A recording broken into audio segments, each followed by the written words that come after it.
Okay, everybody. Thanks. Huh? Oh, thanks. All right, everyone. We got, oh, okay. We're still waiting here. We're gonna start back up here in a moment.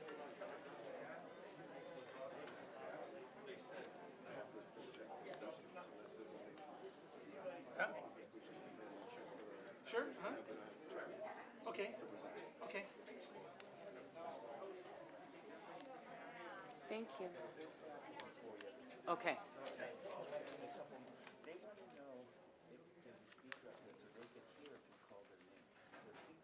Okay, we're almost ready here. The speaker should be on. Yes. Just so everybody knows, Yeah. from a That's why I'm logistical speaking into this standpoint issue here, by law, we have to stop the meeting temporarily at 7:30 and go to the redistricting discussion, because by law, it has to be conducted at a set time. So not just on a set agenda. So in the 23 minutes or whatever it gets to, the city clerk will stop us. We will go to that item, wherever we're at. We'll go to that item. We'll go through that discussion, get the public input on that particular item, and then we will go back to wherever we were, okay? And in order to avoid any potential issue going on here, that we've got the animal control is here. I don't think that we want to have the dog sit through all of this. So we're gonna move that item up so we can kind of get that out of the way and let him get out of here before he becomes irritable. And I'm sure he's a very good dog, but the longer I sit here, the more irritable I get sometimes, so. At least that's what my wife tells me, and my mom would tell me when she watches the meeting. She says, you need to finish that meeting, so. As soon as Mr. Bishop gets out here, we had I appreciate everybody's patience. We had some significant matters that we had to go through, and it never seems like it ever ends, okay? So what we'll do is we'll go back on the record, City Clerk, and we'll have the presentation of the city attorney, the items covered under closed session, please. Thank you, Your Honor. As to item 5.1, SDRMA versus City of Palmdale, the council has provided an update on this matter and provided unanimous direction to staff, Mayor Pro Tem Betancourt absent. As to item 5.2, the matter is continued to January 2022. That concludes my report. There's nothing further to report at this time. Okay, all right. So what we'll do right now is we'll call the 7 p.m. meeting to order. We've already done, let's see, no, we've got it back in there again. Okay, so we'll do a pledge of allegiance here and a moment in silence in memory and honor of our troops. And let me look around here. Who have I not picked on in a while here? Vladimir. So you sit in the front row, that's what happens. Come on up. Can you lead us in the Pledge of Allegiance, please? Okay, everyone, quiet, please. And let's place our hand over our heart. Ready to begin. I pledge allegiance to the flag of the United States of America and to the republic for which it stands, one nation, under God, indivisible, with liberty and justice for all.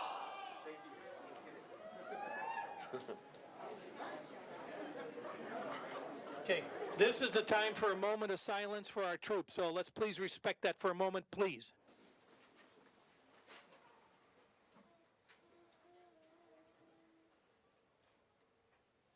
Thank you, except for the kid, you're good.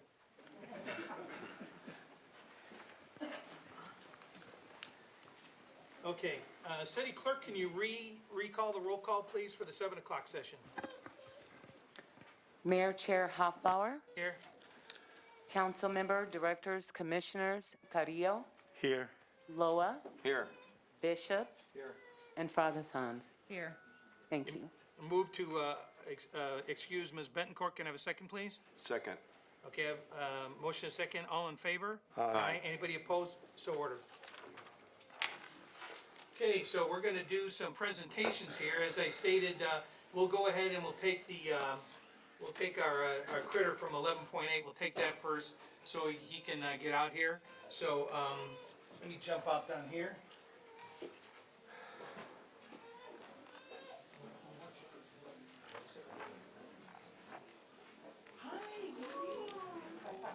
Yeah,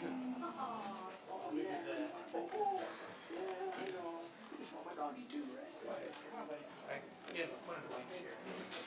One of the mics?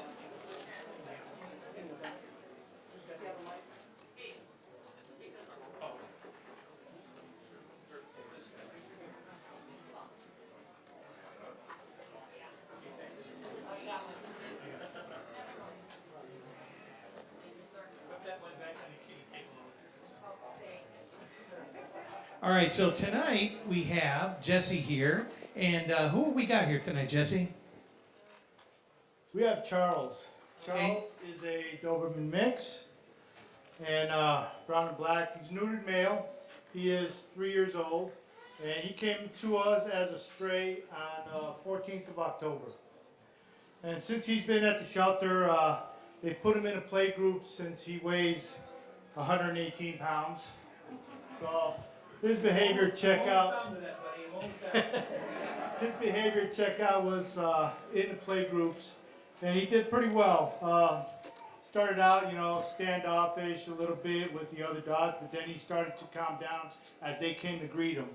And apparently he became one of the helper dogs, assisting the trainers, which is good because he basically controls the yard now. So with the other dogs, he'll keep them in line. But he's pretty well mannered. He likes being outside his cage, that's for sure. And he seems to be housebroken, but I'm not really sure. Watching when you're sniffing the dice there. Oh yeah. But he did pretty well on the leash. Pulled and tugged a little bit because he just wanted to sniff and check everything out in the yard. But other than that, he'd be a good dog who can probably lose a lot of weight. And we recommend he'd be housed with calm dogs, bigger dogs if you have them, and middle-aged kids, high school kids, preferably.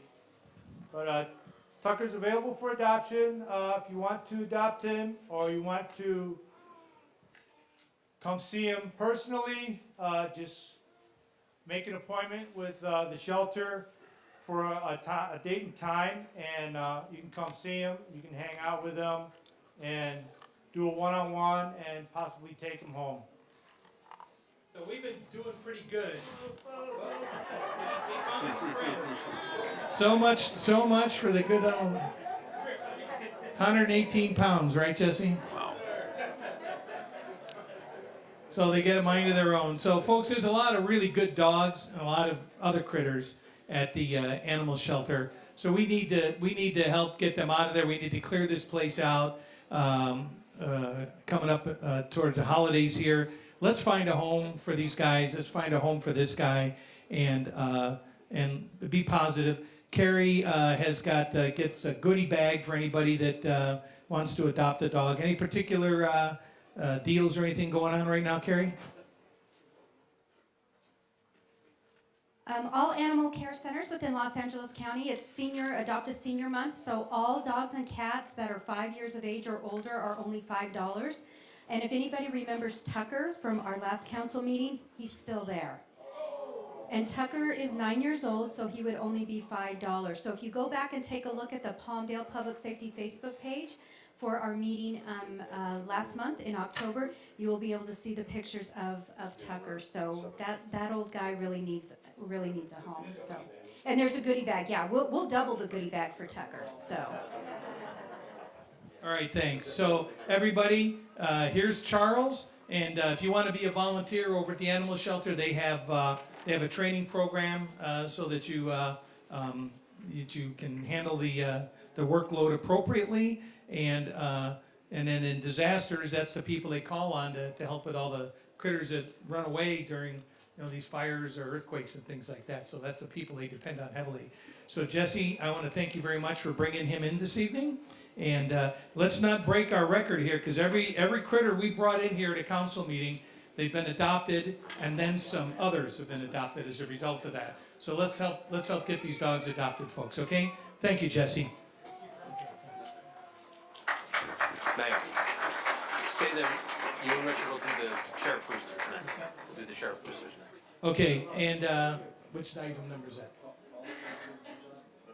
Item 11.3. We're going to do 11.3 now.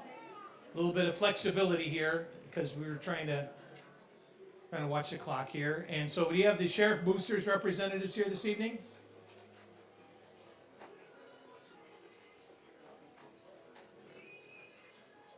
And we have a presentation that's going to occur, and Councilmember Loa will explain this. And this is George Ventura from the Palmdale Sheriff Boosters. So I'll turn this over to you gentlemen here. Very good, thank you. So, we have, yes, Captain, by all means. We are part of the Palmdale Sheriff Boosters organization, which oftentimes the Los Angeles County budget doesn't allocate funds for every single thing that deputies need. So we have this organization that raises funds to assist in that very important project to keep and maintain security here in the city. So I've been advocating since last year, and other members of the council, to come up with a contribution from the city of Palmdale to the Sheriff Boosters, and that's in the amount of $40,000. All right? So we appreciate what you do, Captain, and part of that is what just transpired this weekend, which was a trunk or treat, which attracted about 10,000 people. Car club members participated in full force, and it's a great example of how we get the Sheriff's Department to communicate and work with the community that it serves. So again, thank you very much, and there you are. Thank you. All right.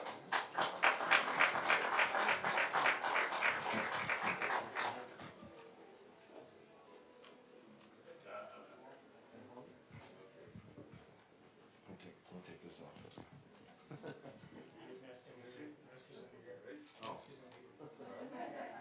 I take my hearing aids out. Oh, we run out of film. I knew we'd break the camera.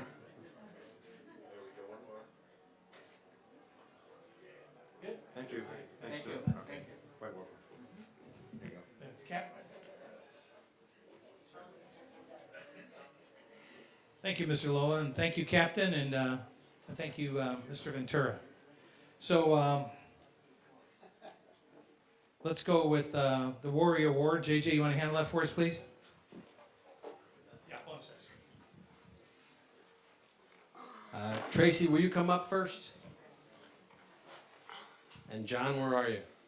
Come on up.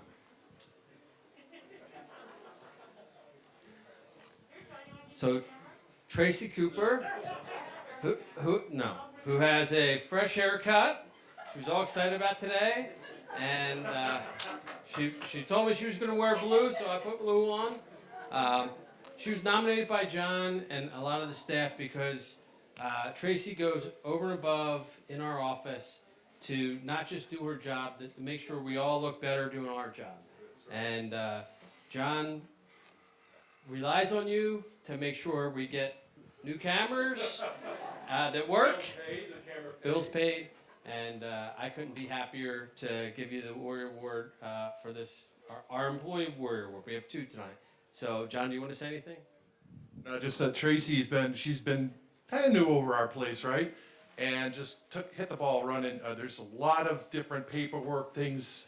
Government is government sometimes, a lot of paperwork. So she's figured it out. And when she figures it out, that frees everybody up to do their thing. So it's good for the community. So thank you.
Okay, and now we're gonna do the Community Warrior Award. Abner, where's Abner?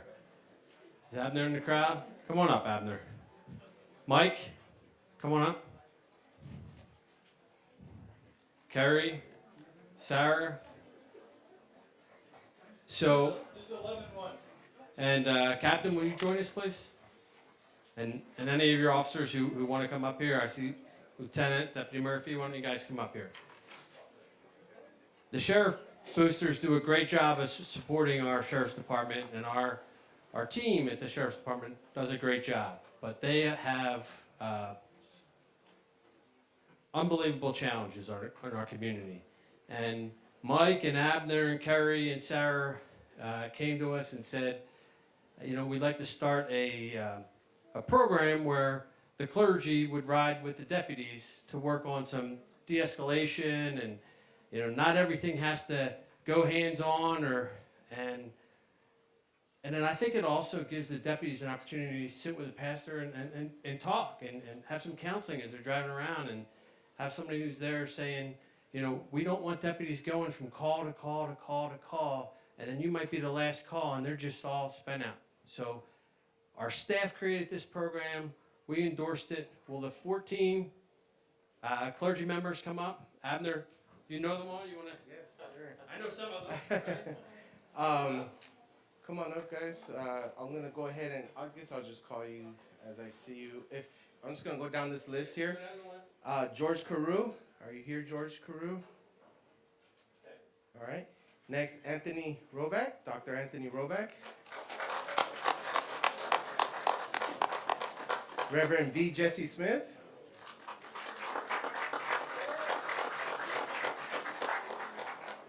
Pastor Tim Stroop.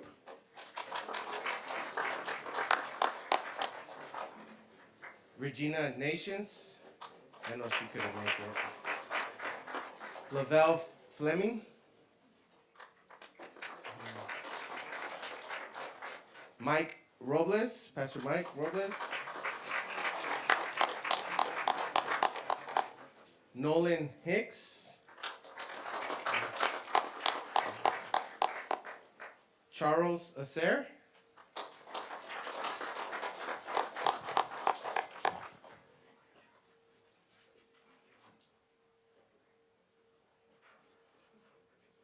And his wife, Rose, who couldn't make it, but she's also participating.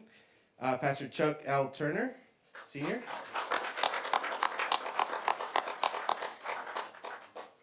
Pastor Mike Gonzalez.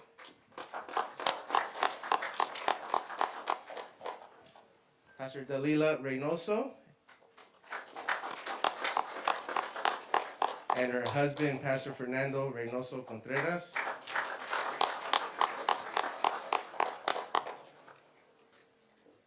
And this is your group who have selflessly said that they are going to come and work with the city. So I would just like to say on behalf of the mayor and council, we are so proud to present you with our Community Warrior Award. You know, while we started this with our employees, we've heard story upon story about the members of the public who just want to make Palmdale a better place, and working with the sheriff's deputies. I think this will be a program that's modeled across the country. So thank you very much.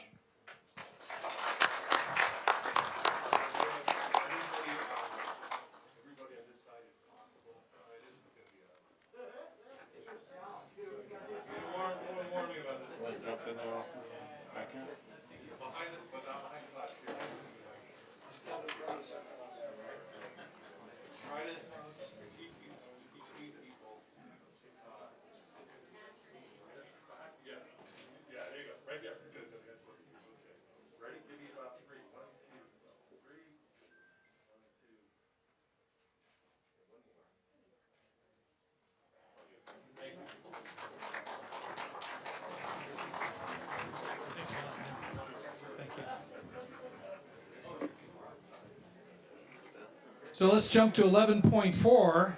We have a proclamation by the mayor and council declaring November as Veterans and Military Family Month. There's several of these monthly proclamations that could occur, and we got to kind of, in the interest of time sometimes, we got to kind of prioritize which ones we're going to deal with at the council meeting. Others we end up going out to the group. I'm going to be meeting with some folks because it's Epilepsy Month this month as well. So, so Linda Hayes, you want to come up?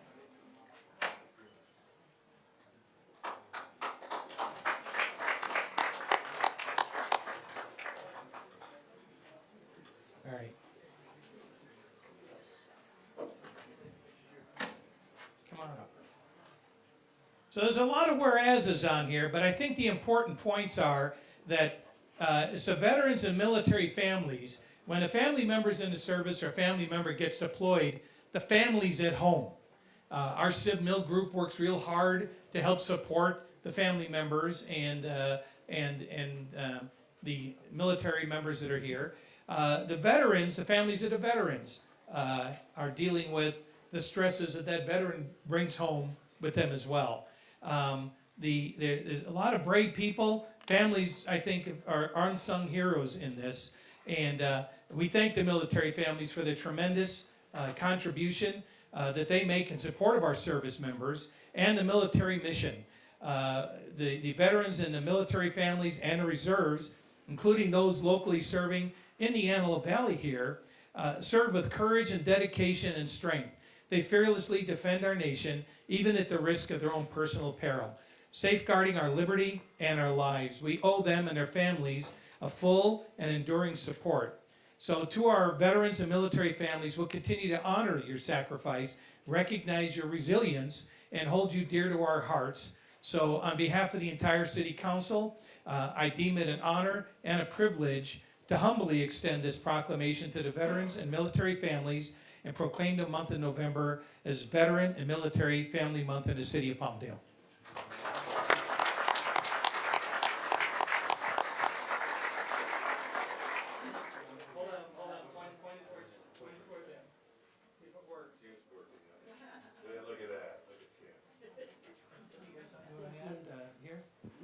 No, you come on. You gotta say something. You came up here. I'm gonna hold you to it. Okay, I'm not very good at this.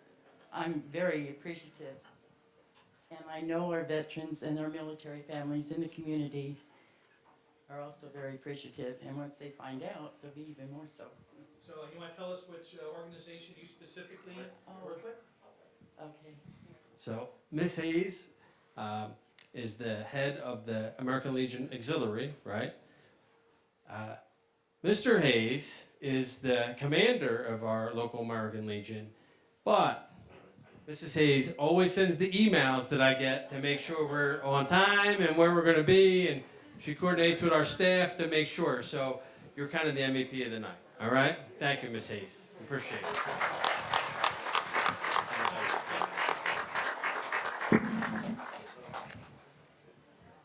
So we're going to come back to you. I think we got the Palmdale soccer guys here, a varsity team, and a couple of other ones, but we have to take that 7:30 break here in about 30 seconds. So, and that clock runs just about a minute behind. So we're going to take a look here. And it is 7:30. So, City Clerk, we're going to jump to the public hearing, and you have the script on that, correct? Yes, sir. Okay, so what did I do with that other agenda that we had there? We're gonna, did I leave it down there? City Clerk, did I leave that other agenda down there? Is this the one I need here? It's got the, so that's the one, okay. Oh, here it is. Oops, it was right there underneath all this other stuff.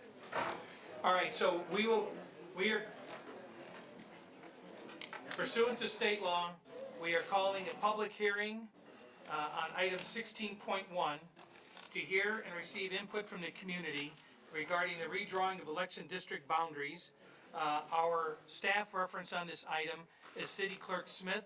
Can we get a brief staff report here on what the item is, the extent of what this item is? Yes.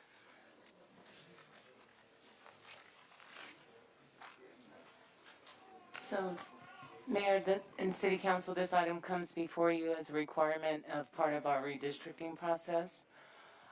We have conducted 4 workshops in the community in each district. This is a process that we need to go through every 10 years as a result of the census data. This particular process is being conducted by city staff, NDC Corporation, and Trepepe Smith. Part of the process is to receive input from the community, from the communities of interest. The public has an opportunity to submit maps and make recommendations to our redistricting, advisory redistricting commission and to the city council. Tonight is the second public hearing. The first public hearing was conducted on September 14th with our advisory redistricting commission. And the rest of the public hearings must be conducted by city council, so that's why we are before you tonight. I'd like to introduce Ms. Kristen. She's here from NDC Corporation, and she's going to present to you the presentation. Yeah, before you begin, Mayor, there's a few open seats here. I can see all these young people there. Perhaps they could sit. Some of them could anyway. Maybe you want to leave it for the adults and the old guys. Or the old guys, yeah. Yeah. But everybody's sort of bunched up at the door there, so. Okay, ma'am. City Clerk, we have the mic activated. Good evening. My name is Kristen Parks. I am a consultant with National Demographics. And wow, I really have literally a captive audience tonight to talk about something that is oftentimes quite technical and perhaps not super interesting to you all, but I'll do my best. And it's particularly good to have young people out here because while you can't vote until you're 18 and you can't run for office, you can draw district maps. So I will show you how to do that and would love to see all the young people get involved. So if we can advance to our next slide. I know our clerk is multitasking right now. Oh, wow, okay. I don't even know who's doing the magic here. But here is the current district map. And this map was adopted in 2015 as the result of a lawsuit against the city of Palmdale. These 4 districts were put in place from what was previously an at-large system. And can you all hear me okay? Yeah, Yeah? you're doing good. Okay, great. So prior to 2015, all of the council members in Palmdale were elected at large, which means that every voter in the city had the chance to elect all of the council members. With this 2015 transition, Palmdale adopted districts, meaning only the voters within each district can run for office and elect a representative for their district. So while that happened in 2015, it happened using population counts from the 2010 census. So here we are in 2021, and we have completed the 2020 census, and we are reviewing these boundary lines. Next slide. So our timeline is driven by the November 2022 election. That'll be the next time that voters in Palmdale get to elect city council members. So we need to complete this process of redistricting by April 2022. So just to summarize quickly for the public what has already been accomplished, and I would say we're actually at the midpoint of this process, and this is a perfect time if the public hasn't gotten involved. This is a perfect time to get involved. The city of Palmdale decided to convene an advisory redistricting commission because city council members are busy with all kinds of different business day to day. And The Advisory Redistricting Commission was able to focus on this issue, so they convened in August, and they actually held 4 community workshops, 1 in each council district. And this was just to introduce the public to redistricting, and a lot of what was covered in those workshops, I'm going to really briefly review this evening. This is the second public hearing of 4 required under state law. These public hearings are required so that the public can provide feedback to City Council, and the Council will retain the decision-making authority to choose the final district map, but I do hope that the public will participate by giving feedback and submitting their own draft district boundaries. Next slide. All right.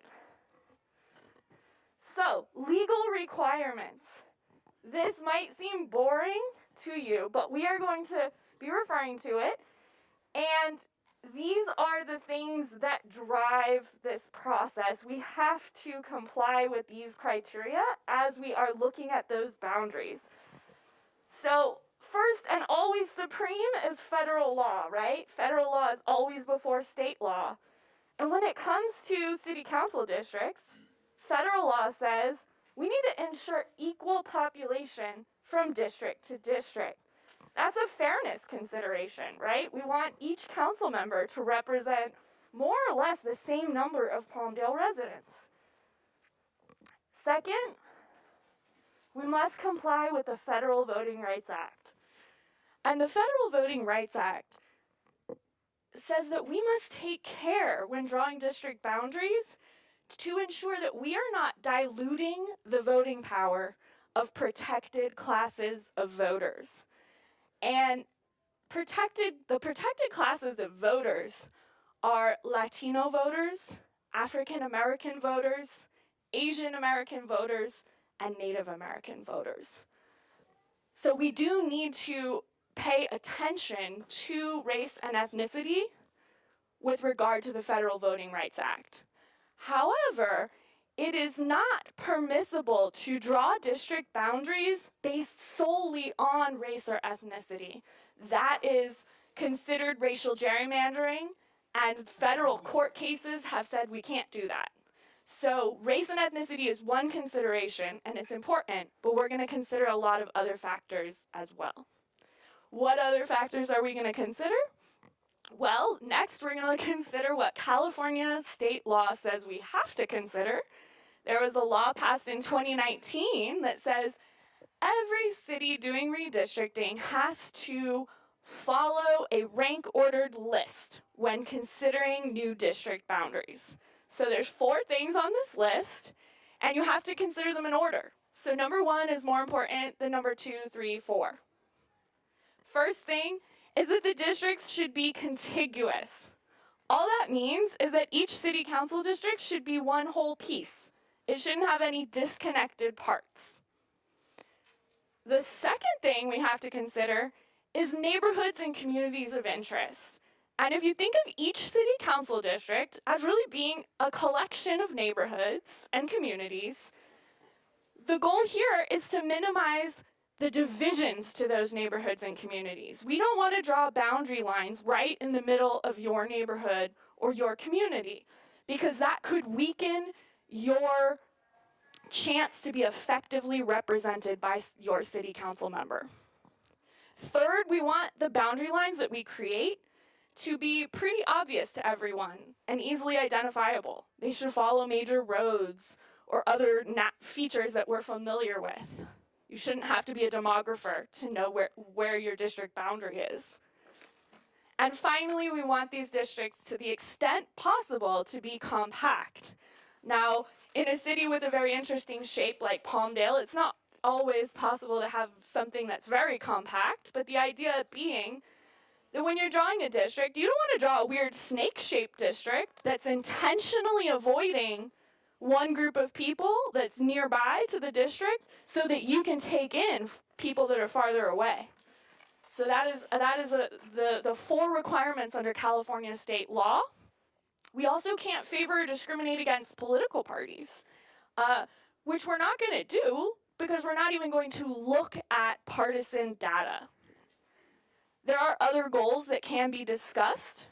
Some of them are listed there. I'm not going to go over them, but keeping in mind that that it's completely permissible to talk about other things. There are other issues and goals for redistricting you might want to bring to the table, and you can. But legally, we cannot consider those other goals until we've addressed our federal and state law. So, hooray, those are our legal requirements. Next slide. All right. You heard me mention minimizing the division of neighborhoods and communities of interest. And when we draw our district boundaries or we revise them, right, we want to make sure we are preserving the geographic integrity of these neighborhoods and communities. Most of us know what a neighborhood is, and hopefully you have a sense of what neighborhood you live in, even if you're not sure entirely what are the boundaries of that neighborhood. The state law introduced this term communities of interest so that it could protect communities that might not traditionally be neighborhoods. So a community of interest is defined under this state law as a group of people living in a certain area that share common interests, and they should be included within a single city council district so they have a chance to be effectively and fairly represented. What this does is it really creates an opening for you to define your community in whichever way you want to. And state law says that it should be considered, and we should minimize the division of those communities whenever possible when drawing these district boundaries. So I'm here, right, as your outside consultant, and it is not my job to tell you what your community in Palmdale is, right? You're the expert in that.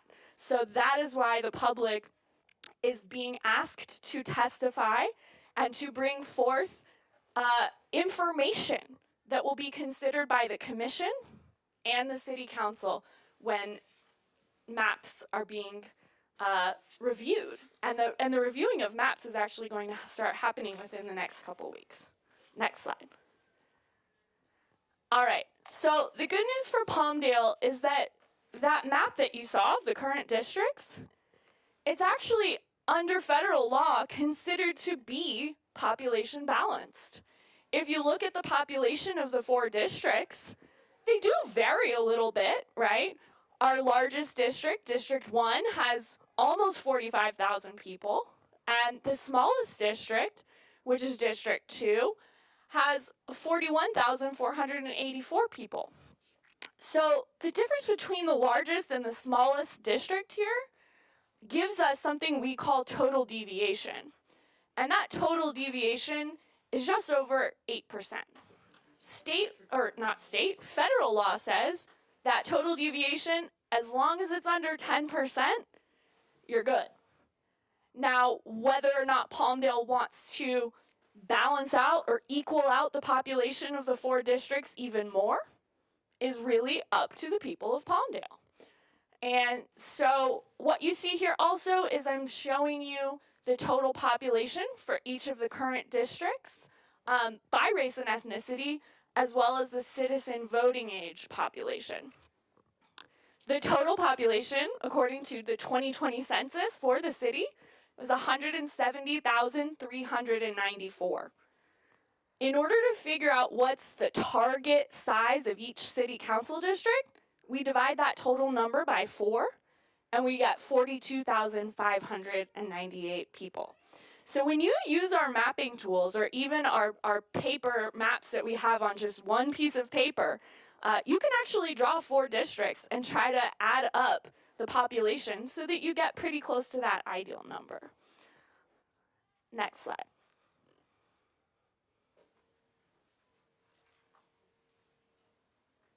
All right, so I'm not going to demo these tools for you tonight, but I do want to encourage you to visit drawpalmdale.org. That's draw like you're drawing, palmdale.org, and you will find these 3 different mapping tools. And the sooner that you can participate, the better, because the redistricting commission will be meeting over the next several weeks and considering maps drawn by the public. And I believe we've only received perhaps 2 maps drawn by the public. And here's why it's important for the public to draw maps. As your consultant, I will be drawing maps to propose as well, to try to fill in the gaps and to give the city options. But if you would prefer to have a map drawn by a resident of Palmdale, then I really, really encourage you to draw as many maps as you possibly can. Every single map submitted by the public will enter into the public record, and it will be posted online. It's required to be posted online for the next 10 years, all the way until the next census and the next redistricting cycle. It would be fantastic for the final map adopted by the city council to be drawn by a resident. Part of why that is something I want to even encourage more for Palmdale is because the current map wasn't able to be drawn by the public, right? The current map came out of a lawsuit. So this is the opportunity for the public to take full advantage of this process. So there's a paper mapping kit that you can just print out, and you can draw your districts on paper and add up the population of each area. There's an interactive map where you can dig deeper into the current map, and you can look at, well, under the current map, how does each district look? Where are families with children under 18? Where are our African American citizens of voting age in Palmdale? Where are people who are low income versus people of higher income? So that interactive map gives you a lot of demographic information to chew on. And then I just posted today an online mapping tool that will allow you to actually draw your own districts online and submit them. So that is called DRA 2020. It's relatively easy to use. And this is why I always ask young people to pay attention, because when it comes to online web apps where you're doing things like drawing maps and submitting them, oftentimes young people can figure out how to navigate these better. And so all the young people, help us use these tools so that we're not all just stuck with the paper. Although I do like the paper kit, and my horrible joke has been, even if you don't draw maps with the paper map, at least you have a placemat for Thanksgiving. I don't know, give the kids some crayons. With this, I am going to wrap up my commentary. I want to thank everyone for their attention. I understand that no one was expecting to have this meeting interrupted with something that had to happen at a specific time, but thank you. The next slide is the last slide, and it's just a reminder to visit drawpalmdale.org. And if you want to submit any feedback or suggestions, you can submit it to that email, redistrict2021@cityofpalmdale.org. So if you're not ready to dive into actually drawing your own map, but you still have some opinions that you'd like to share, please email those so that the commission can start reviewing the public comment. And I will say that the commission will be meeting for the next time on Tuesday, November 9th. I believe we'll be meeting here in the chambers. Yes. And would love to see any members of the public who wish to attend. And what time is that? Tuesday at 5:30 here in the chamber. Perfect. At this time, I can take any questions from the mayor or the council. Okay, council members? I have a question. On slide number 6, is it possible to get the populations for the districts? I know they weren't drawn yet in the last census, that would have been in 2010. But can we get the population for those districts to see what the population shifts have been? Yes, what I can share with you is a similar report. It is not available currently on the website, but for the map as it was adopted in 2015 with the 2010 numbers. So Yes, so you can see the changes. So Yeah. we will have that population? Yeah, we do. I have not made it available to you yet, but I will consider this your request, and I will make sure that it gets posted within the next That would week. be great. Thank you so much. Absolutely. Thank you. Mr. Bishop, you have anything for the No, council? good. Thank you. Mr. Creel? I do. You did mention that the deviation at 8%. So that means that the districts may not have equal inhabitants per district. Some could be larger, some could be smaller in population, because the 8% is allowable by state or federal law. Federal law. Federal law? Okay. Federal law, that's correct. Okay, thank you. Okay. All right. City Clerk, so it's our next step is call for public comments on this particular item. Yes, we have 3 comment cards. Okay, can you call the first speaker, please? Yes. Do we have any public, online or on the phones? Well, that's a good point. Stand by. IT, do you have anything on your queue? We have one person that wishes to speak. Okay, we'll take that one first. Dave Bowman, feel free to speak. Dave, can you unmute and you have maximum 3 minutes, sir. I have a concern, and it has to do with the workshops. During the first 3 presentations, as far as the workshops were concerned, I went ahead and I watched on Zoom all 3.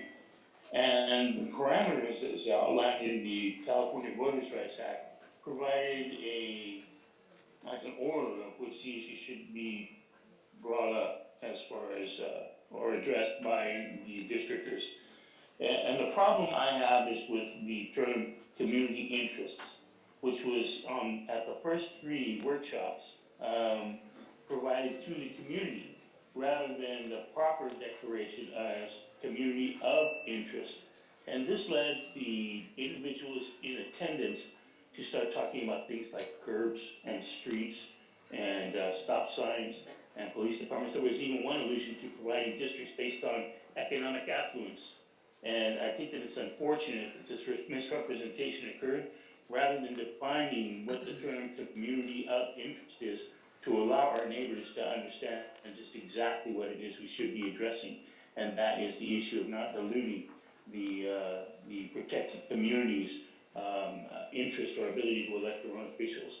I would like very much for the representative of NDC to again restate the term communities of interest is not community interests as far as different features of a community. Very good. Thank you, sir. Yeah, that happens anytime there's public comment.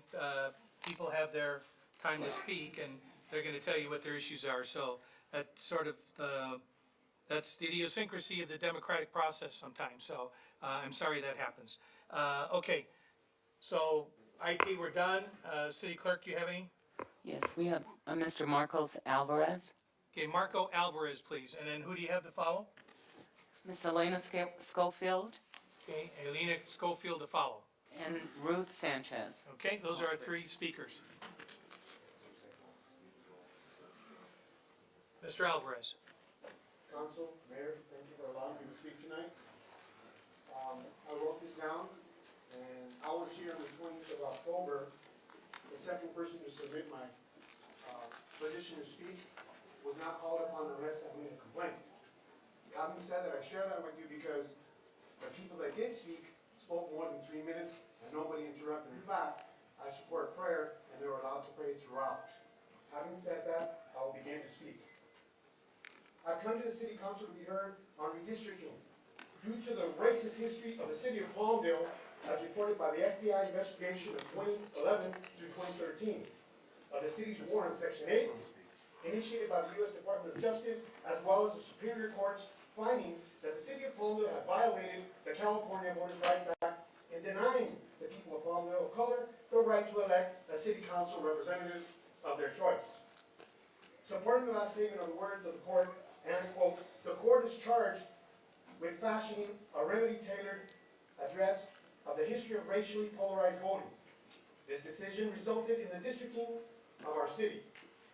There is deep concern that the redistricting process outlined in the CBA and ultimately decided only by the City Council at that time will be used to dilute the 60% majority vote by people of color or gerrymandering, and I say that again, gerrymandering districts to favor current incumbents, as was attempted in the hearing of the court for the mapping districts. In the hearing, upon considering the single map submission on behalf of the Palmdale City Council by their alleged expert, the same court stated the following: more trouble to the court is the defense, the Palmdale City Council, creation of districts that are designed to protect the current incumbents. Furthermore, Mr. Johnson, which was the expert city council at the time, admitted that the original draft of the district-based map took the residents of the current council members into consideration. Continuing this court statement, it also said, Mr. Johnson explained that the final version of his plan was drawn with regard to incumbency. The residual vestiges from his original plan were apparent in Johnson's final version. Plaintiffs, and plaintiffs we mean we the people, retained expert David Eli, described the plan as an egregious incumbent gerrymander. The court further stated, the court notes that the incumbency protection is generally disfavored in California, and I quote, the place of residence of any incumbent or political candidate shall not be considered in the creation of a map. Districts shall not be drawn for the purpose of favoring or discriminating against an incumbent, from the California Constitutional Act 20I Section 2E. This comment by we the people from the court's decision to district is given to provide foundation for the concern by the community of interest, as the caller stated, the people of color in our city, that there will be an attempt to dilute our vote, whether it be the city attorney, the city council, or the mayor himself. Some of which are still on our council. Furthermore, I'm asking, we the people, yes, we the people question who authorized the city council's expert? Who? Okay, thank you, sir. profession? Your time's expired. Thank you. I call to order, city attorney, you were here. Thank you. Can I'm calling to order to the city attorney. you talk here, sir. Speak 1 2 minutes. How do I move forward to allow myself to speak 1 2 Thank you, minutes? sir. Can we have the next speaker, please? This is a call to the city attorney, which I have the right to call. You have the right to call him, and he gets here about 9 in the morning. Sir, thank you. Ms. Elena Schofield? Ms. Schofield, hi, welcome.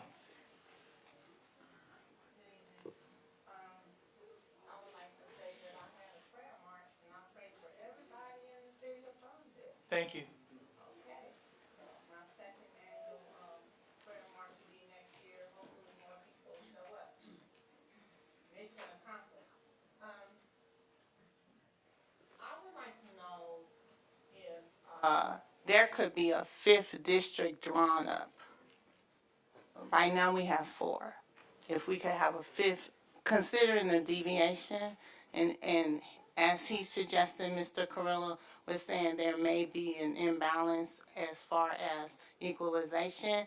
Is it possible for a 5th district to be drawn up? And I also would like to talk, I talked about it before, about the dissemination of the information, because when you guys run for office, you send texts to people, you send mailer flyers, you have your posters up all over the city. I couldn't do that. I didn't have enough money to buy like that, right? But my comment or my suggestion is that you would do the same thing to engage all of the community, because this is so important, and we don't want to bank on people that don't necessarily get involved. We don't want to bank on public ignorance. We want to really get the information out there to not just suggest, oh, nobody doesn't care, but I think the same amount of time that you take to get voted into office, you should take that time to disseminate the information to get everybody as best we can, the whole city, involved with this redistricting process. Thank you. Thank you very much. I think that's part of this process that we're going through right now. So thank you very much. You're appreciated. City Clerk. We have Bruce Sanchez, right? Ms. Sanchez canceled her card. Okay. Mr. Jason Zink Okay. would like to Mr. Zink, Okay, yeah. welcome, sir. Thank you. I was against districts at the very beginning. I was the one that pushed forward to make districts in the city of Palmdale because I thought it was wrong that the majority of the city council was sitting in one neighborhood on the west side and there wasn't equal representation. So I also want to point out that Mayor Hoffbauer, you're against district elections and you sued to force to be against it, and you cost the city $7 million. We didn't make the lawsuit, but go ahead. I know, It's but your the story. thing was, you were against it, and you cost the people $7 million, and that's money that could have gone to parks, park programs, potholes, and lots of things. I believe in a strong central district. The reason I believe in that is because it's hard when you gerrymander districts, it's hard for somebody that lives in a central district that makes a household income of $50,000 compete against somebody that lives on the west side who makes $150,000 when they can pay for their whole campaign. It's not fair. We need to have an even playing field in this city. We need to have candidate statements. Now, because we have such a majority Spanish population and English, it costs twice as much to do candidate statements. We need to eliminate candidate statement fees. They need to be free. We need to have sponsored city debates. We didn't have any debates at all. We need to have debates. We need to have we need to use today's technology and have candidate statements on video on city websites. Let's try to keep it on districts, okay? Okay, we need term limits because politicians are like diapers. You need to change them often to keep the baby clean. And this is very important. Okay, so on districts. We don't need somebody like Ledford again. So 2 times, pass the torch, you're out, and that's it. Thank you. Thank you, sir.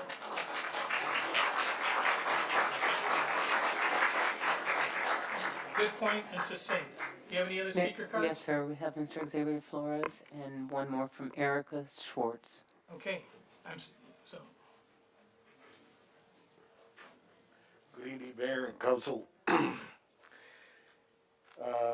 First of all, I'd like to mention that as late as yesterday, we tried to use the tool, the mapping tool, to reconfigure the map and see what we could get, see what changes we could make, but we were unable to use that tool. That tool was not usable, was not functioning, the one that's got R in it. So as a result, that we can't come to you with a map today, but we're sure to do so very, very soon.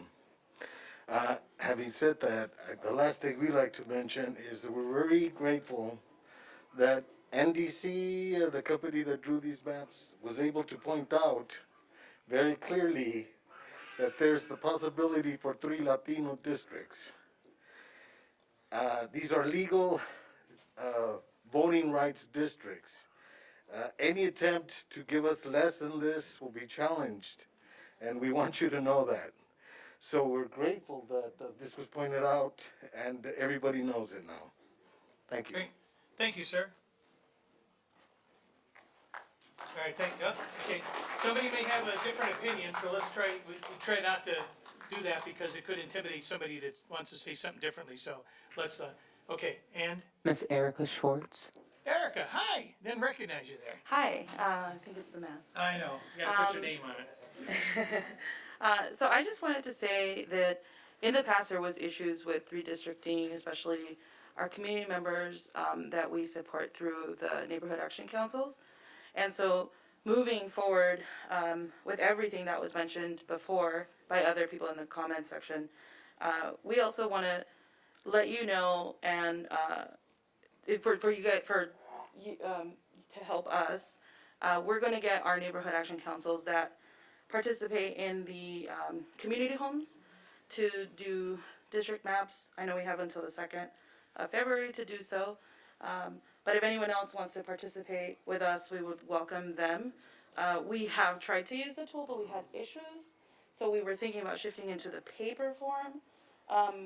But if that issue can be taken care of, then we will continue to move over, because we do believe that everybody's voice should be a part of the process. With the situation in the past where it was kind of put together by somebody else, as opposed to right now. The courts so we're, put it together, that yeah, wasn't ours. so we're grateful that we have the opportunity to do so now. So I Great. just want to say thank you. And I appreciate the problem that you're having with the internet.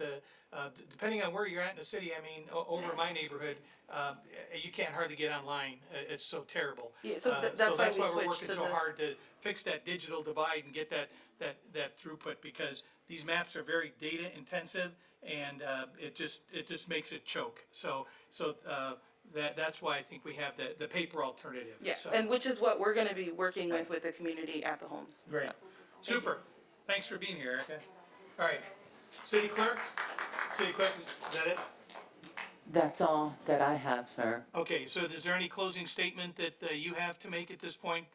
I know there's some legal language that needs to be read into the record. Yes, sir. I actually just wanted to make the comment that we have paper maps right outside in the lobby that's available for everybody to take, and you can draw your map and get those submitted back to the city clerk's office.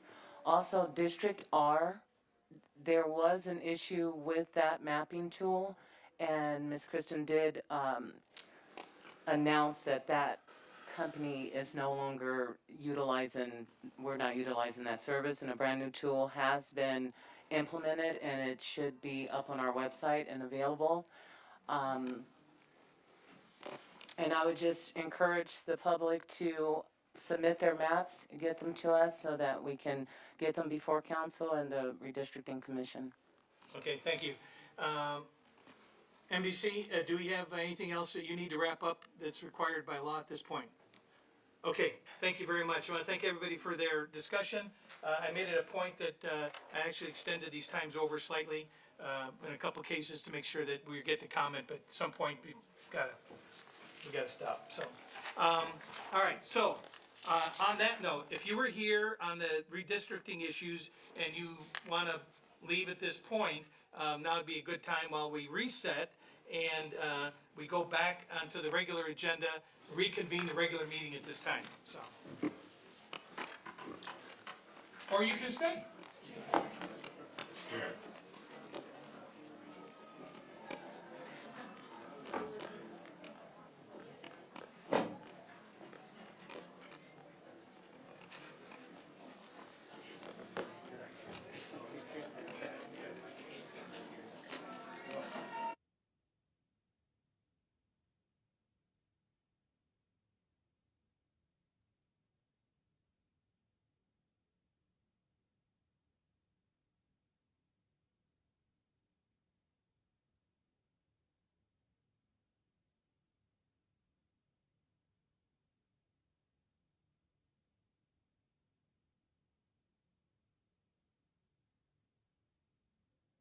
Activate that mic. On? Are we on? IT? Help? Hello? Get this mic on? Can we get this mic on? The light's on. Oh, there it is. It was on. Mechanical failures, a loose nut in front of the mic. All right, so we'll move back along here. I think we've covered 11.1, 11.2, 11.3, 11.4, and we will go to presentation of accommodation and certificates of recognition to the Palmdale High School boys varsity team. Folks, these folks were named as CIF Southern Division Section Division 4 champions. So bringing it home.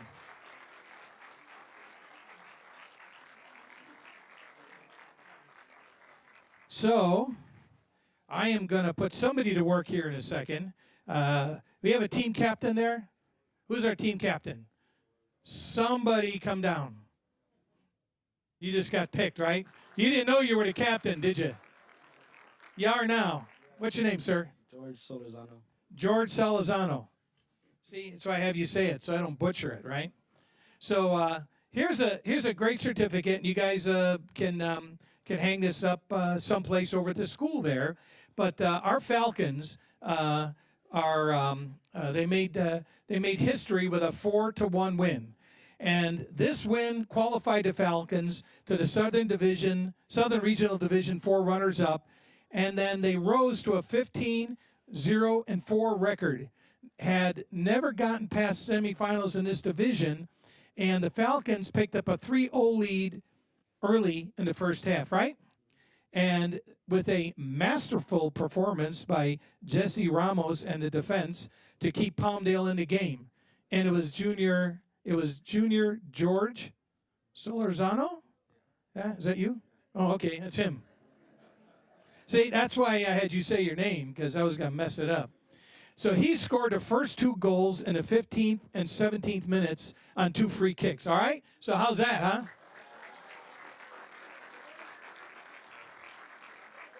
So I don't normally do play-by-play, but here you go. A goal by senior Juan Carlos Lopez, who's here. Where's he at? Oh, he couldn't make it. Well, you had your chance, Juan Carlos.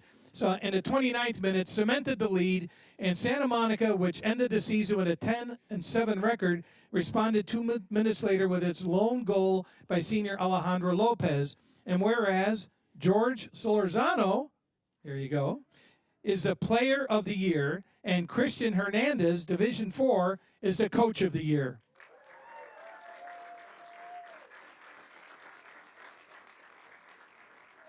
So the Falcons' overall record is 18-1-4. Is that amazing or what? And the success of the Palmdale 2021 Palmdale High School varsity soccer team is a tribute to the dedications of the coaching staff, the talent and perseverance of the players, and the support of the parents, administration, and Palmdale soccer community. And right now, I think you guys need to give your parents a hand, because that's how you get around and get to this stuff.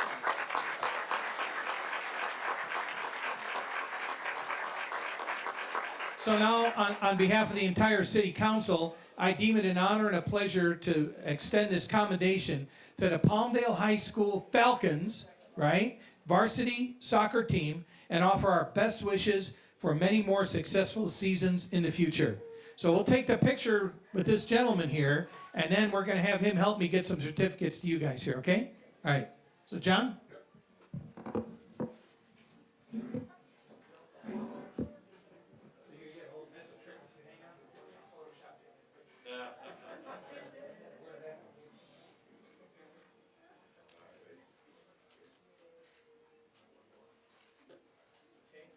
You're gonna help me get the rest of these guys up here. So let's set this aside, because we got a big pile we gotta work through here.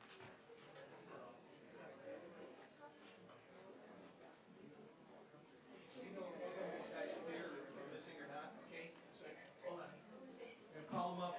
When you hear your name, come on down. Okay, why don't you do this? Because I'll mess these names up. Samuel Alcántara.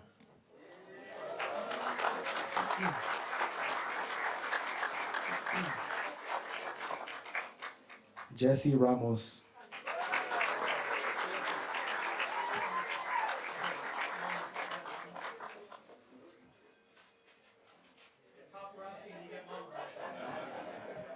Jesse.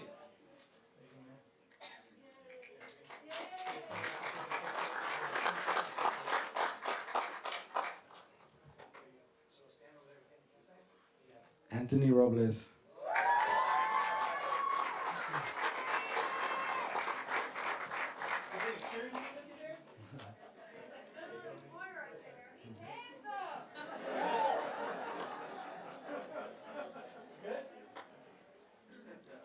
Jonathan Vasquez.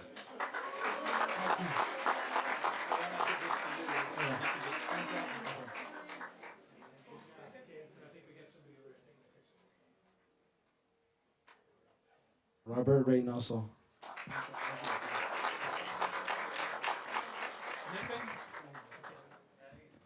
Shandell Zamora.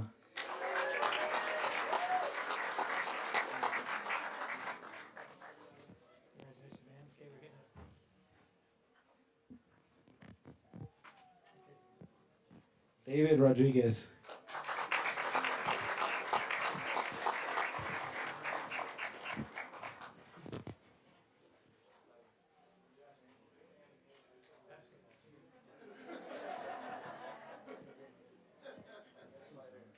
Okay, we'll call your name out. George Solorzano.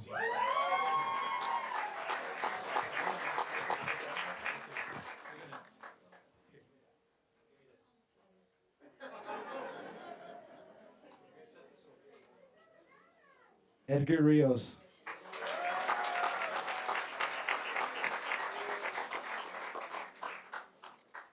Okay, short guys in the front is noisy. Good. Christian Sanchez. You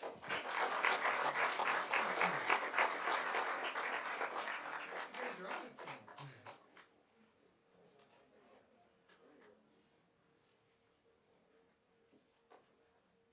Ryan Trujillo.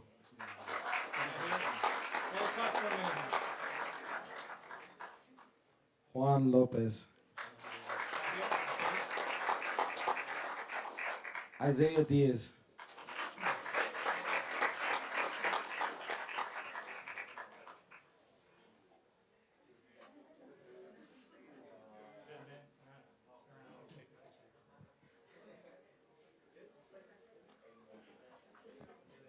Alejandro Trujillo.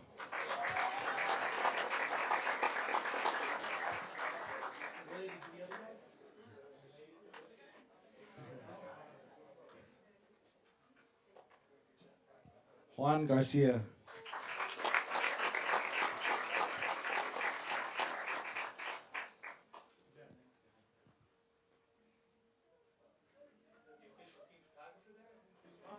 Mine. Oh, there you go. Brandon Oriana.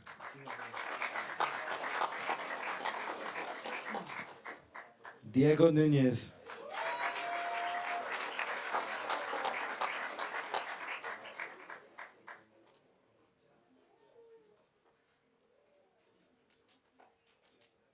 Andy Osorio.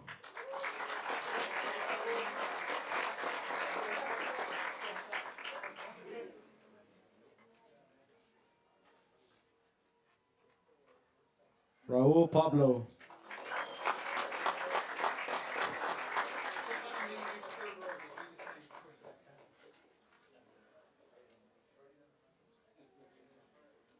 Manuel Soriano.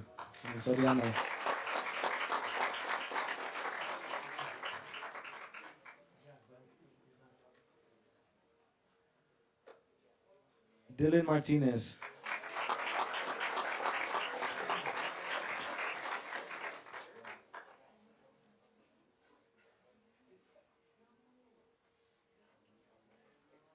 Coach Christian Hernandez.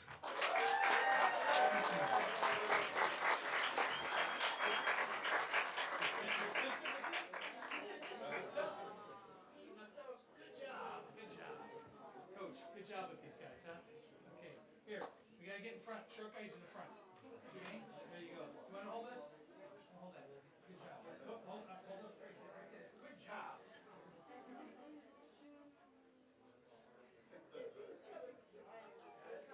Mom got a little picture. Good. Oh, John's gotta get this one. Good job. Thanks, Coach. Yeah, you gonna hang on to this for Dad? Huh? Okay. Coach Jorge Solorzano.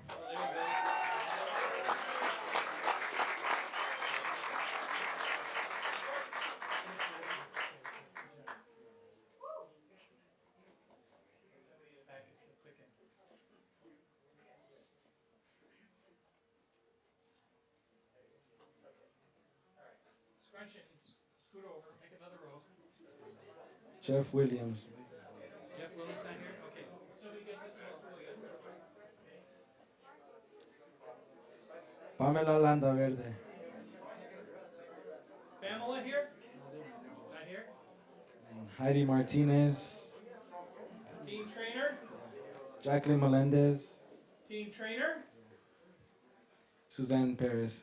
Okay.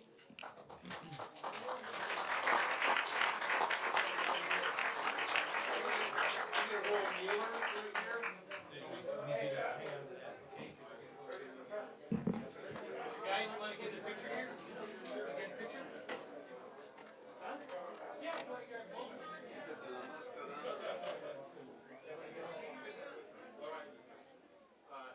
Sir, you in the back? Over here, right here. Right here. All right. Hold on. Sure.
let's give the Palmdale Falcons another big hand, you guys.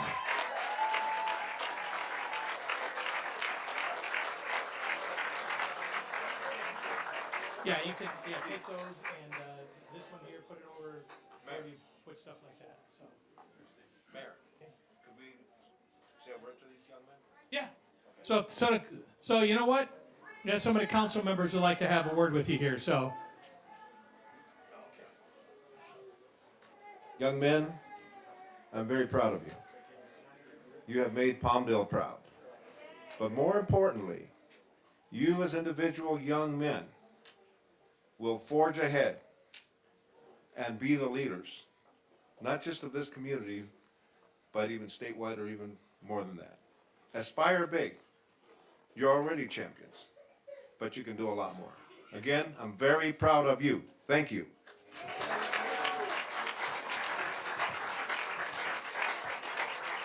First of all, I want to congratulate you as well.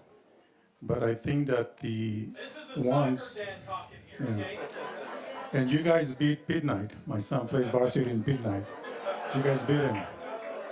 I was watching that game. So anyway, congratulations. But most importantly, know that mom and dad are the ones that are behind you, because we are the ones that support you. We are the ones that look forward for you guys to have fun at school. And this is part of being in school. You get to get that experience of participating in sports, but don't let it stop there. I hope that you guys have already applied for college, because I know this is the time for you guys to start looking at where you guys are going to go. And this goes to show that in Palmdale, there's talent. We have an Olympian who played in the Olympics. So this is for you guys to look up to.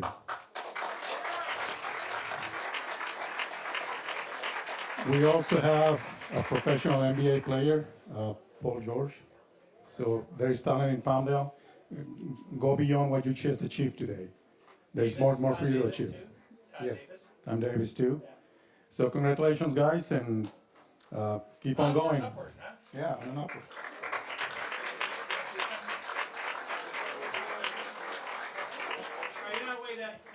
All right, real quick. I just want to say congratulations. I know working as a team isn't always easy, but you guys have demonstrated you can do that. And you guys truly are champions on and off the field. And congratulations to the coach for helping these young men be the best leaders they can be. Thank you. So thanks again, moms and dads. Give yourselves a hand, and you know what? Some of the unsung heroes on these teams are your team trainers, and they're the ones that when these guys take a fall, they twist something, something gets messed up. They're the ones that are out there that keeps these guys playing, keeps them from furthering their injuries and paying attention to that stuff. So you guys go back and thank those trainers for us as well. Ladies and gentlemen, the Palmdale Falcon champions.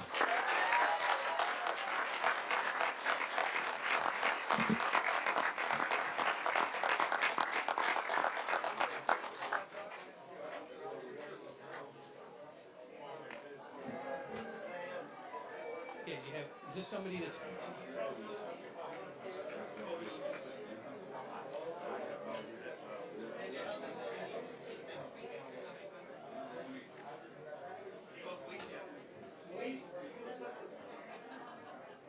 Yeah, we're going to let these guys and the families clear out here, and then we're going to have a presentation by our Economic Development Department on a recent accomplishment by the city of Palmdale. So we'll let these guys clear out.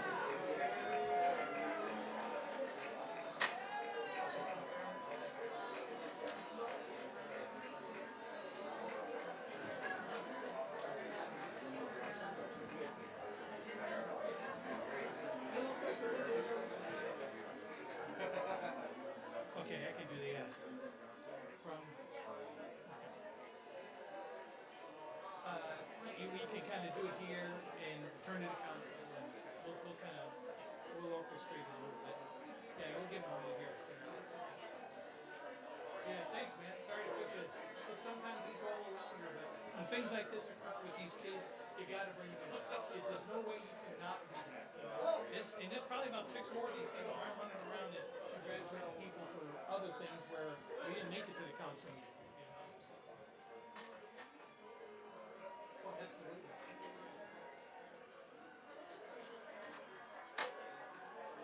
Definitely locks down the mountain there.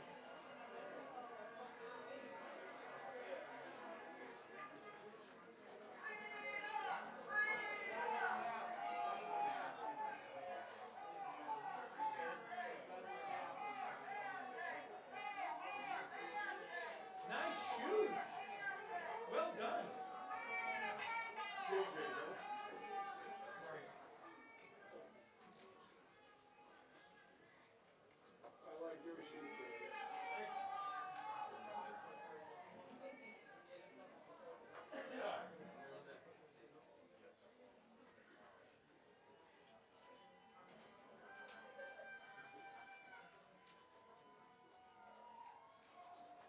So can we work on one set of doors at a time so people can hear what's going on here?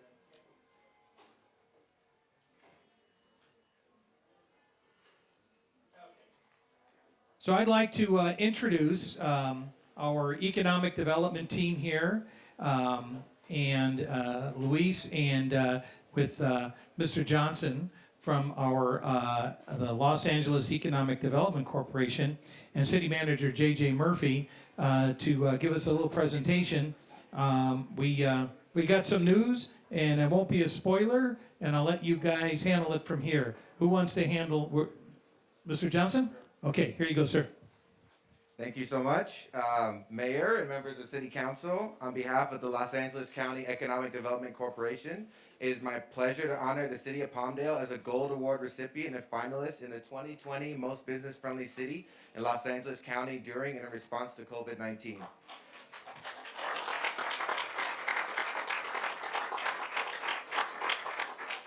This award recognizes and celebrates the City of Palmdale's demonstrated contributions to economic development in the region that prioritize creating a supportive environment for business recovery, reinvention, resiliency, and growth during and in response to the pandemic.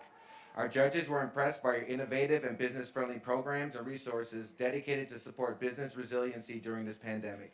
In particular, some highlights that impressed the judges included investing over $5.6 million in creating 30 new programs and partnerships to support the business community, including Operation Jumpstart, Take Me Home Tonight, and Little Antelopes on Parade scavenger hunt to help support struggling businesses during the pandemic. The city also allocated over $1 million to fund business grants for small businesses via 2 separate grant programs. They also created an online COVID-19 business resource guide and partnered with key stakeholders to create a businessy resilience toolkit. And as the mayor spoke about earlier, the City Council has directed staff to develop a broadband master plan to address the digital divide. We applaud your efforts, and as a private nonprofit organization, LADC just celebrated our 40th anniversary and history of driving action in support of a reimagined Los Angeles regional economy that is growing, equitable, sustainable, and resilient, and provides a healthy and high standard of living for all. Just as it takes a great team at LADC to accomplish our mission and vision, we know that this award was made possible by the city's visionary leadership and dedicated staff. Thank you. So now, on behalf of the LADC, I would like to present the mayor and city council with a certificate of gold honoring this accomplishment, and we look forward to seeing you on November 10th at Eddie Awards at SoFi Stadium.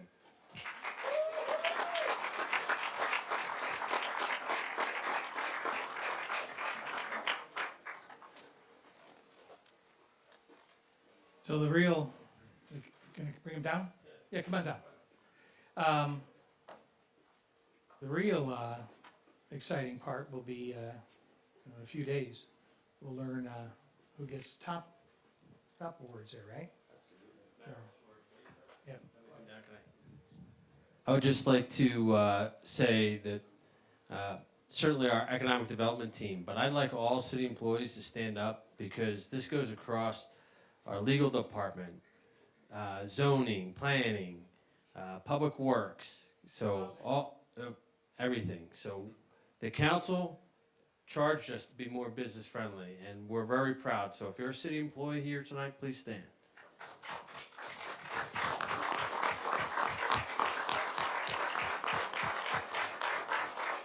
why Luis and his team had to actually put the application together. There was a lot of work behind the scenes, so I thank you guys. A lot of bragging rights go with this, so. Okay.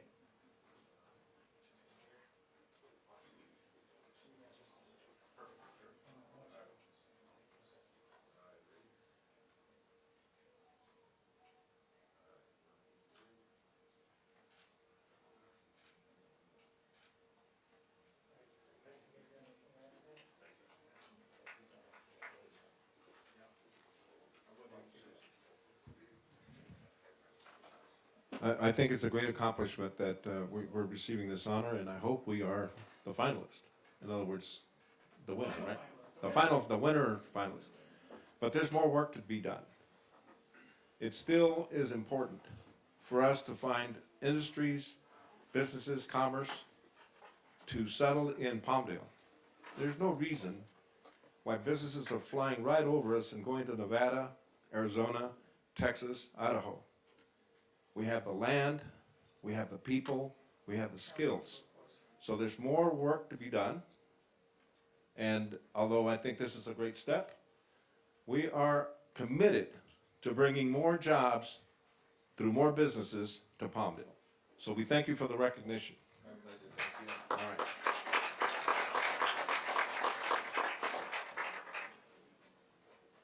Thank you, sir.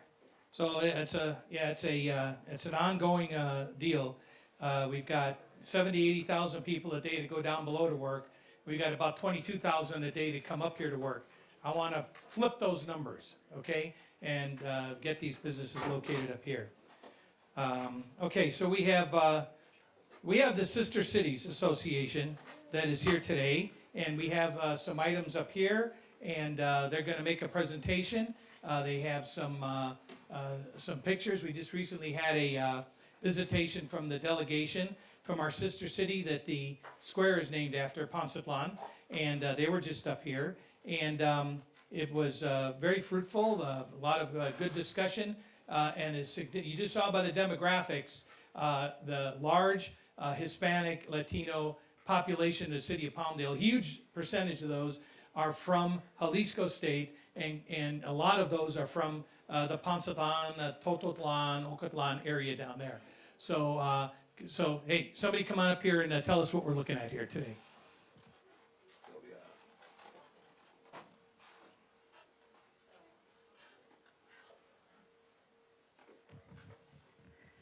So I'd like to thank the mayor and city council for allowing us to present the gifts to you all. As you know, my name is Sylvia Magallanes, and I'm the current president for the Palmdale Sister City Association. And I'm joined with some of my members tonight. In September, we celebrated our 48th anniversary of the sister city relationship between Palmdale and the city of Poncetlan, Jalisco, Mexico. 18 representatives from Poncetlan were here with us during that visitation, and it is customary to exchange gifts between the two groups. So tonight I'd like to share some pictures on the wall here that are kind of going through the visit that we shared with them. They were here for 7 days, and they came and they presented these beautiful gifts on behalf of their association to the city council, to the city of Palmdale, and to the mayor. So I wanted to share that with you all tonight. Thank you.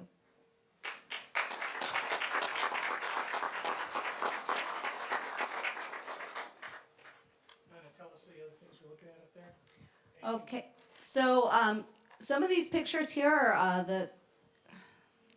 they're the Purísima mission that we visited there in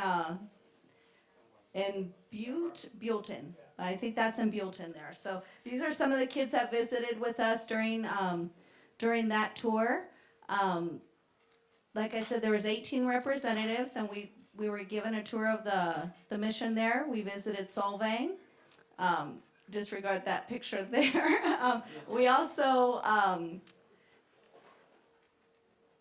let's see, so that was there at the mission. They were very, very grateful. We had a luau style celebration for them at the brewery with some Hawaiian music and some hula dancers. Gave them the American brewery experience. And we had a traditional barbecue for them at one of our members' homes. And a beautiful welcome reception that the city hosted. They were very happy.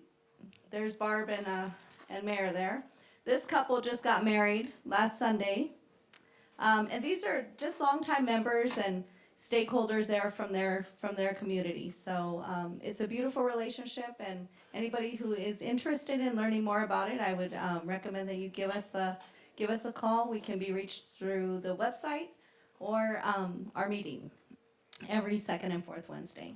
So that little guy that you saw there a minute ago, that's Primo. They started their business, and this is the thing that we look at is what can we share amongst each other? What can we learn from one another? And one of the things we've learned from them is that was one of the gifts that we had presented to them. And Primo, the little guy there with the big smile, he's the patriarch of 19 Hermanos Dairy down there. It's amazing, the full circle, totally self-contained operation that they're running down there.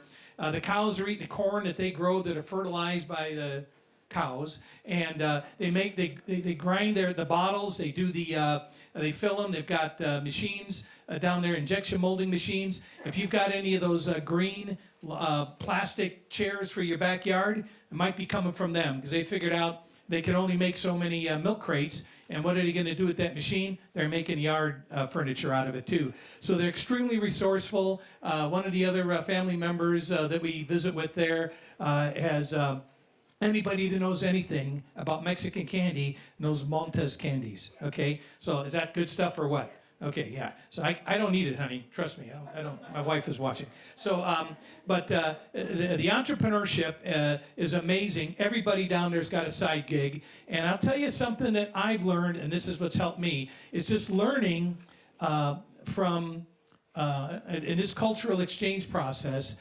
helps me understand better our neighbors here, many of which came from that community. So those of you that speak Spanish know 19 Hermanos is 19 brothers. So he's been a busy guy. I don't think he has a television. But they run an amazing operation down there, and we learn a lot from one another. And our activity, and when we take these guys around the city, around the region, on the different visits and things, the Sister Cities group, and can we get the other Sister Cities members in the audience to stand, please?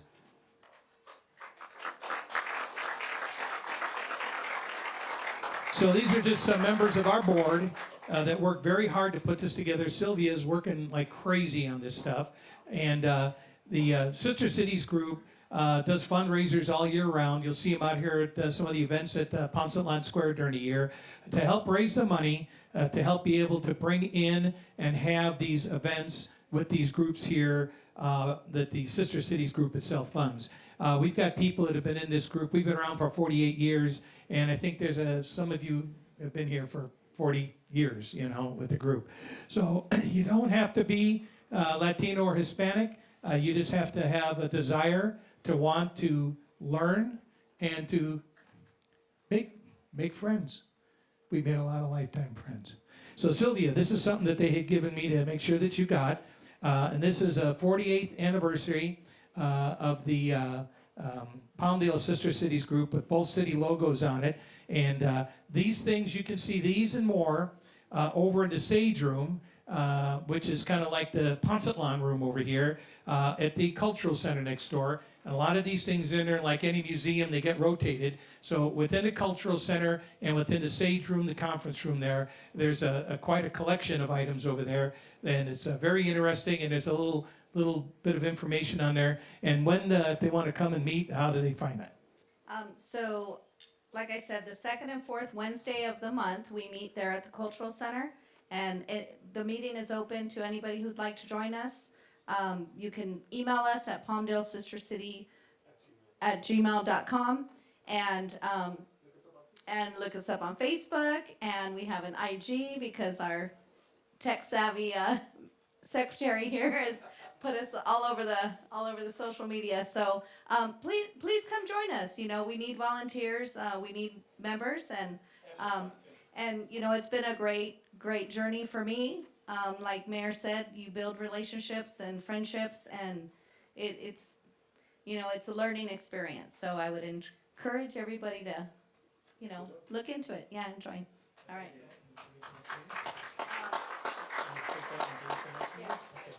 All right, so if anybody has any questions or anything like that, they're here. They may be taken off here shortly, but, and there's also a mailbox over at City Hall, so if you drop it off with the secretary, receptionist over there, she can drop it off and make sure that it gets over to the group. Where's the list here? What am I missing? I have to find my notes here. Believe it or not, that was the last one. Don't clap for that.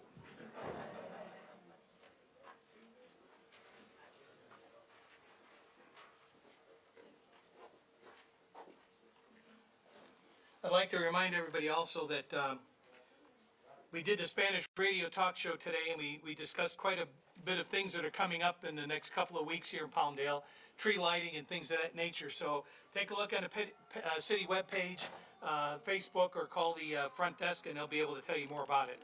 So I need a waiver of full reading of resolutions and ordinances on the agenda tonight, please. So moved. I have Mr. Loa, Second. Mr. Carrillo seconds that. All in favor? Aye. Anybody opposed? So ordered.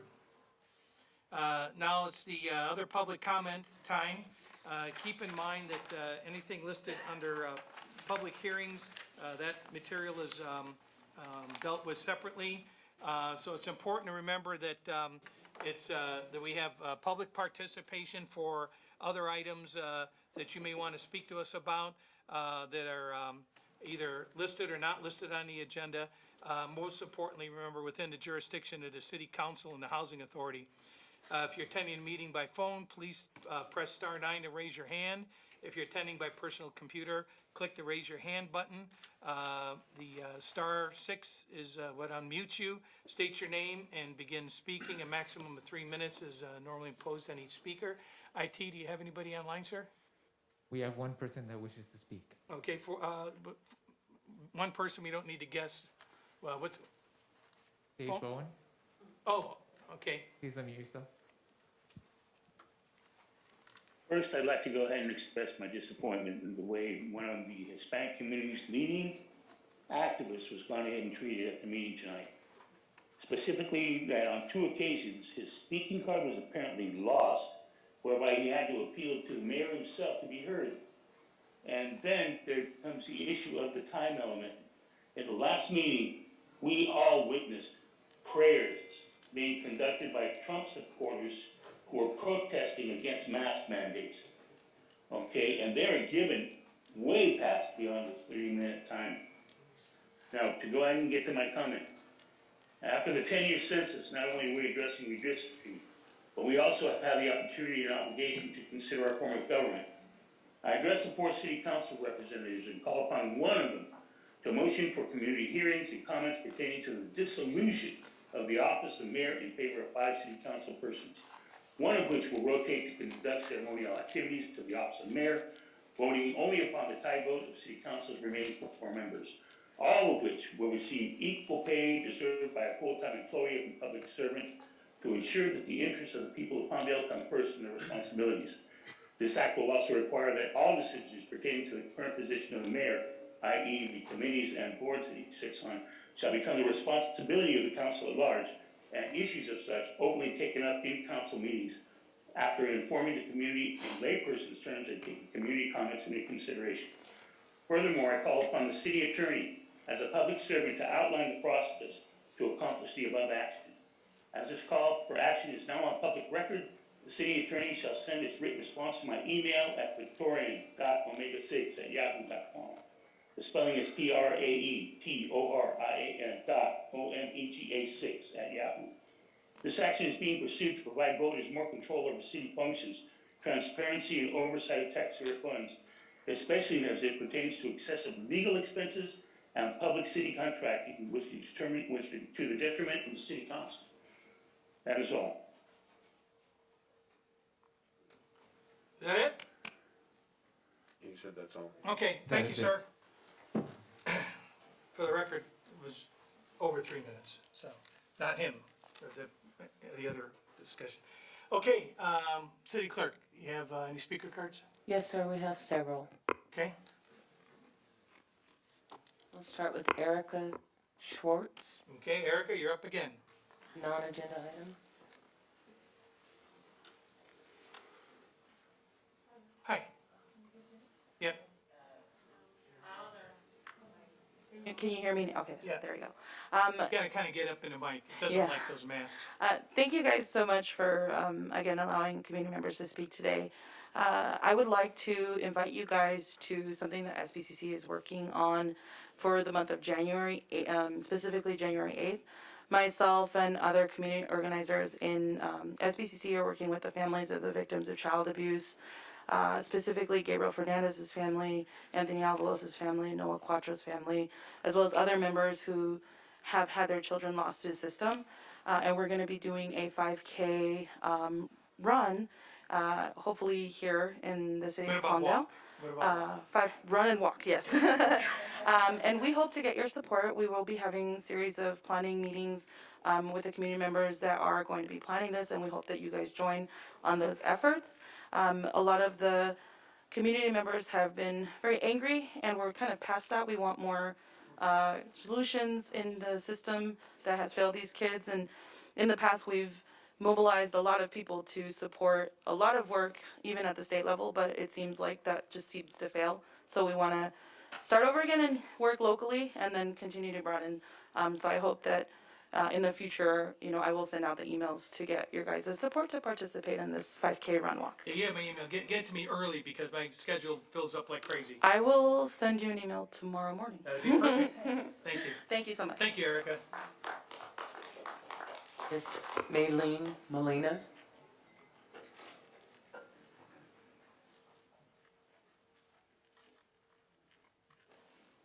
Is there item number? Hi, no, this is, General comment, okay. yes. Hi, everybody. Good evening, council members and mayor and fellow Palmdale residents. My name is Malene Medina, and I'm from the Smoke Free Outdoor Areas Coalition. I'm here to ask for council support to expedite the coalition's proposed provisions and update Palmdale's current smoking ordinance. We want to extend our deepest gratitude to our council members and the mayor who have made time to meet with all of us to share our coalition's initiatives. Thank you very much, guys.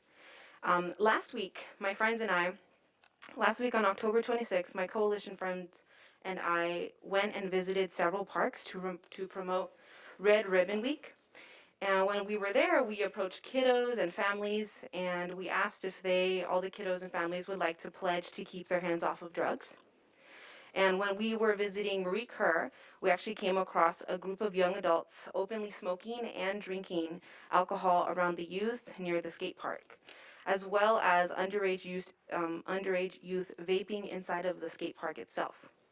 Subsequently, we informed park officials on those illegal activities, but then noticed that they exited the park, so that was good to know. We were happy to know that our presence made a difference, but it's activities like this that need to be taken more seriously. Due to our recent observations around our community involving underage youth smoking, we urge for city council to consider updating our current smoking ordinance and include this topic into your next agenda.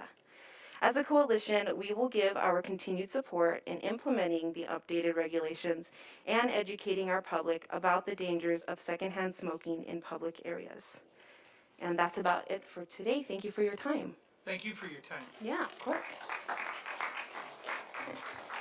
Mr. Jason Zink, non-agenda item. Mr. Zink.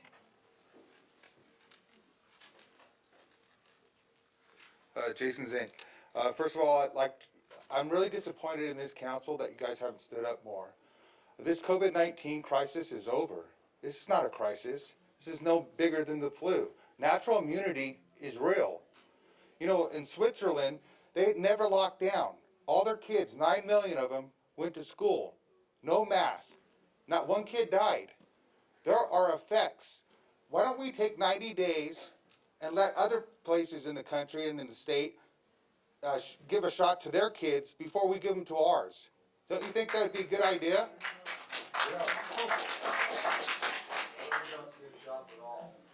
Up, one at a time. The, It's his time. Mr. Loa, you talked about why don't companies come here? Why do they go to Arizona? Why do they go to Nevada or Texas? Well, why aren't we going to the California State Economic Summit, November 9th and 10th, to represent Palmdale? We're now nowhere on the map. I emailed you.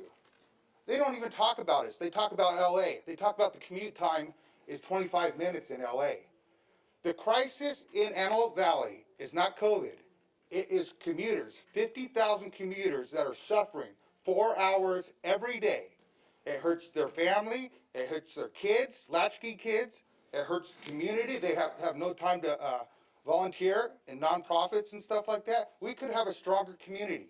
We need a study done. We need to attend other meetings outside of Antelope Valley. We can talk to each other all we want. It doesn't matter. I've seen this go on for 20 years. We need to get out of Antelope Valley and attend conferences and summits out of Antelope Valley. The state does all these workshops when they do bond measures. We never attend those meetings. So there's why, Mr. Loa. That's a partial why. There's why. That's why. You know, if a tree falls in the forest, does anybody notice it? No. And they don't notice Palmdale because nobody knows nothing about Palmdale. The only reason we live here is because this is the only place we can afford, right?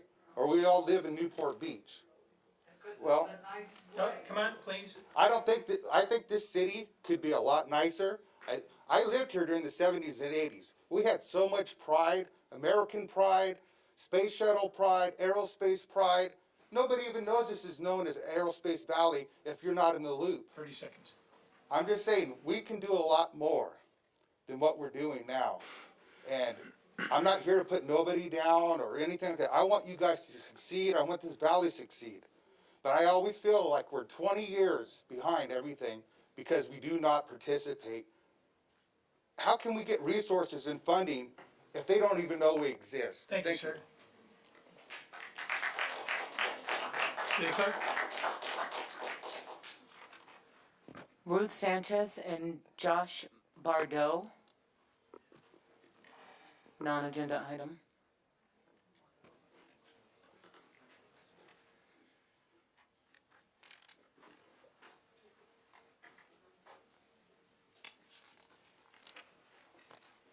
Take my mask so they can hear me. Okay. Good evening, Mayor and City Council. I'm passing out, or our city manager's passing out, a proposed project that Josh and myself have come up with. And this was inspired by the Wellbeing Lab Certificate in Applying Positive Psychology class that is currently being offered by the City of Palmdale. So I do want to thank JJ for bringing that class over and to please keep it up. As you know, we have I think it was over 50 individuals in that class. I have to force Josh to speak because he stays kind of quiet. So come on this side. Because his boss is in the room, that's why. So the project that Josh and I have come out with is doing our tiny habits, which is currently what I'm doing in my neighborhood. We're walking, and what I'm noticing is a lot of the garage doors are open, and more now. I think we're about 20 to 30 individuals walking my neighborhood. But we get a chance to talk. So something that we thought that this can go ahead and help us is developing a positive alliance between law enforcement, the community, and the city of Palmdale as well. So we can go ahead and establish this project going from neighborhood to neighborhood. And, you know, our organization, DHF, will go ahead and do the outreach and also utilize the other 50 students that are taking the certificate class that we can go ahead and go to the neighborhoods. This will give us a chance to be talking and have the positive relationship that Josh and I have. but with the other officers. But also, it will give the city the opportunity to have presence in those neighborhoods that they can, you can go ahead and present information, because a lot of information does not get to the community for various reasons. So this will be an opportunity to have a table to come out and present anything that the city's got going on, but also it gives the deputies a chance to meet the community, so when we see them at a stop, when we see them next, we can go ahead and say hi to each other. It's not a negative stop or a negative interaction all the time. Okay. Okay, Josh? Yeah, we Josh, you're on here. Hold on. Let me reset. okay. Go ahead, Josh. You're on. Thank you, Mayor. We see this as more of like a mobile neighborhood watch. Folks can get in their local neighborhood, walk around, walk the block. We used to call it a foot beat in the patrol stations as a deputy. We'll have a deputy sheriff go out, hopefully a different one every time, so they can interact with the community, meet different members of the community. We can identify resources for that neighborhood from the city as well.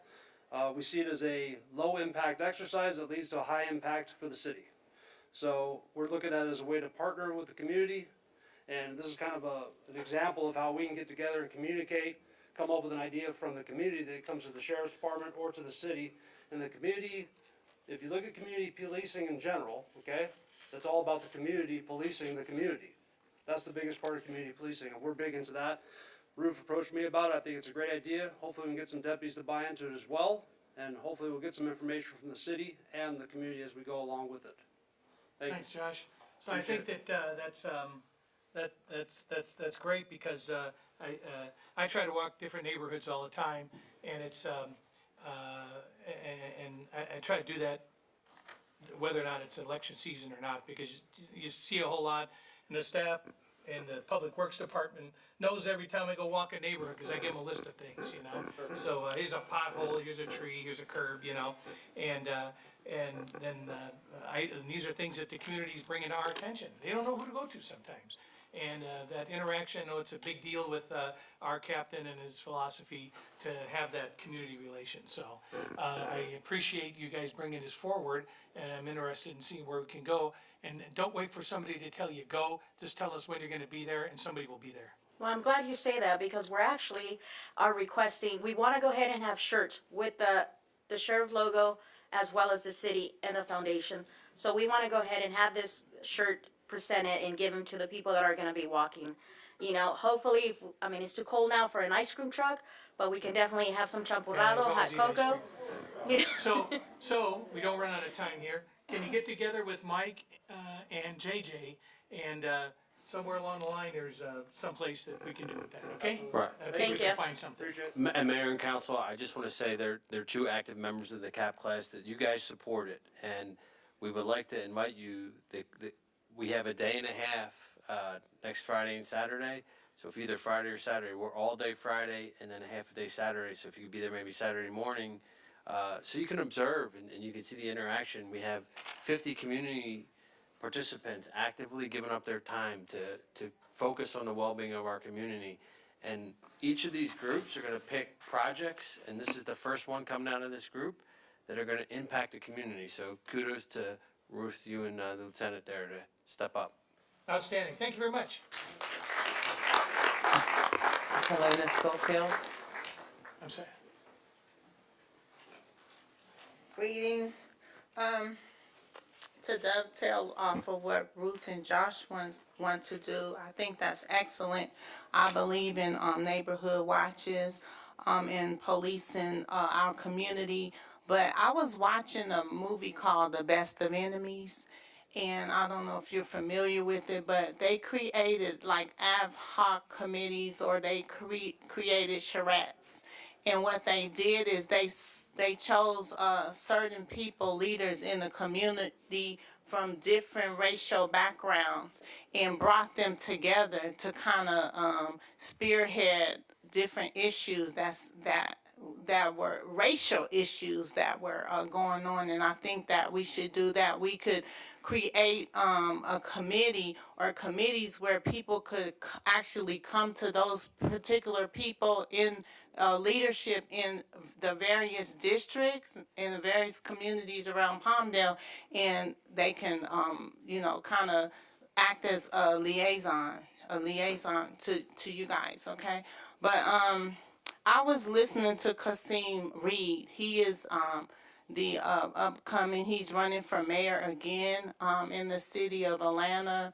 He served for eight years there, and he brought $9.5 billion to his city from Hollywood to Atlanta. And so this young man, I don't know, is it Jason? Jason? I think he's tapped into something because we have so much space to create jobs. I have a daughter that drives from here to Moreno Valley every day to work and back. And I have to stand in proxy sometimes to help her with my grandkids.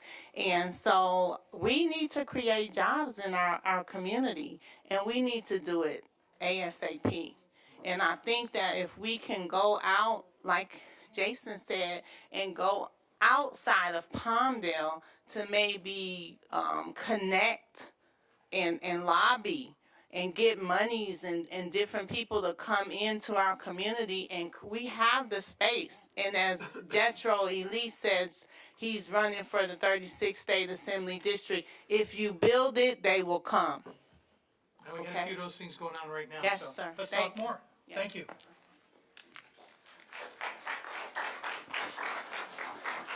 So let me, Mayor, the next set of comments is for item 15.6. We have several. those are those hearing items?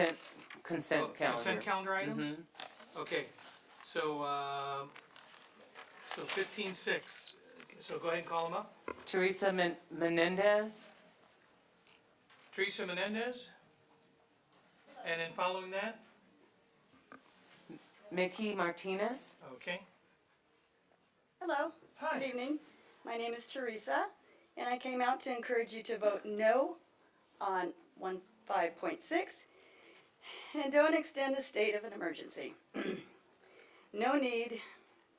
Don't maintain it. Just vote no. Thank you. Thank you. Now you realize,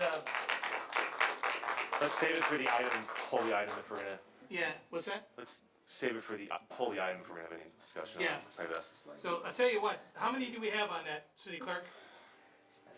Chanae, do we have a number of those items? 15.6? Yeah. Yes, we have several. Okay, so what we're gonna do is we're gonna pull that item from, so that we can have some discussion on that. And then, we'll have you all come up with that particular item, specifically, okay? So we got those initial comments, and we're gonna take some more. Keep in mind, this has nothing to do with the county stuff whatsoever. This is in order to comply with a state bill to allow, remote access by the council and by the public, so that we can do the things that call on IT and the city clerk to call that stuff up. And the language that's in this particular item, is what the state requires in order for us to do that. So we don't have to do that, and if we don't do that, Ms. Betancourt, who's fighting cancer, can't participate, and residents can't participate online. So, it's a totally separate issue, and it's merely to comply with the language that the state requires under AB 361. So that just helped to set the stage on that item, okay? So, are you on that item? Yes. Okay, so let's hang on to that thought for just a moment. Okay. Do we have, We have a Mr. Tom Luby And- for 15.14. 1514? Sir?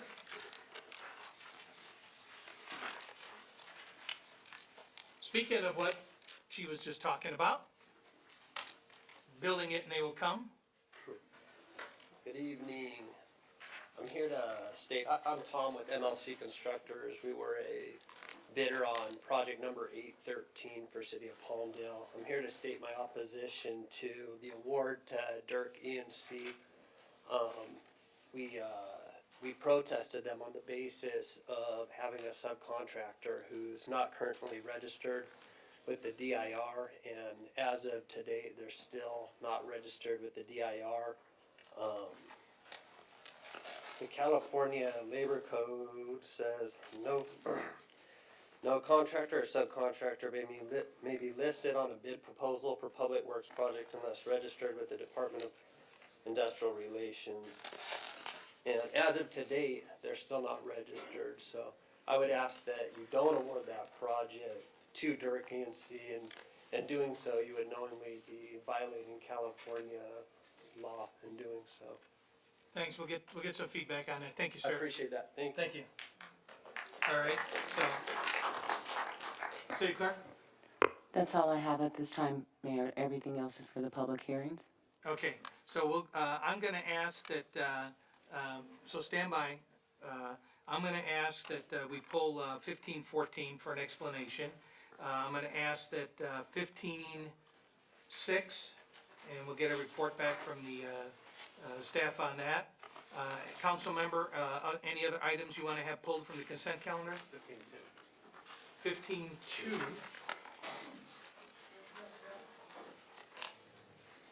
Okay, 15:2, city manager request 15:2, okay. Council members, or a motion? Motion to approve the rest of the agenda items. Okay, so with the exception of the ones that were mentioned there, 15:2, 15:6, and 15:14, I have a motion, do I have a second? Second. Second, okay, all in favor? Aye. Anybody opposed? Hearing none, so ordered. Okay, so, Short break. I'm sorry? Short break. I'm sorry. Short break. I think we will in just a moment. So 15:6, we'll get the, how many speakers we got on that one? A pile? Okay, so 15:2, please, go in numerical order. And we're gonna have to take a break here, because you got old guys up here.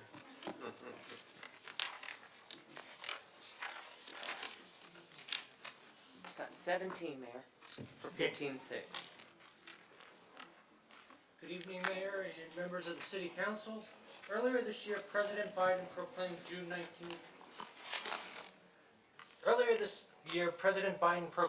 19th Juneteenth Day of Observance, a federal holiday. This holiday acknowledges and celebrates the end of the Civil War and the emancipation of Black Americans. Staff recommends adding Juneteenth Day of Observance to the list of recognized holidays. Full-time and benefited part-time employees will be paid for the holiday. The City Council has the following options in regard to the new federal holiday. Observe the Juneteenth federal holiday by closing city offices on June 19th. Observe the Juneteenth holiday by designating June 19th a floating holiday.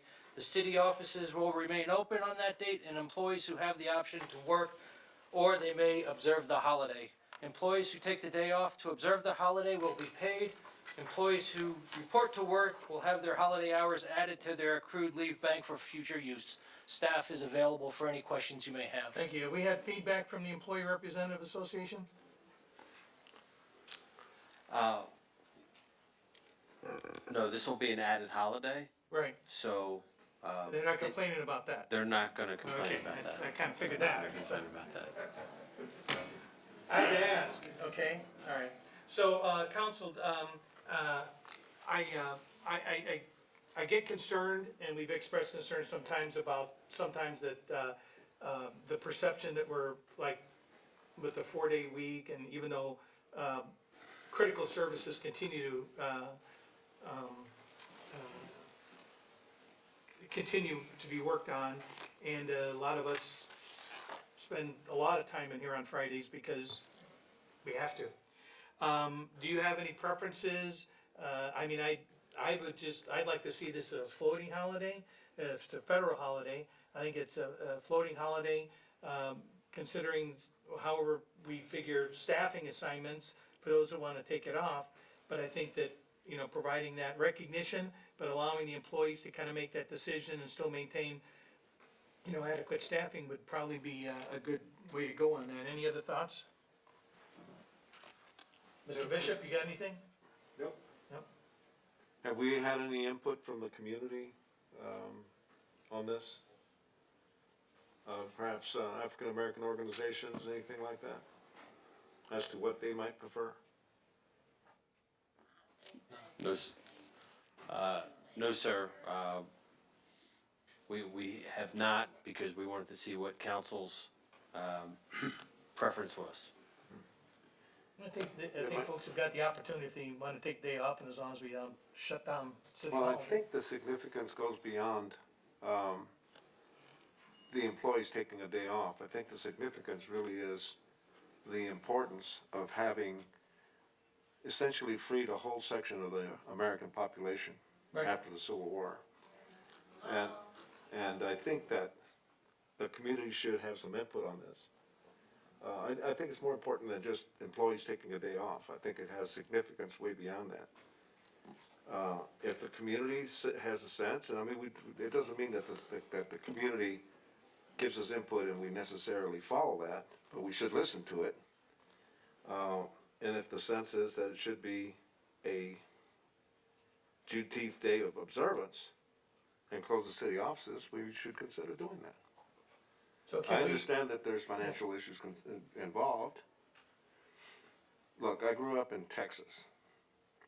And when I was growing up, we still had separated seats in movie theaters. My high school did not integrate until I was a junior in high school. That was the 11th grade in 1966.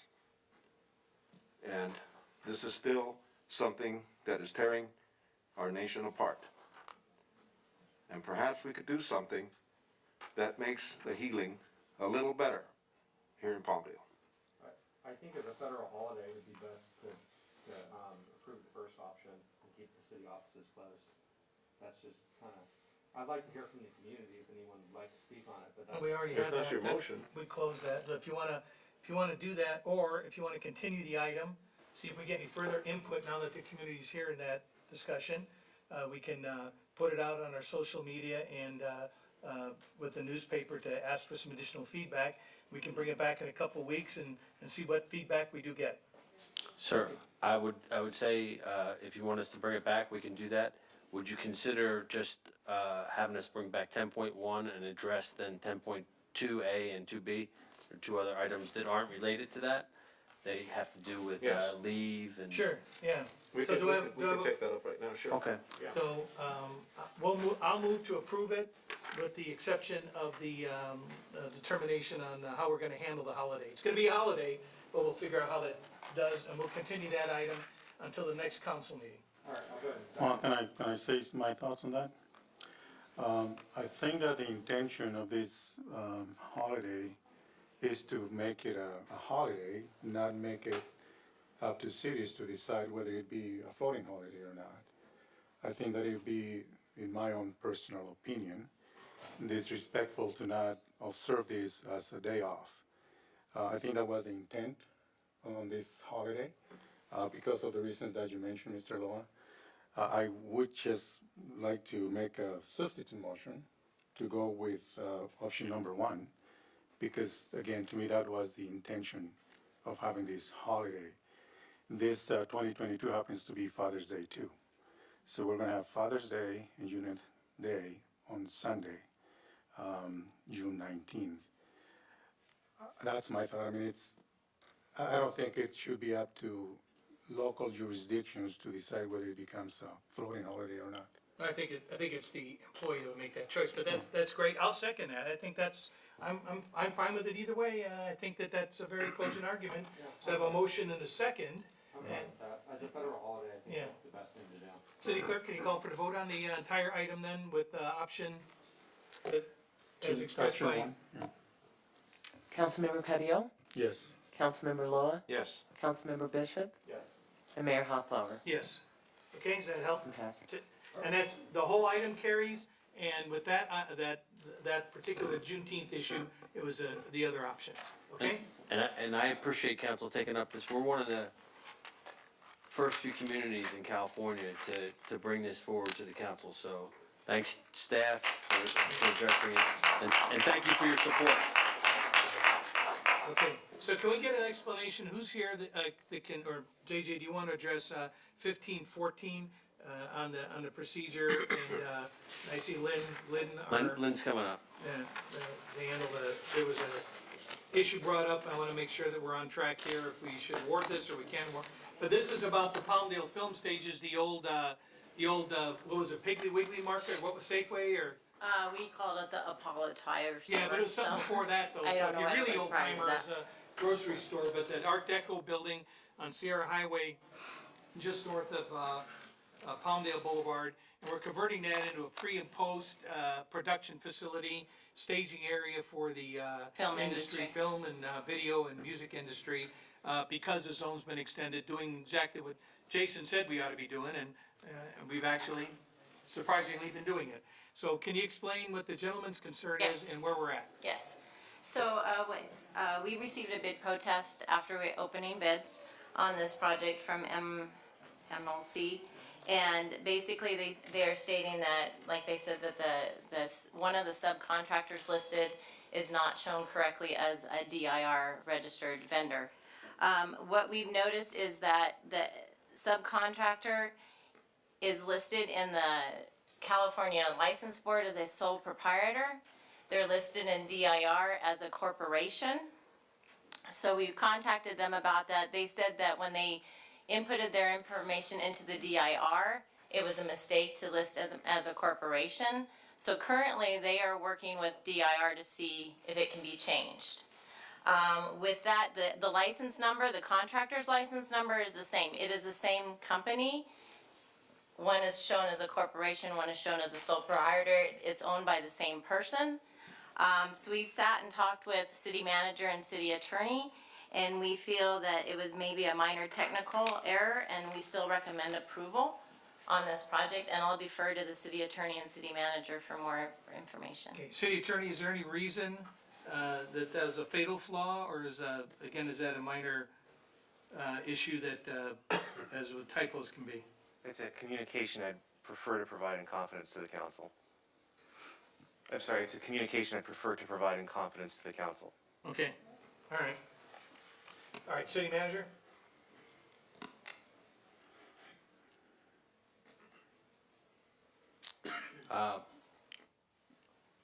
We believe that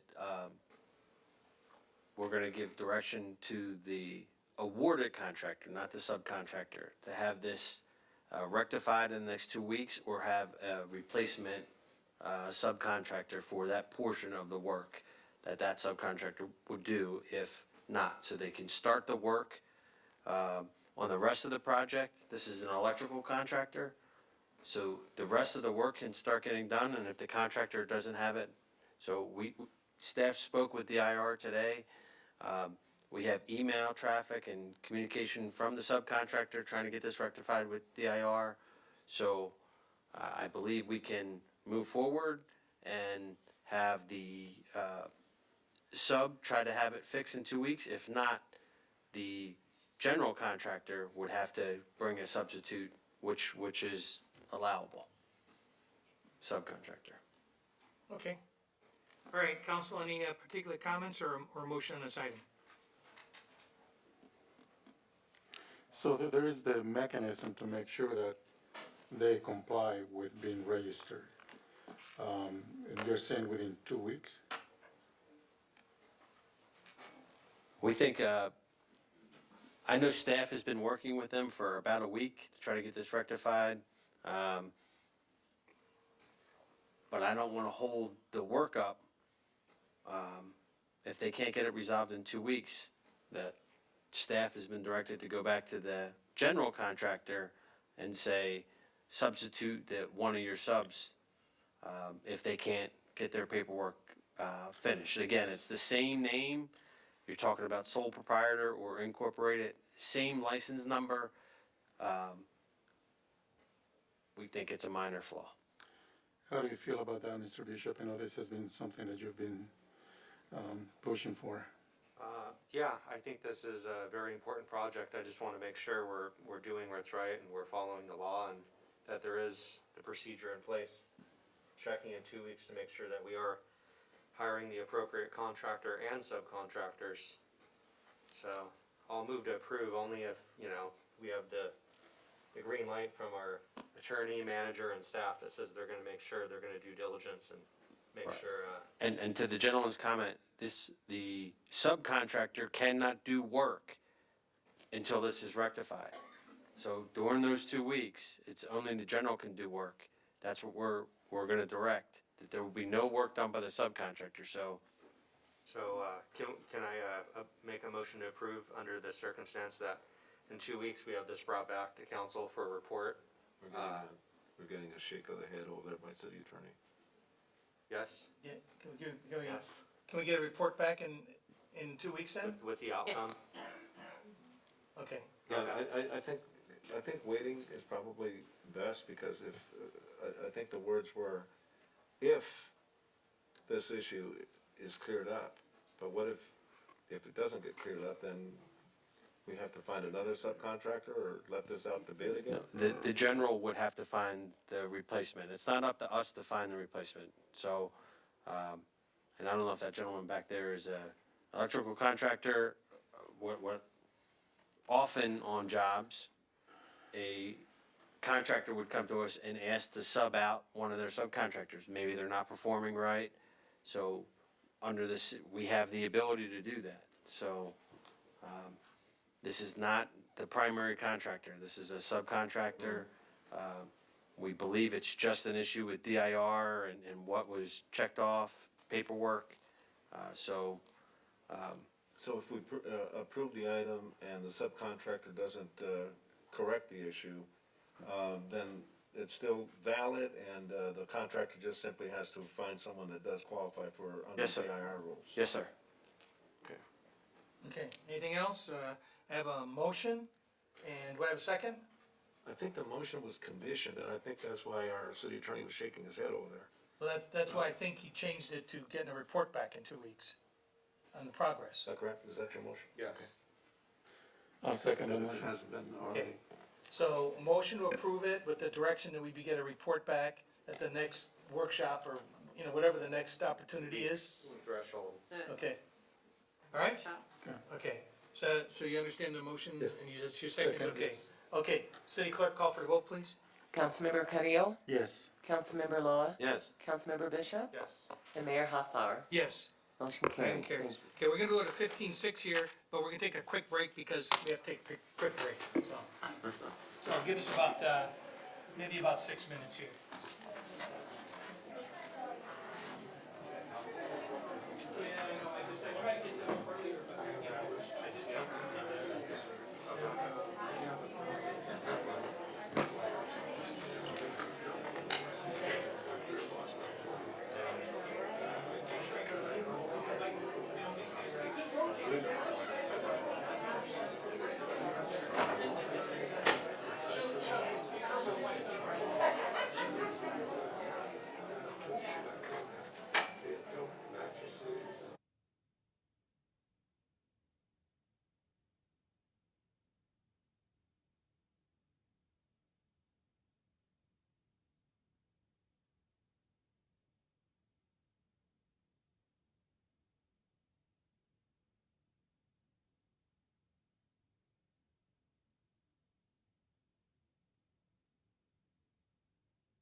You start wandering back to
Can we get our seats, council members, please?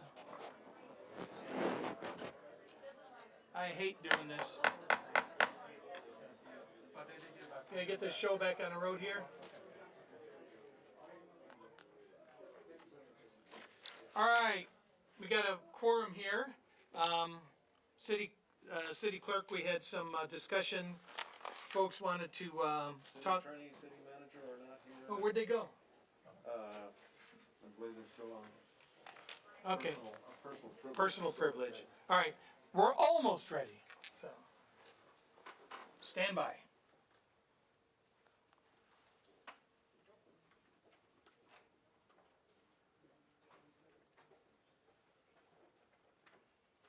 Ooh, man, I meant to pull this other item off.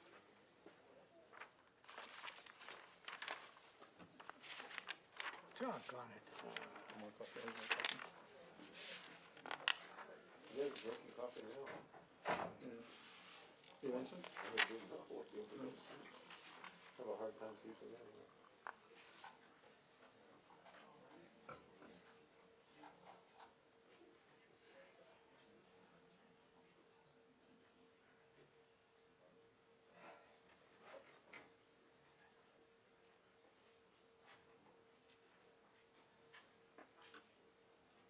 Okay.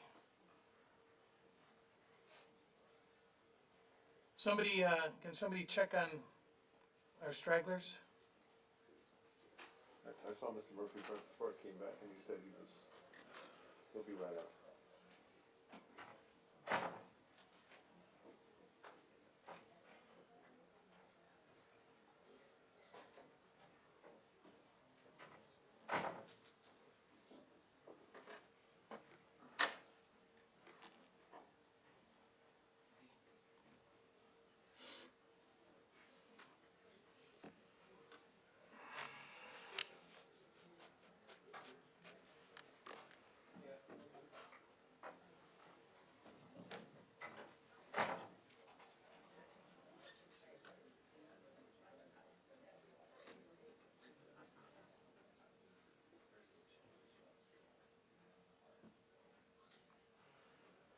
I apologize.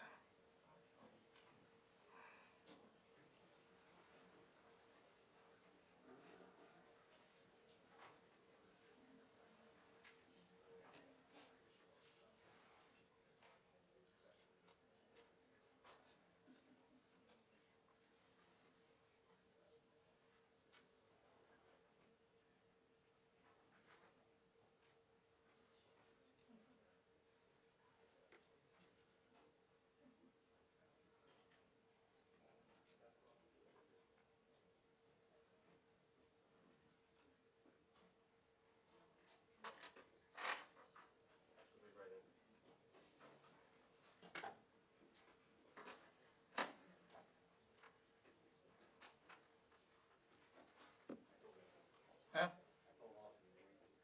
Okay, he's not answering his phone.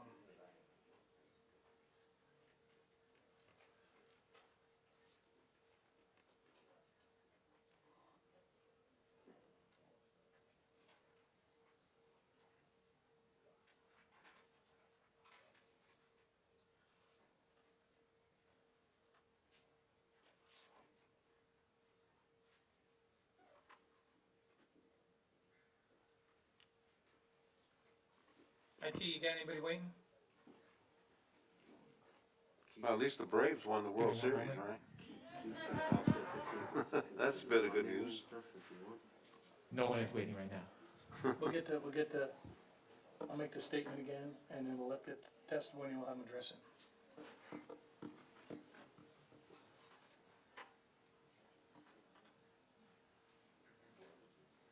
Okay, I don't want to start with any testimony before I can get him back out here. Okay, don't pay the ransom. We got it. Okay, so we'll be back on the record,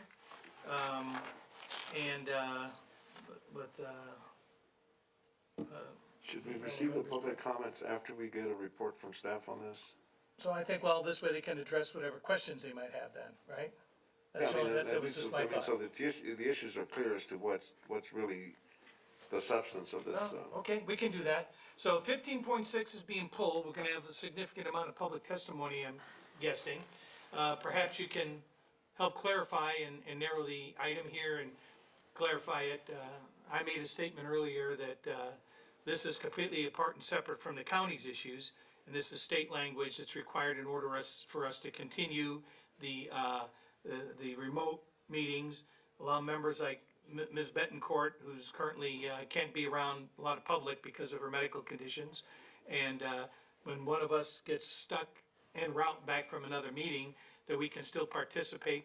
Otherwise, we have to go to the old system where you can't do that. Public can't call in, public can't do the Zoom and that other stuff, and that this is what's required by the state. So, and that there's also potential that if you don't do this, that a number of our programs, fundings become at risk, so. Which is why I'm here to explain. Thank you, sir. So there's legal implications, which you just explained. From the financial perspective, this allows the city to get the reimbursement from FEMA.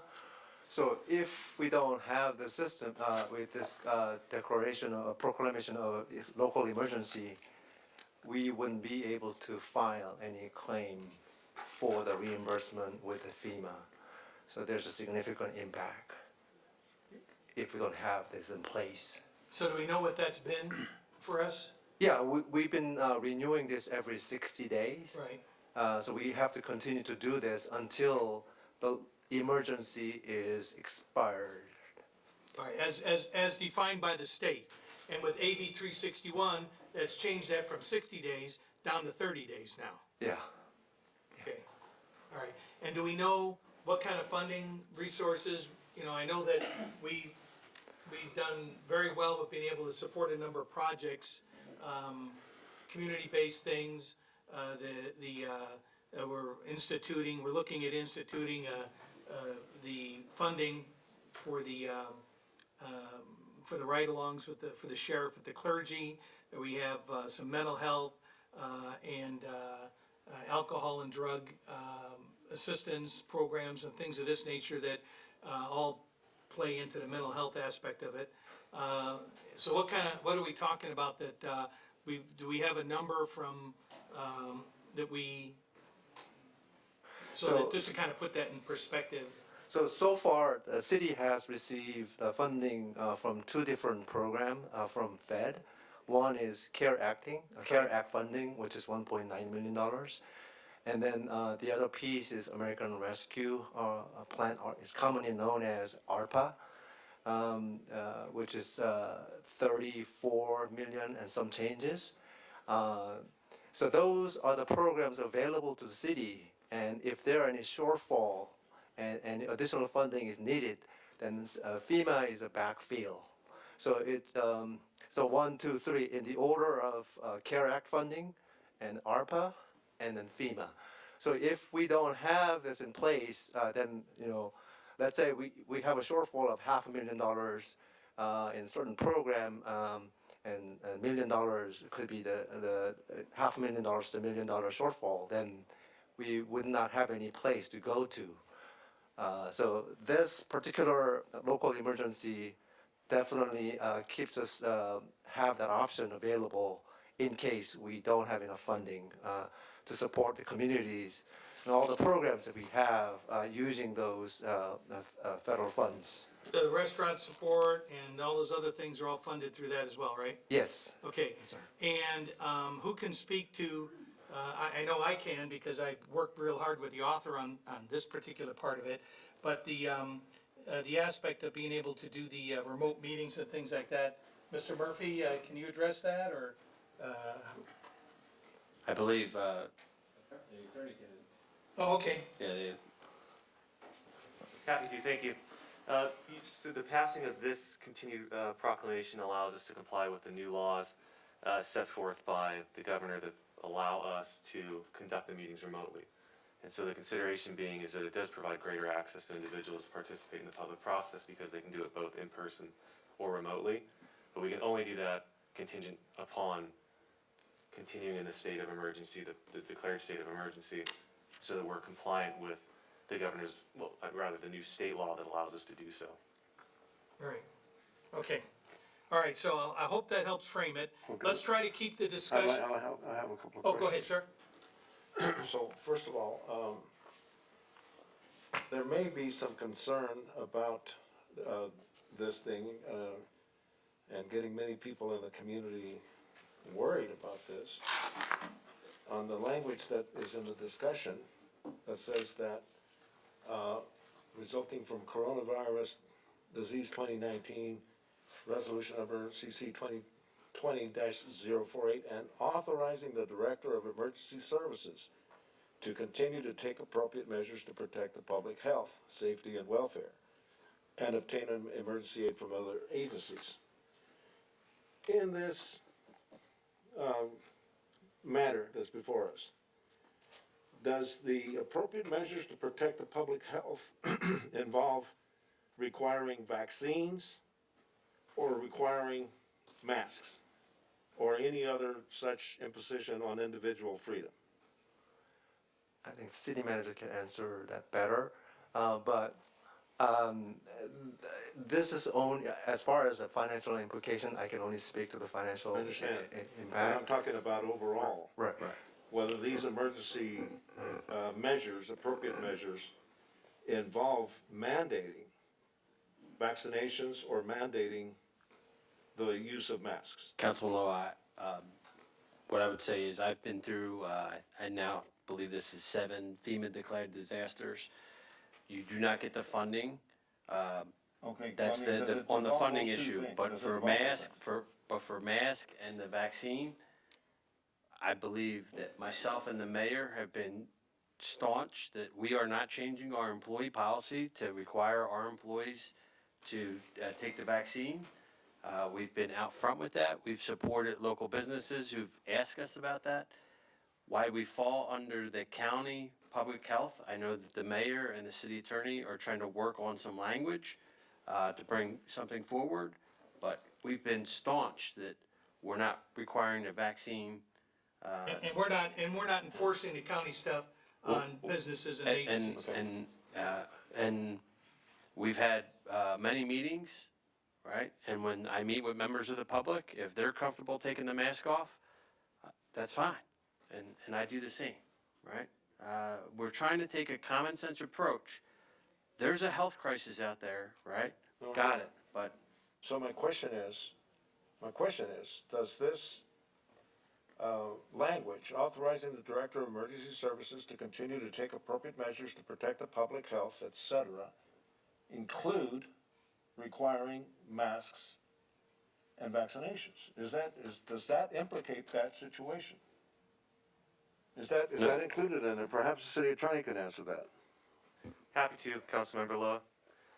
The Director of Emergency Services would serve at the direction of the city manager, and as the city manager's clarified the position that it's not inclusive of that in the scope of the conduct, I guess is the best way to say it. I mean, if the language is specific only to allowing Zoom meetings, distance meetings, remote meetings, let's say, that's one thing. But if it involves more than that, then that's a concern. I think though, this may help you with that. The language that's in here is almost verbatim from what the state,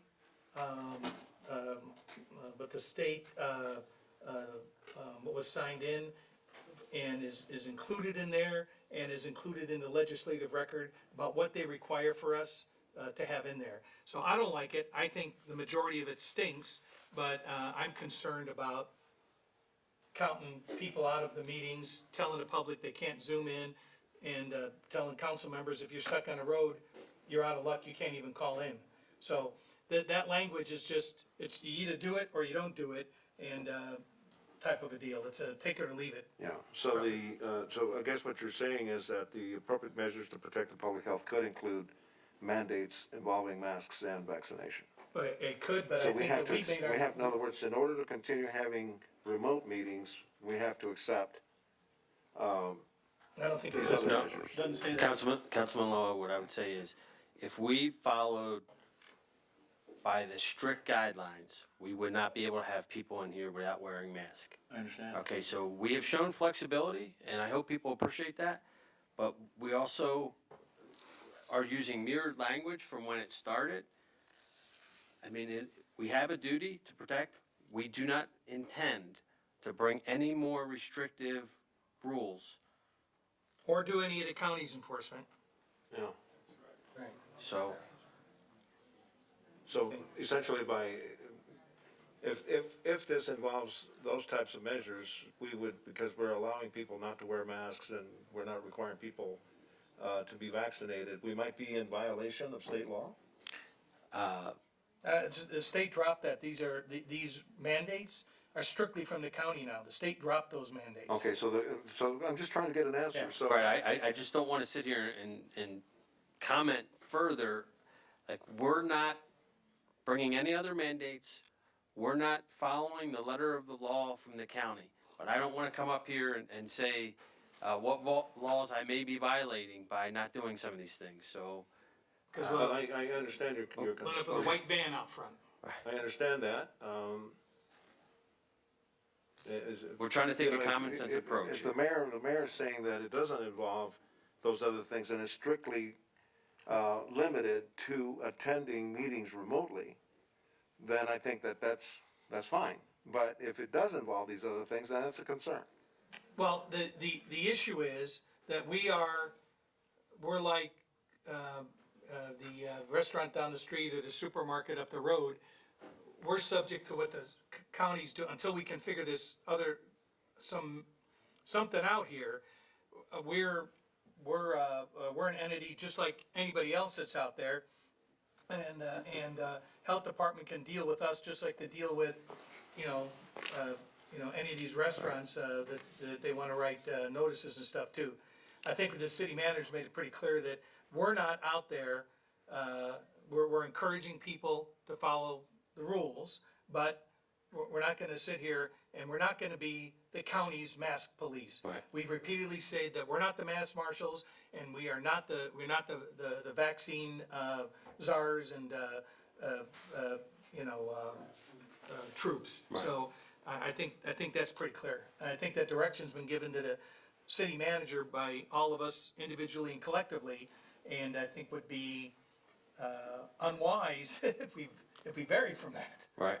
The one thing, and I haven't seen the language that you and the city attorney are working on. I know Councilman Bishop and I spoke about some potential language around, since we're a charter city, Right. maybe telling the Department of Public Health that before they're gonna come and do any enforcement in our local government or on our small businesses, that they have to give us a 30-day notice. Right, well, we're looking at all those, and we've been contacting other charter cities and incorporated cities, and to get their support, find out where their problems are that they're having, because we're in a lot better shape if we're moving forward in a collective basis. But as we've said before, the county ordinances normally apply in unincorporated county. And what's the legislative sleight of hand that they've done to say, well, yeah, except this one, this applies. They make changes in the animal control ordinance or any other ordinance. We have to adopt those amendments. We haven't done that. we have not done that. So, we've got a lot of people a lot smarter than us sitting here that are helping us collectively, work on this thing. So that's a great point as well. So I think sending that letter off would not be a bad idea, so. All right, do we wanna get some other feedback from the community here? All right, so you guys know what the parameters of this is. It's relative to this measure related to AB 361, not relative to what the county's doing. That's what we're gonna be hearing here tonight, okay? So if you got a beef with the county, with their mask or their other things there, that's really, we've clarified that's not the topic here. This is about being able to continue, the ability, jumping through the bureaucratic hoop in order to continue to receive the appropriate funding and for our ability to conduct remote meetings for the public and for council members that are, absent, or as in the case of some members, immunocompromised and have to do it by remote, so, okay? All right, so, just wanted to make sure, Mario, that everybody knew what we're talking about here tonight, so. We all shut up together, we're all very well aware. Excellent, okay, I bet you we'll see different, thank you. I'm just saying, because it happens all the time. Okay, City Clerk, go ahead and let's get the first couple of people queued up. Adam, I was up last. Vicky Martinez. Oh, okay, look at, I cut her off, so let her bring up first, state your name, and who we're gonna have behind her? Adam. Adam. So Adam something will be there, Just and Adam. who's behind Adam? Adam, and then David Eberhard. Okay, so that'll be the first three. So ma'am, state your name again so we My name is Vicky Martinez. thank you, go ahead, ma'am. Good evening. I would like to encourage you to vote no on item 15.6. We need to stop the state of emergency, not extend it or maintain it. As you stated, I feel like you guys are trying to keep us in the state of emergency for 1 to 2 council members to be able to attend, to be in compliance with the Brown Act. All due respect, they need to show up. We cannot keep our town in a state of emergency for 1 or 2 people. In regards to our city members, you can still do Zoom. We can still do that. Okay. We don't need to be in a state of emergency for that. Lives are at stake. Okay, not just 1 or 2. We can't put 1 or 2 people's lives ahead of all of us, ahead of an entire city. COVID numbers are down, but what's going up are mental health issues, suicide rates, all those things. Health issues, drug use, murders. Those are the issues that are going up. Kids are suffering. Did you hear how loud we cheered outside for Palmdale High, the children there? We cheered because we're here fighting for them. Okay, for them. And we need to stop this now so they can live a life full of the freedoms that we grew up with. We can't let them be taken away by these mandates. I have a child that told me she wouldn't remove her mask even outside because she doesn't like her face. So look at all these complex issues that are coming up, mental health issues. We need to stop these mandates. Mr. Loa, as you said earlier, you knew what it's like to grow up in Texas where there was division. Okay, that is what these mandates are causing.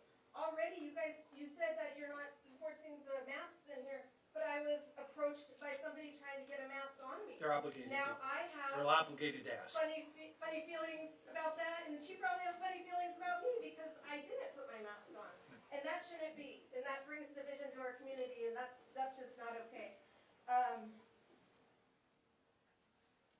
Masks are just basically a joke at this point. It's we know they don't work. We know we're doing it for compliance, and those are just the mandates that we need to stop. Okay, I'm very proud to be an American. Please vote no and keep me proud to be a Palmdalean. Thank you. So just for clarification, when you talked about fighting for the kids, Yes. Ms. Betancourt's fighting for her life, but she also has a responsibility and a right to be able to represent her constituents. The only reason she can't do it tonight is because she's like not in a condition that can be even do anything. So that, and the 361, City Attorney, please clarify for me. If we don't have this, we go to, it's either the Brown Act or 361, correct?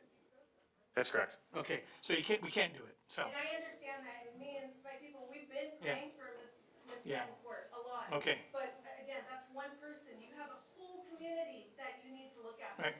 All right, so, all right, and again, so let's just, I wanna be real clear here, because as I stated, I knew this would come up. This isn't about the mandates and things of that nature. We get it. I mean, I had every news agency in the world out here talking to me today, and I think my position was very clear on that, what the county can do with their mandates, okay? So let's talk about. Clear, but Yeah. you can't keep us under a state of emergency if you're going with what you said. Okay, all right. Could I ask you a question? Could I ask you a question? Ma'am, could I ask you a question? Okay. Yeah. Okay, I couldn't get a clear answer from the city attorney or the city manager, so I looked up Assembly Bill number 361. It is strictly involving open meetings, the Brown Act, as you pointed out, but doesn't have a single word in there requiring anything about vaccinations or masks or anything like that. It doesn't say anything about any health measures.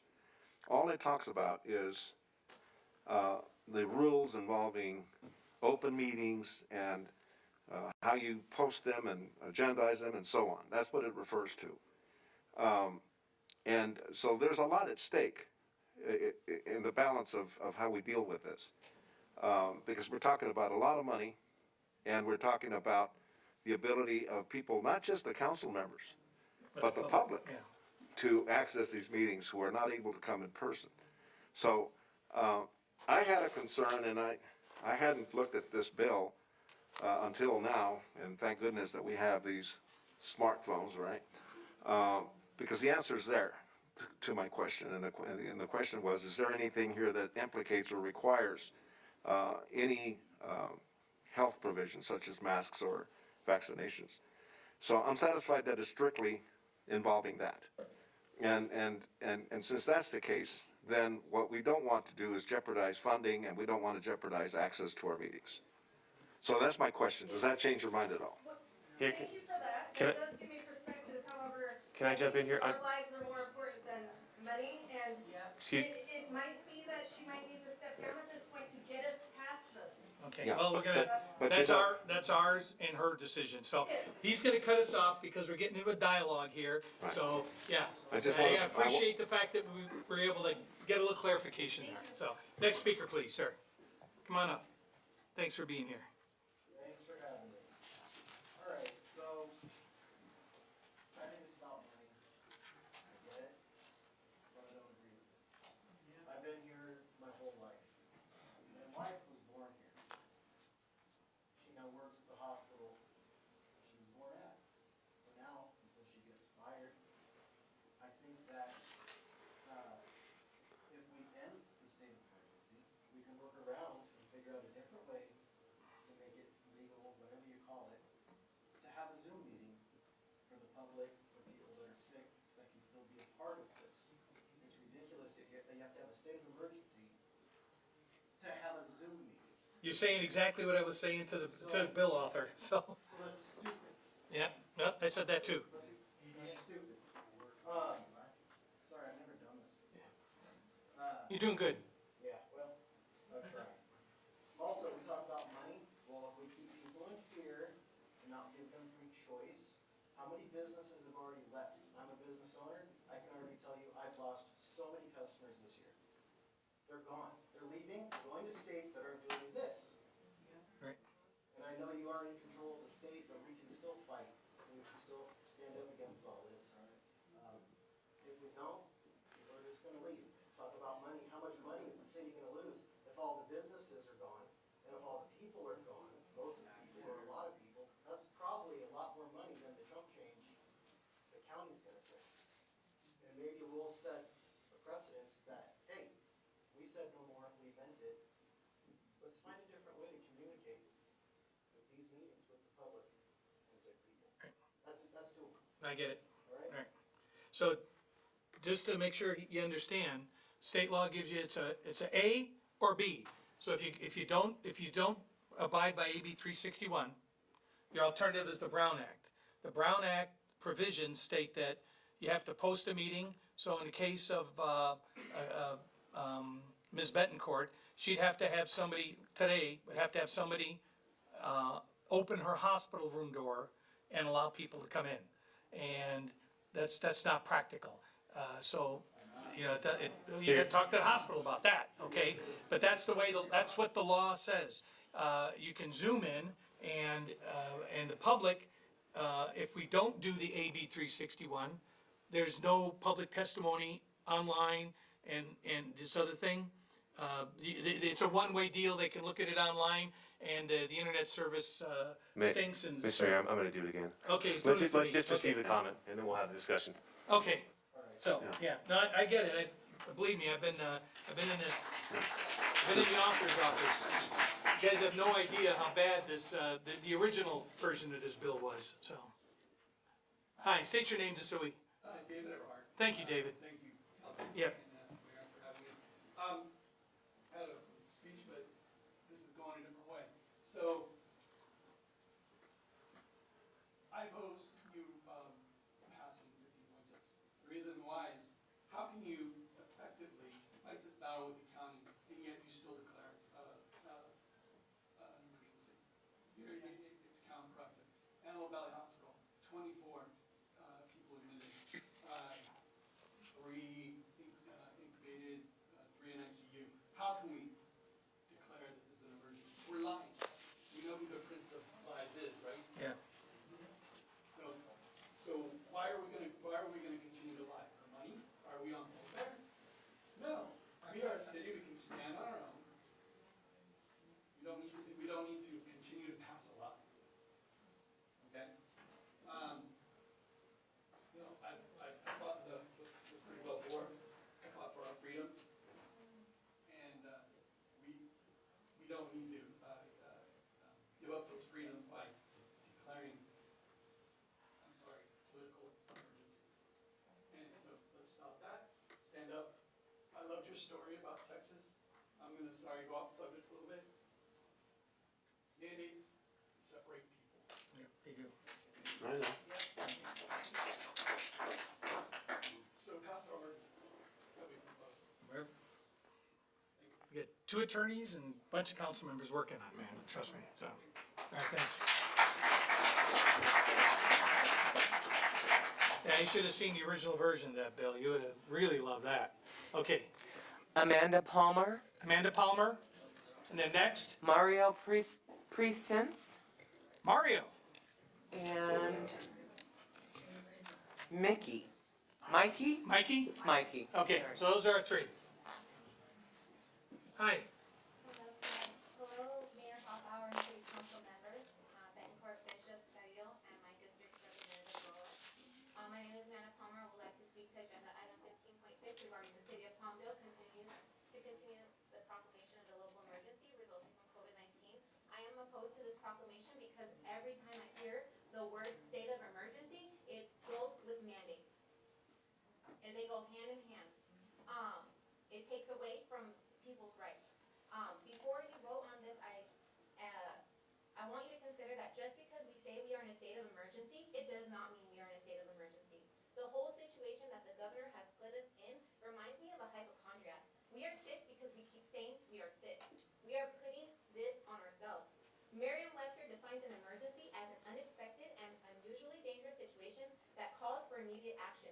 We are no longer in an unexpected situation. We are no longer in a dangerous situation. We do not need immediate action to address COVID anymore. We have a better understanding now than we did over a year and a half ago. Furthermore, these state of emergencies are not helping us, ironically. I understand in the beginning it was important because we didn't know anything about COVID, but continuing on with this for this long is ridiculous.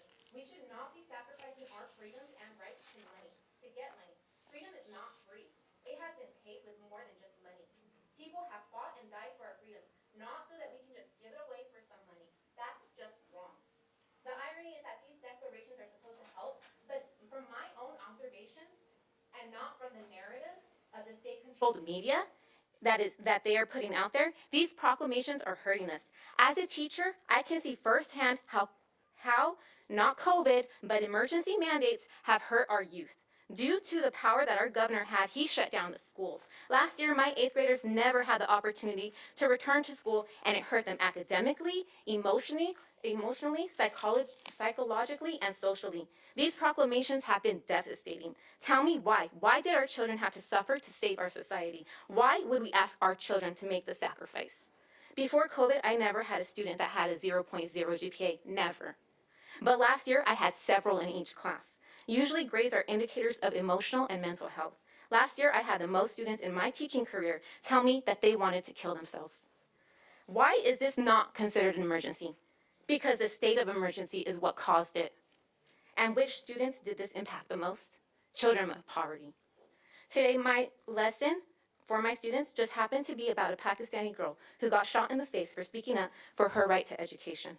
Her name is Malala Yousafzai.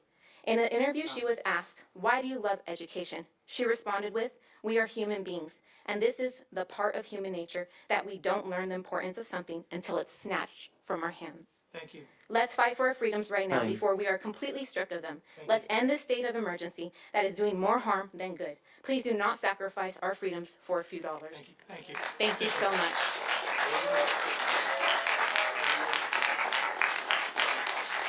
Mario, you're up. Good to see you, sir. Good to see you. Good evening, Council. My name is Mario, and I live in District 1. Austin Bishop is my council member, so my request is to you specifically. Vote no to continue the state of emergency. The abuses of our rights need to stop in Palmdale. Los Angeles County doesn't own us, and what little money they do give our city isn't worth lying to the people or invading our medical privacy. A state of emergency is defined as a situation of urgent need for help and relief brought upon by a natural disaster, act of terrorism, or other crisis as declared by a governor, president, or mayor. Cambridge defines it as an extreme condition caused by severe weather or war in which government allows itself special powers. Now I have to ask, do 361 deaths constitute a state of emergency? What special powers are you giving yourself? Telecommunication? The city proudly displays the numbers of cases on our website, 30,059, or 19% of our population of 152,291. 1% of all those cases resulted in death, according to the Los Angeles Public Health Department. We lost 0.2% of our population to COVID-19, compared to the 1.8% of residents affected by crime in our city. 361 residents died from coronavirus, but 403 residents were assaulted. 399 had their vehicles stolen. 1,065 suffered serious injuries in auto accidents, of which 146 resulted in death. These numbers are publicly available from the California Office of Traffic and Safety, as well as the Palmdale Sheriff's Department.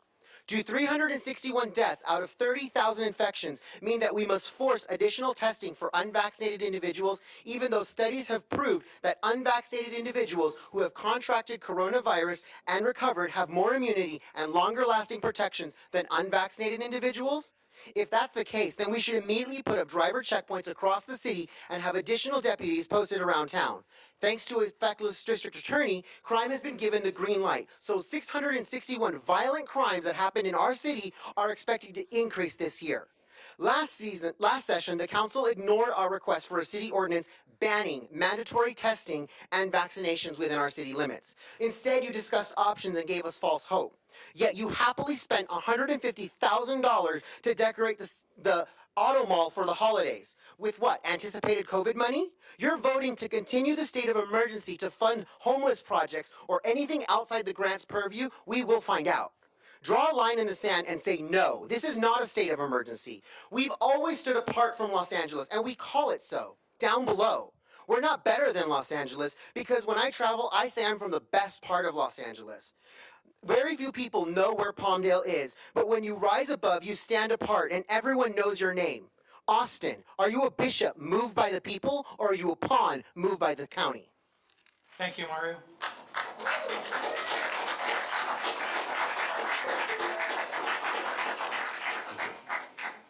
Hi, sir, remind us your name. It's been a few minutes. Hi guys, I'm Mikey or Michael Spalding. Thank you, sir. Nice to see you all here. A lot of you know me. I see a lot of familiar faces, so thank you. This is my first time actually talking in public. I usually hide behind my husband, who you just talked to a moment ago. So I let him do all the political conversations, and I try to keep quiet because I don't get involved. I'm sure he's taught you a few ththings here. Yeah, yes, yes. So one of my biggest concerns is that I have to chameleon because I have a lot of clientele. I work in escrow. I work in real estate, and I have a lot of clients that have difference of opinions, difference of thoughts, and I'm with you guys on that because you have such a hard job like I do. Where do the line lay with this person? How do I talk to this person? How do I commune with this person? And one of the biggest problems we're having nowadays with this is that because the ordinances are going into place, because of what's going on here in our local government is causing a lot of division within ourselves.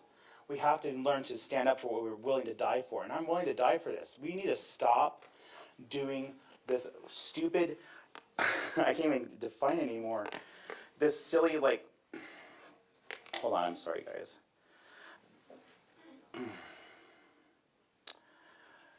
Hold on one more second, I'm so sorry. We need to stop with the resolution that the City Council Palmdale and continue the proclamation of a local emergency resulting from coronavirus disease. The coronavirus disease is done, guys. We've all practically have it, I believe. I think everyone here in this room has had it, or you vaccinated from it. And that should be your right. You should have your right. You should have the right. If you want to wear a mask in your car alone, do it. You know what I mean? If you want to do that, do that. If you want to have the vaccine, have the vaccine. I don't understand why everyone is getting so upset about the fact that if you do you, I do me. I don't get that. I don't understand that. I never got that, and I never will. And one of the bigger issues is that with the money, as far as financial is concerned, we're a good, strong city. Like I said, I'm an escrow. I work in real estate. I know how much their houses are going for. I know the property taxes. I know what's happening out there. We're making good money. We don't need this money. We don't need the proclamation to go on. We don't need them. And then what happens what about the shielding approach? When they actually do go into FEMA. FEMA's going to put everybody and separate everyone and divide everyone. Parents, children, if you're vaccinated, you go this way. If you're unvaccinated, you go that way. That's almost as bad as Hitler. That's really sad, guys. I mean, and I stand before you because I know, you guys know I don't talk well. So, You're doing a great job. Thank you. But one of the biggest problems we're all having here is that we all want you to get across to you guys. We're here for you. We want our city to thrive and survive this. We need the city to survive this. Otherwise, like I did last month, 96 escrows. 96 people left the state of California from Palmdale, Lancaster area. Why? Because of the mandates, because of the laws, because of what's going on. Thank you. Oh, there you go.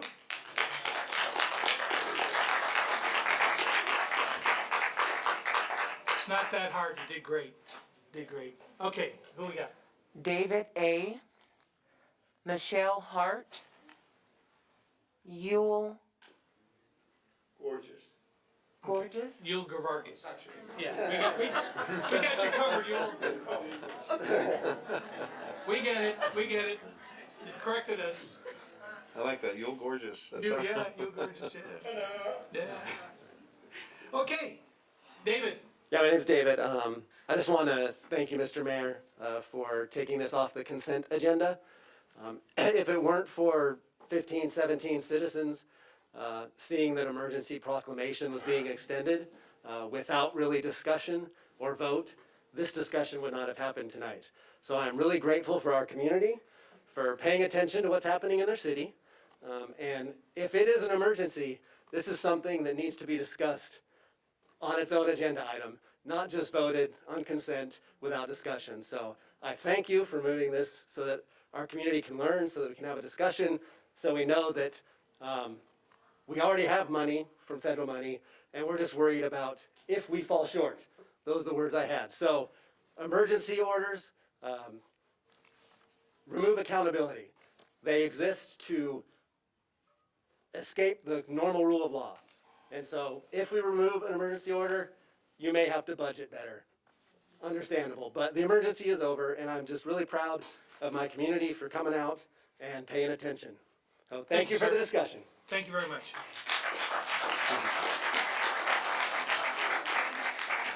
Michelle Hart.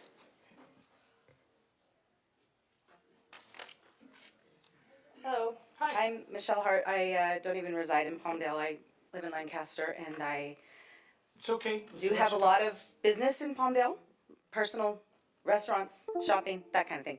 Anyway, I just wanted to address the fact that we seem to be locked into this perpetual emergency proclamation to bring funding for what seems to be non-COVID related issues. The emergency ship has sailed. COVID numbers are down significantly, and using this crisis as a form of manipulating the system is dishonest, unethical, immoral, and frankly dirty. Please do not drag this crisis on any longer. Our freedom is not for sale. Wouldn't you like to remain the most business-friendly city? It would be difficult to maintain that if we continue these mandates and this emergency proclamation. So anyway, I just wanted to say that, and I just felt like the residents of Palmdale and the surrounding communities deserve better. Thank you. Thank you.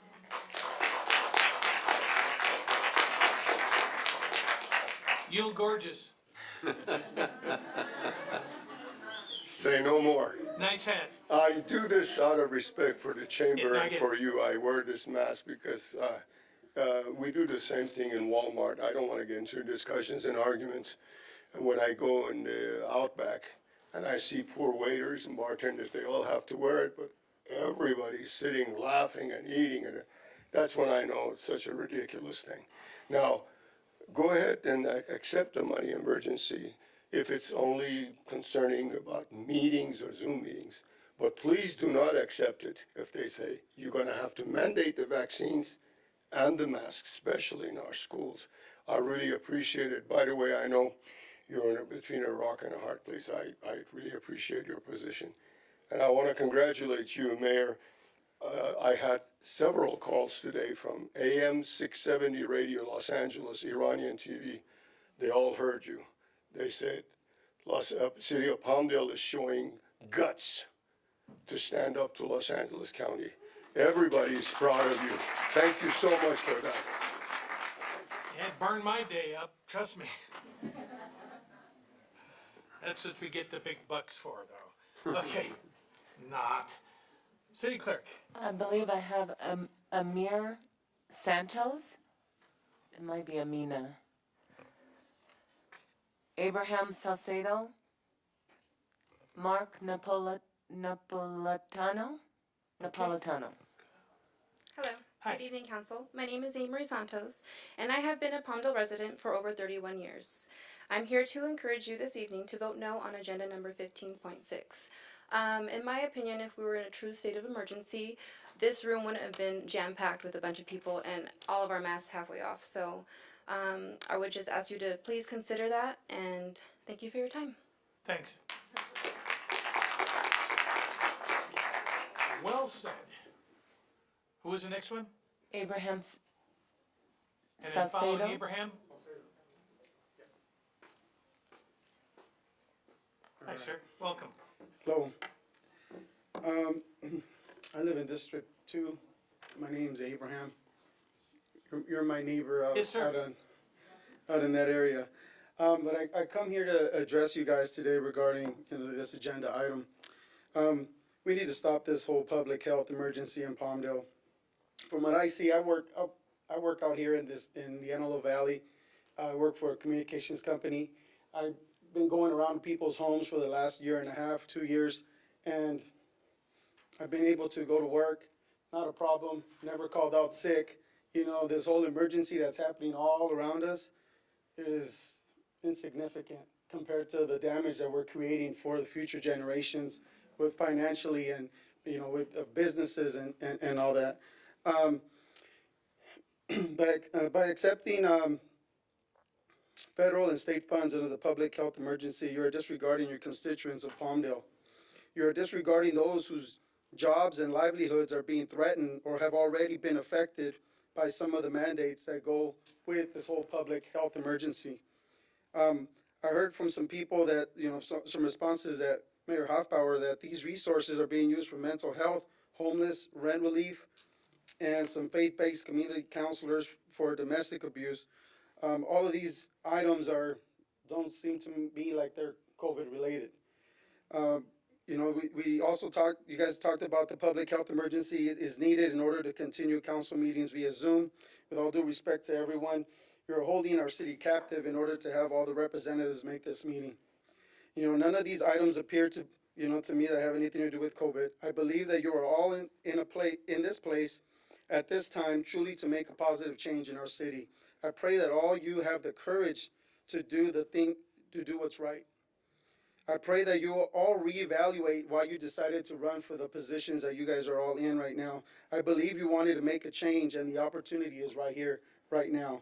Please consider the proposed ordinance of home rule in Palmdale. You know, and we've been praying for every single one of you guys, and we know that you guys are in a tough spot, but I believe you guys wanted to make a change, and the change is now, and you have a whole group of people here that are here backing you up and are behind you, you know, if you do the right thing. Thank you. Thanks.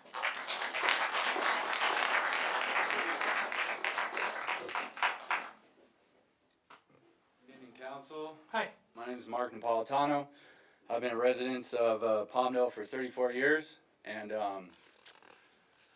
as far as state of emergency and the funding, the money that we're getting as far as a state of emergency, I would like to know if, you know, what our budget looks like. Is the city hurt? Are we hurting for money?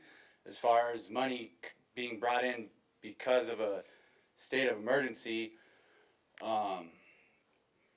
is it really like, dang it, I lost, pertinent? Because I don't think that the money is equatable to anything else that's happening. You've already heard a school teacher get up here and talk about how children, you know, and mind you, I have a 12-year-old daughter at home, and kids are talking about committing suicide. Like that's astonishing. I actually about 10 years ago went through a LA County rehabilitation facility in Acton, which under my understanding is up to be closed. So why would we go and close things that, as far as rehabilitation, that's mental and other, you know, other people's issues, drugs, alcohol, to rehabilitate people's mental psyche, right? So why can't we try to fund things like that instead? If we're in a state of emergency, why is the Lancaster STD clinic being shut down so that lady can go help refugees of Afghanistan that are parolees? They're not even citizens of America, okay? We're all honest, hardworking, tax-paying Americans, right? And I'm sure the majority of us voted you guys in. You represent us, you know. You do work for the people. And as the Constitution states, you know, we not united we stand and divided we fall. And if there really isn't, I mean, you stated that we're getting money, right? And the money is being used for a booster program for the sheriff's department and this and that. If we're in a state of emergency and we're being provided millions of dollars and the money is not being implemented into any hospitals, it's not being implemented in COVID, anything, you're using that money. And here. You're using, okay, the money is being used elsewhere. So what good is the money? Like you're just bringing the money in, dispersing it elsewhere that has nothing to do with a state of emergency, right? If it was that dire of an emergency, the money would be used for medical emergencies, hospitals, right? A couple weeks ago, we had such a short ambulance staff that they're calling in ambulances from Torrance, okay? Now, mind you, I'm a construction worker. I commute. Torrance is about an hour and a half away, okay? So you need to worry about home, right? We're losing jobs in our own city, and taxpayers, you know, fund you guys. So think about us. Thanks. So just to briefly respond, they've got, you have to justify these expenditures when you put them in, and you have to show how it provides either reimbursement for COVID-related stuff. It's their system. We didn't make it up. Okay, it's their system. So it's their form, you know. So okay, who we got? Rob Shovey, And then Terry Shepard, Jill Jill Morantz. Morantz. Okay. Hi, sir. Thank you for your service. You represent us. we would like you to push back against the county. We don't want this anymore. There's no more state of emergency. This is foolish. The state of emergency is people losing their jobs. The people that are being fired for not taking a vaccine at the hospitals. If we were under a state of emergency, we wouldn't be firing doctors and nurses. So it's interesting. I appreciate you guys not forcing masks on everyone when you come down here and take a picture without your masks on, and then you go back up there and put them back on. I didn't know COVID didn't transmit while you were taking a picture. It's magic. I appreciate that. So I'm not gonna. I don't have a long. I'm actively speech. drinking. So. I appreciate that. I won't say what. I don't have a nice long speech. I just want you to represent us, serve us. I appreciate those of you that responded to my emails. You know, we're in a battle. We're going to turn into Australia. I don't know if you're aware of Australia, but it's scary. See the videos. And if you're our line of defense to the LA County.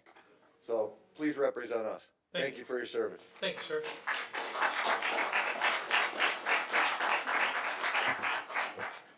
You can pull that mic down a little bit, otherwise nobody hears you. Thank you very much. Thank I you. appreciate it. I wanted to ask you to please help Palmdale be the best it can be. I felt very differently after all these things have happened. I have friends that are officers. They're leaving. I have one that has already filed for retirement, leaving in the springtime. I know a couple of others have moved to other states.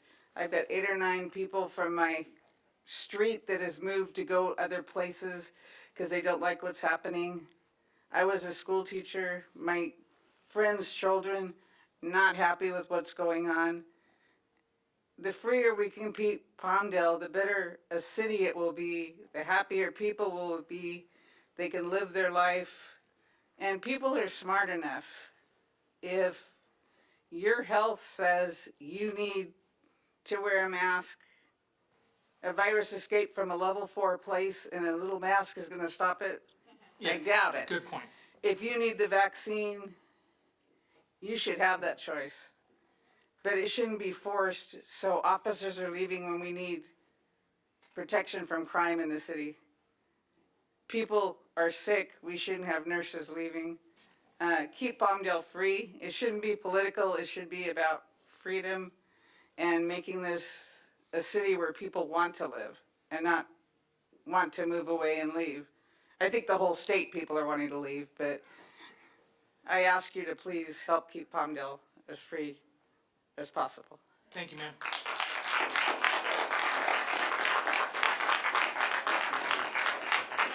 Hi, Jill. You're up. Hi, how you been? Hi. Thank you for having me, Mr. Thanks for being Mayor here. and the City of Council. Mayor, thank you for responding to my email this morning. My name is Jill Morans. I have been a Palmdale resident since 1991. I urge you to vote against the state of emergency. There is no more emergency. And I also please urge you to address the proposed ordinance that was proposed to you 2 weeks ago to ban all mandates in Palmdale and vote against all mandates. We want our freedom. We don't want it to be taken away from us, stripped away. So my speech is very short, so thank you. Very succinct. Thank you very much. My response to you got stuck in the outbox. I saw it this morning after I read your email last night, so I apologize I didn't get to you any sooner. So 2 more. Fu Shone. And I have another one here, Mayor, but it has no name, just an address. So Fu Shone and the mystery person. I'm sorry. Sure. So that's why I have her call the names. I left the sheets over there because I'll just mess them up. I know who I am. Well, we're going to call somebody else nothing in a minute, so Yeah. go ahead. So good evening. All the smart people already said all the right thing that I wanted to say, but not as eloquent. The teacher really got me. I came from a communist country. I see what's happening. And I also, past 2-3 years, been studying Nazi Germany. We are following that book. This is not new. They're following the same playbook. Do you think that the mask is, yeah, you have freedom to wear or not to wear. But do you know they boil you slowly? Slowly. First, oh, what's the big deal about the mask? But it's increased until you get on a platform going a cattle cart. Right. Okay? And you'll get running over by a turtle. Yeah, I get that is what they're doing. China is very happy. They're jumping for joy. Our enemies are excited because we're divided. And we're wearing the mask. That's a visual. That is very strong visual. They are clapping. They're jumping for joy. Okay? So I ask you that no more mandates. This is like emperor new clothes. You know, like, really? Does anybody believe this mask is working on this glass or whatever? Like, all this money going to this separation. You think there's a doctor that I listened to that she was at a rally. She said, the mask to keep the virus in is like keeping bees in with a chain link fence. Yeah. You know, I understand that. That's all I need to know. And the people that, the first month I bought into it. I wore a mask. I was very respectful until 2 months later, the lady that stand behind the counter that all the toilet paper fight, you know, she's still living today. I'm like, hooray, we're free. We don't have an emergency. And the border is open. So really, we don't have to be a scientist. We don't do research. Just use our common sense and look around. That's all I have to say. Thank you.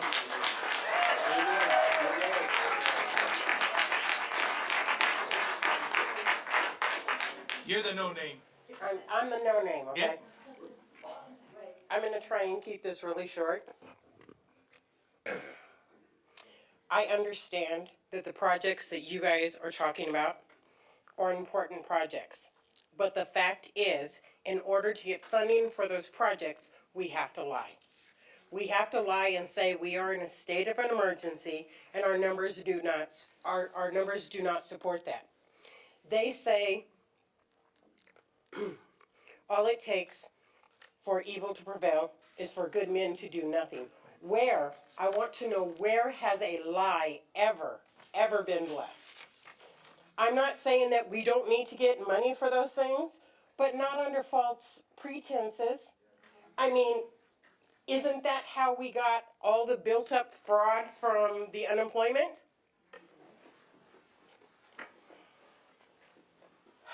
All I'm saying is they're important, but they have to be gained with respect and with honesty.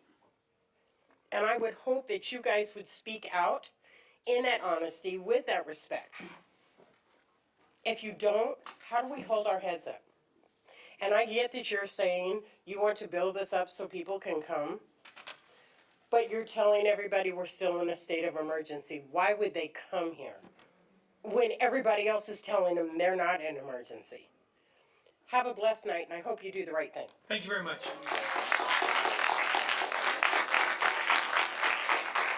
Rich Gallego. Come on. I saw you sneak over there. Thank you very much.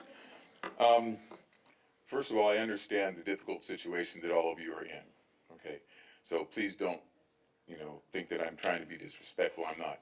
I am, however, very angry, and I have an innate distrust of politicians, so Us too. be warned. You Yeah, should. us too. You should.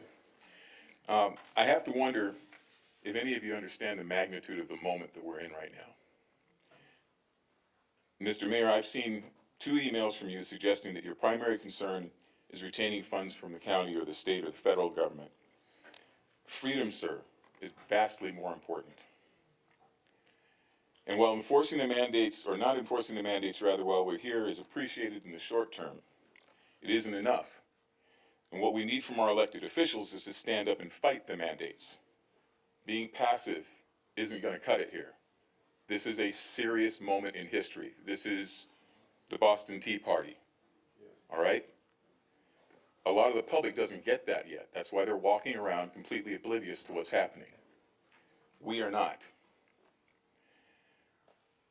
quote, all laws which are repugnant to the Constitution are null and void, close quote. That was the decision of the landmark Supreme Court case Marbury v. Madison. Mask mandates and vaccine mandates are not laws, I suspect because they couldn't pass constitutional muster. Yet you're so concerned with collecting crumbs from various other government entities that you're willing to create a tiered society in blatant violation of the Constitution rather than preserve freedom. This is unacceptable. So my question is, what's the going rate? How much money does one get for selling their constituents God-given rights without their consent? Can any of you tell me what the Constitution says about this tiered society, about denying us our liberty? You can't do it without due process of law.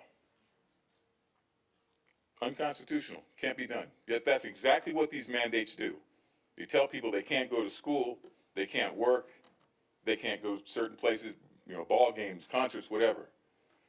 And I'll tell you right now, when the governor said that he's going to force us to vaccinate our children, my 2 children have already naturally acquired immunity, which is vastly superior, not a little bit, vastly superior to any of the vaccines. All right, I can give you the research if you'd like. I have 30 years in immunology to prove it. Earlier, I heard someone in this chamber, much earlier, speak about the respect we have for our veterans. And I have to say, selling our freedoms which they fought to preserve without our consent is a very strange way to show that respect. And you should be ashamed if you don't ban these absurd mandates, and you shouldn't get too comfortable in those seats because you won't likely be there much longer if you ignore the will of we the people. Time. Thank you. Thank you very much, sir.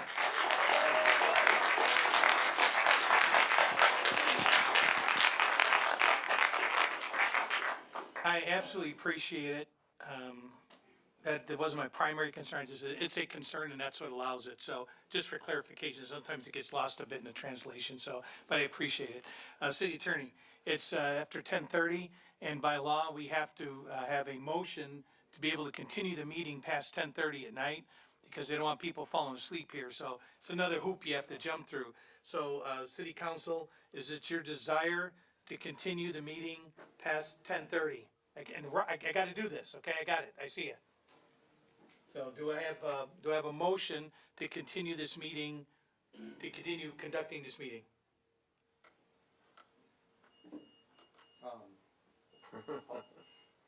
I'll move to approve to continue the meeting, so we can handle this item. Right now? Yeah. Okay, all right. But does that mean we have to, finish the remainder of after we get through this item? Does that Well, mean- probably, but we can take each item as it comes, but Okay. if we don't have a motion and it doesn't pass now, we're all going home. Okay, cause I know we have a few public hearings. That are time important, so, but I think your motion could be, to handle this item and then, And then we'll go from and there. continue we'll the go from rest. there, yeah. Okay, so I'll move to continue for this item, and then we'll go from there for our next public hearing. Second. you have a motion and a second to continue conducting the meeting. City Clerk, roll call, please. Councilmember Carrillo? Yes. Councilmember Loa? Yes. Councilmember Bishop? Yes. And Mayor Hoffbauer? Yes, thank you. Okay, IT, I saw you waving fervently back there, so. We have a Dave Bowman that wishes to speak. Oh, Dave, didn't Dave already speak? Not on this subject. Okay, Dave, you're on. Thank the clerk for going in and allowing and interjecting that, or else I'm pretty sure I would have been cut off. But I'm absolutely impressed by the city's council and their determination to succinctly try to explain the issue to the people of the gallery. I think the people need to go ahead and understand that the needs of the many outweigh the needs of the few.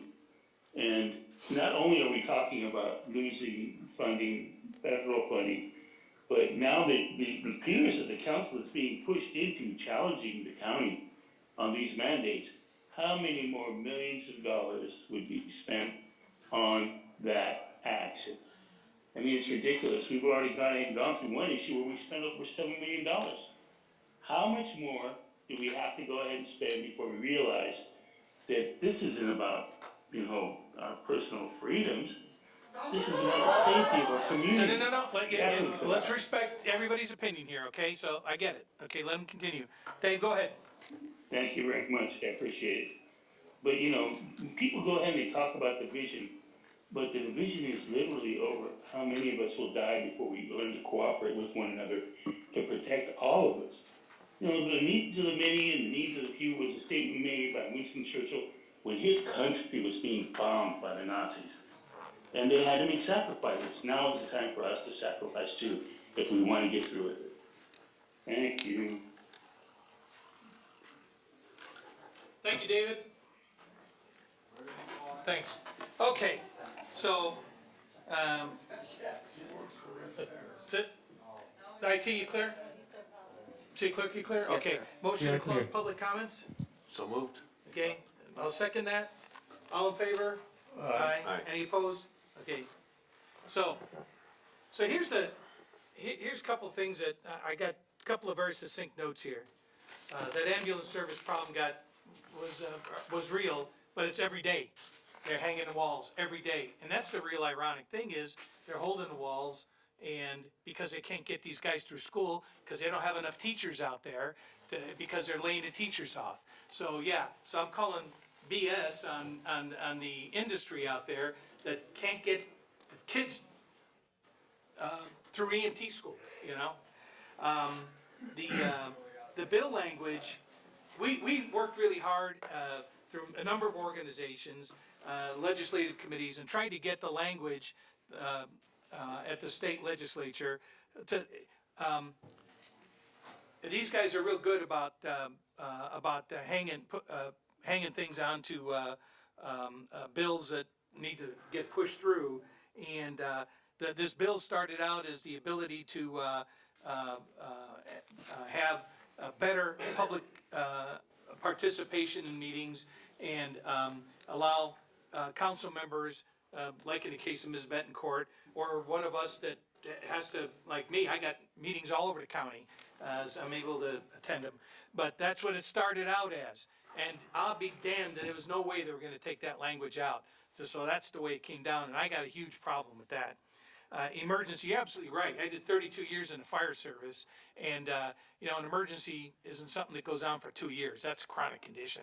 So all y'all that brought that up was absolutely correct. When it comes to the kids, you know, I got a 12-year-old grandkid. I've got a 7 and a 6-year-old, and I got a 2-year-old. And what they're going through, and we're setting back an entire generation of kids that haven't been able to socialize. And when they get back to school, then there's, I mean, every day we're seeing fights at these schools because these kids don't know how to socialize and they're so pent up. Yeah, no, we get that. I don't want to put a little personal perspective on this, and some of you know this that know me, but I got COVID. My mom also got COVID. Mom passed away. It was around the beginning of the year. When I got COVID, it was just a fluke that I had gotten tested, and I got treated right away. So I was one of those lucky small percentage that was able to get tested and treated right away. And I had a mild case, and I thought I had the flu or something like that when it started to hit me. But subsequent to that, I ended up having a serious case of pancreatitis, which they attributed to post-COVID syndrome. And then don't you know that I get the shots, and son of a gun if I don't end up getting pericarditis, which they absolutely attributed to the shot. So when they say it's 0.00000, it's 100% if it's you. But it was my choice. It was my choice based on my medical condition, my history, and me. Okay, so I made that choice. So I totally get that. Any of you guys that listen to any one of the half a dozen stations that were interviewing me, I couldn't hardly even get out for lunch today without their communications team grab me and say, oh, these guys are out there, watch out. And here you go, you need to go talk to these guys. I think I made that, my position on this pretty clear. You'll alluded to that, you know. I think that we are, it's not even a rock in a hard spot here. The real thing comes down to, and I think one lady pointed it out, how long do you keep continuing supporting the lie? I think that's a legitimate point, you know. I think we need to continue the better open public communication and meetings, but how do we continue to do that? And sit and say, yeah, oh, we're gonna declare a state of emergency, wink, wink. So anyways, let's go down to dais here, because I know we all got some very strong feelings on this. Let's start over here about Mr. Carrillo.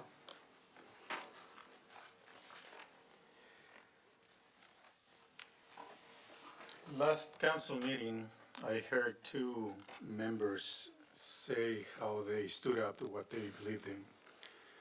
One of them, a business owner of a restaurant, who said that he very strongly believed in what you all have said. And I commend that. He stood up and he said he's not going to even require his employees to be tested in order for them to be employed. That's commendable. It is commendable that we stand up for what we believe in. That's what you all have done tonight, last council meeting and tonight again. But there are implications and consequences to what we believe in. And I think that we all have to know that our decisions come with consequences. As far as the funding, there are some programs that are COVID related, whether we believe that it is true or not. We've heard testimony that it's real. The mayor got infected with COVID, as many other people did. The money implication, and I heard a couple of people say that it's not related to COVID, but there are programs that have helped our residents be able to survive.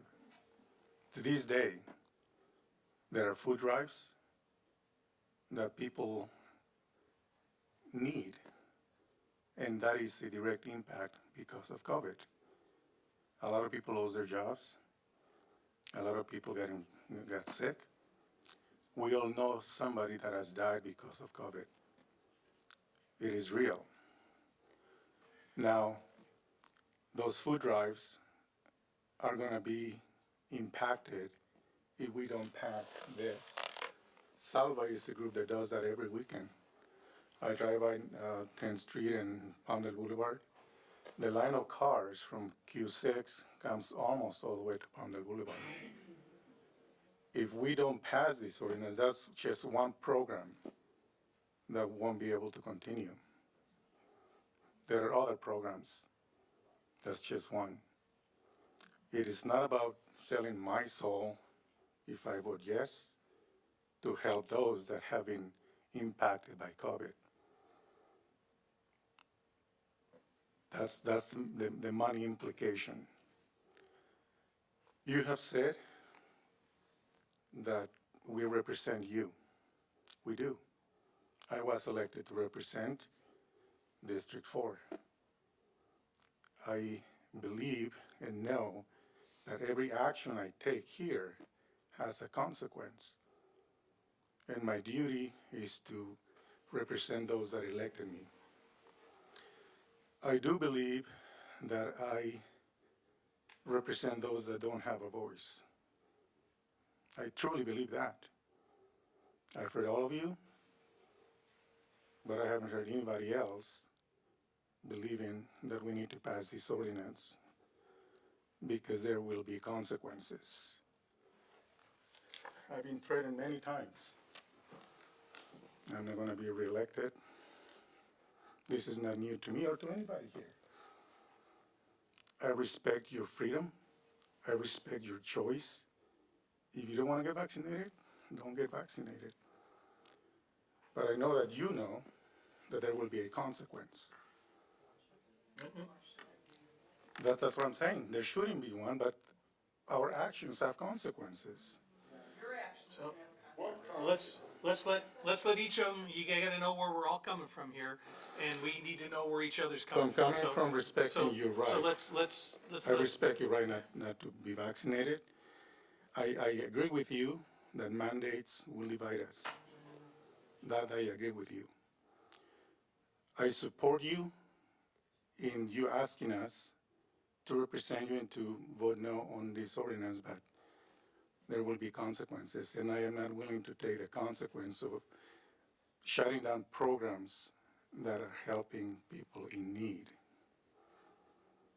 This is not about the mandate that you guys asked us to do last month. It's not here yet. We will have it here in the next month or so. We will take an action on that. Okay. That's all I have to say. Again, I respect your point of view. I was elected to do one job. I'm doing my job. And I believe that I have the integrity to continue to do my job, whatever the outcome is. Thank you, sir. Thank you. Mr. Bishop? I had a question for finance. We talked a lot about funding tonight, and I know you briefly went over it in the beginning, but how much does is the city get on an annual basis for declaring this? What are we getting versus what are we potentially going to miss out on? It's hard to put the numbers in this. The reason I'm saying this, it could be in millions, and for example, PPEs. We spend quite a bit of money on all these masks and all these different supplies, and those are the monies that get funded by FEMA. And also other programs, those people we saves, for example, food distribution. We have to put people into the food distribution program that the federal funding is supporting that time that the staff spent time on. And there are other support, like a testing facility. When we ran the testing facility about a year ago, we had to put Parks and Rec staff members into that. And those are the money the federal funding is supporting. And there are many other programs the city put in place. For example, another example could be the mortgage assistance. And then also rental assistance. All these are federal funding, really driven by this the emergency. So yeah, there are significant implications. But on the other hand, obviously, a city has received the federal funding in the form of a grant. So those monies are also used for other programs as well. So it's offsetting some of the needs that we would have used FEMA as a sole source. However, not having the FEMA would be quite detrimental. It could be in many millions. Yes. So it's hard to put the exact precise dollars into this. Some of it's prospective? Yes, so FEMA does not have any expiration date. So, as long as the city needs to provide these programs, the city will be able to continue funding those programs, in different ways.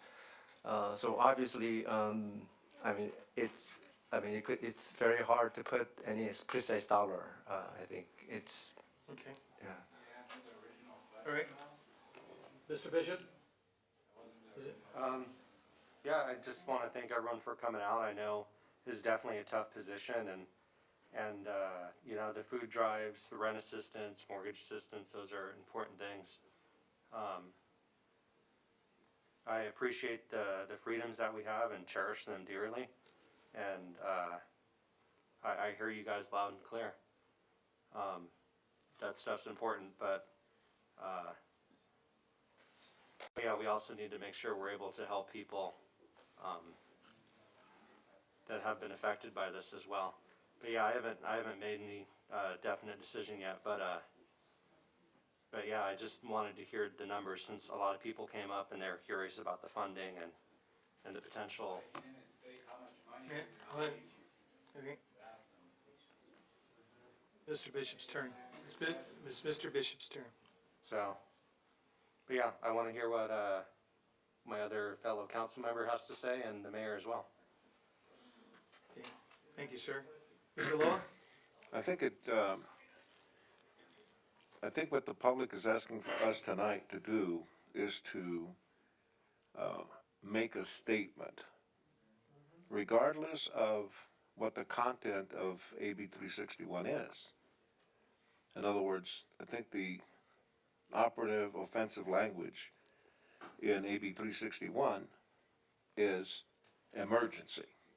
And it's been stated over and over again here tonight that there is no such emergency. And I'm troubled by that to some extent because just a few weeks ago, a real dear friend of mine died from COVID. I know, they're dying. 700,000 people in the United States have died from COVID. So I understand, and I've declared it last time, the fundamental right of individuals to be free. And I agree completely with the fact that government has taken advantage of this crisis, that they call it, in order to overreach. In other words, to extend their powers that they couldn't legitimately do because they wouldn't have the power to do so legislatively. I believe that that's happened, and I believe that it has infringed on our freedoms. So what it boils down to me, really, is whether we issue a protest here in Palmdale at the risk of perhaps losing not chump change, but millions of dollars. I'm really torn by this. I empathize and sympathize with the statements that are being made tonight, because I think it comes from the heart, and I think you're true.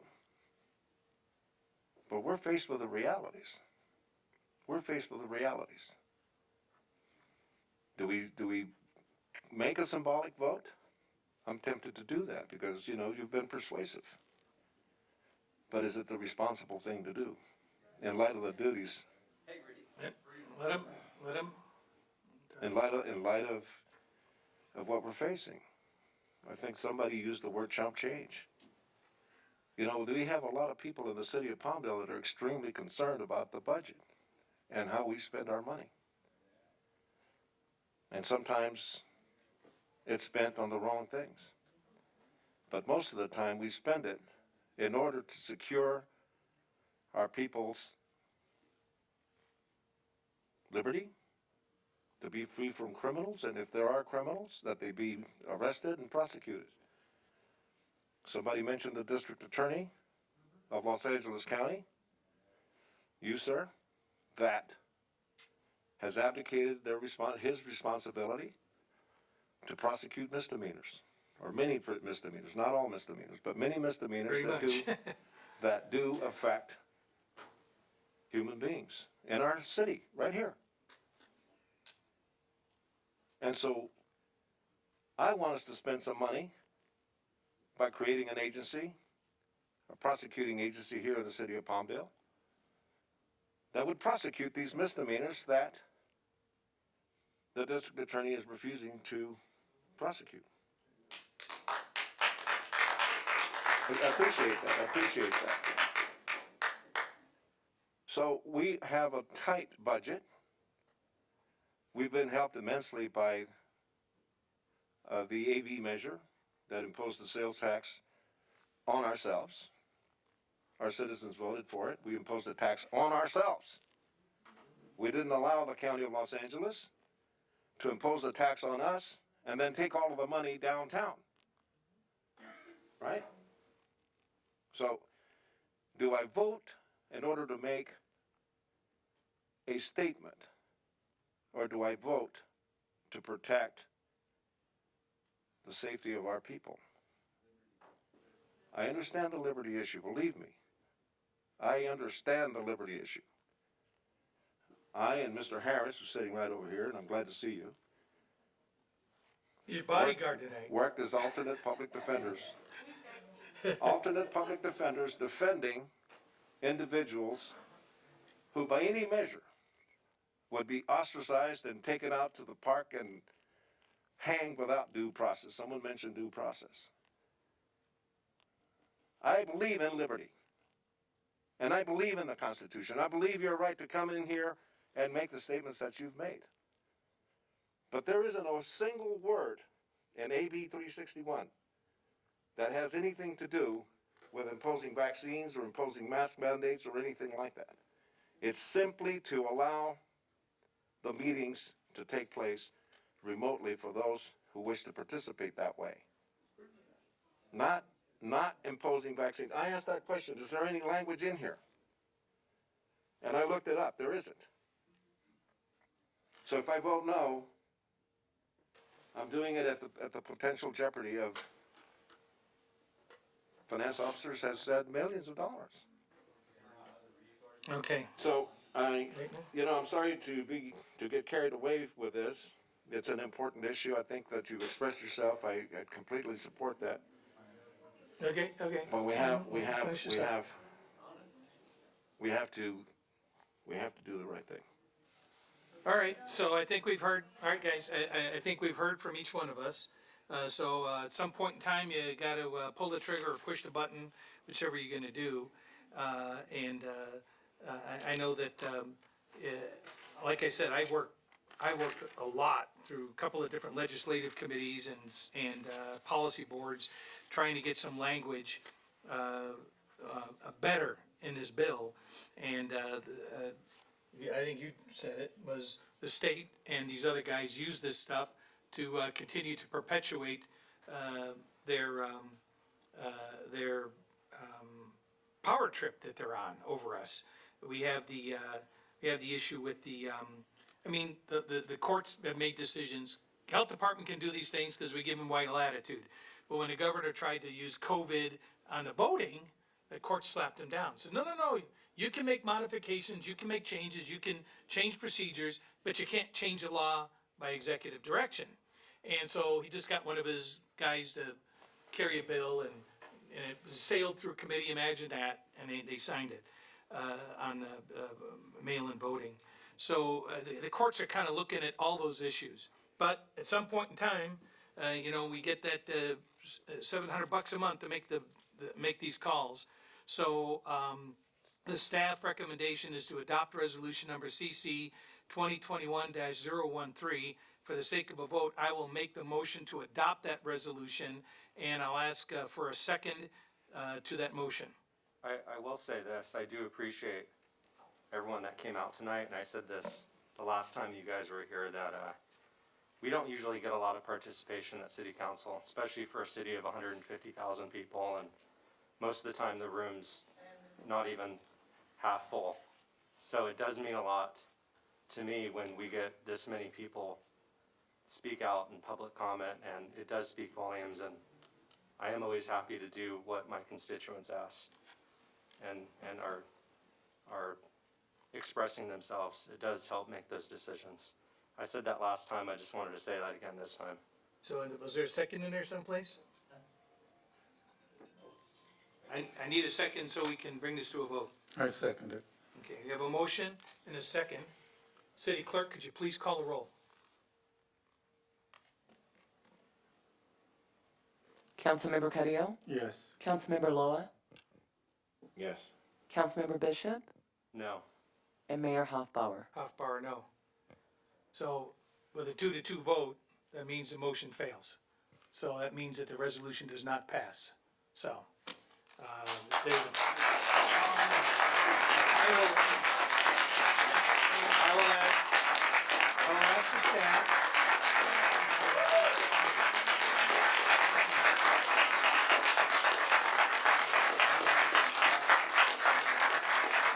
I will ask the staff for the purposes of the some further discussion, if there seems to be any sort of a workaround outside the state of emergency declaration language that's in there, if we can further research it. I don't think that there is for the remote public participation in the meetings. To take a little bit further look at that matter and see if there's anything that can be brought back so we can continue this process. And, that's it. We're gonna have to, we've got a whole bunch of other stuff here. I don't know how much longer you wanna stick around and watch those dogs and thought we ponies, continued everything you else know? to another So, but let's take a short break, let you guys go that we're here on this item, and we're gonna go ahead and, figure out where we're gonna go from here. Okay, all right.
All right, so, confirming with IT, we are back up online,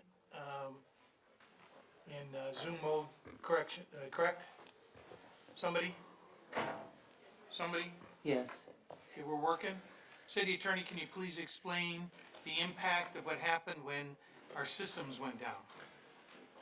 Sure, thank you very much. The ability that we have to conduct this meeting electronically, particularly through Zoom, is provided by SB 361. That law does require that if we lose connectivity, that the meeting be suspended and any action taken is thereby invalidated.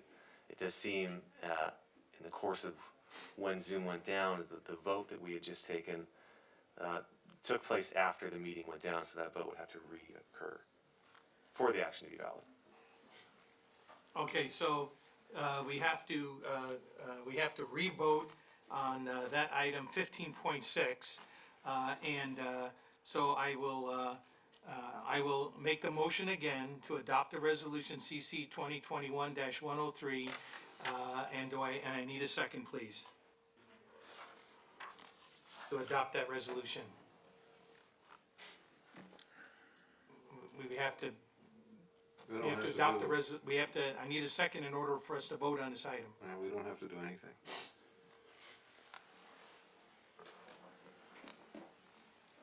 Going once? Going twice? So now nobody's on the record. Okay. Very good. So the item dies for lack of a second, and the result is the same. So, all right. So that concludes I don't think the result is the same because it's just not been voted on. What's that? It hasn't been legally voted on. No, So it just failed for lack of a second. Right. So, right. Yeah. So now, the question is, pursuant to Mr. Bishop's original motion, we have two public hearings that the city clerk has to open some ballots on, that are, they have to get the, Mayor, I'm sorry, do we have the ability to take the Housing Authority item before we move to the public hearing? those probably ought to be towards the front of the agenda to begin with. 14? Let me find that real quick here. So on the Housing Authority, thank you for staying here and being awake, still. What the heck number is that? 14? 14, Way back at 14-1. yeah. Did somebody, you guys gotta get a shorter leash on me, let me slip right past that.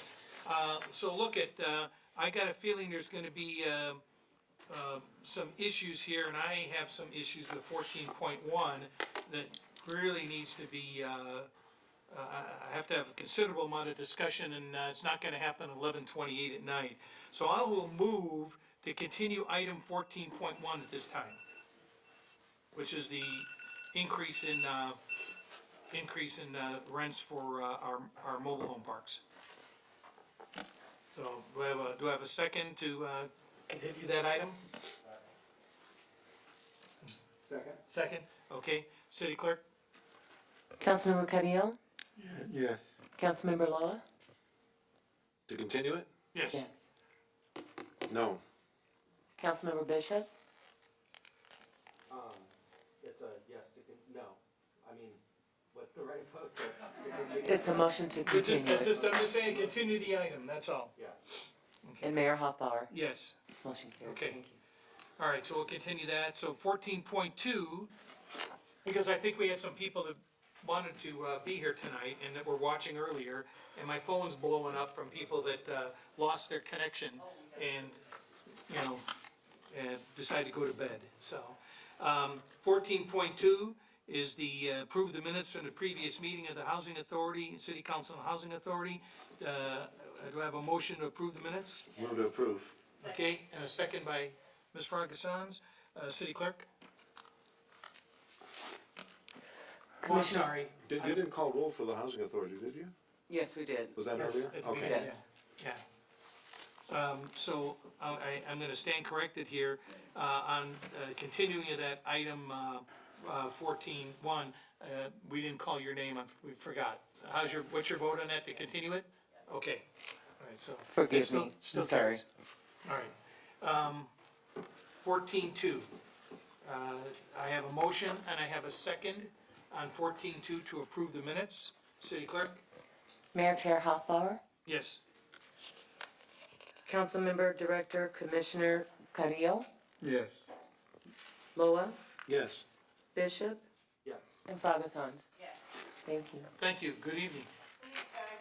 Sorry. You should have thrown something at me when we skipped that. All right. The original phone blow up.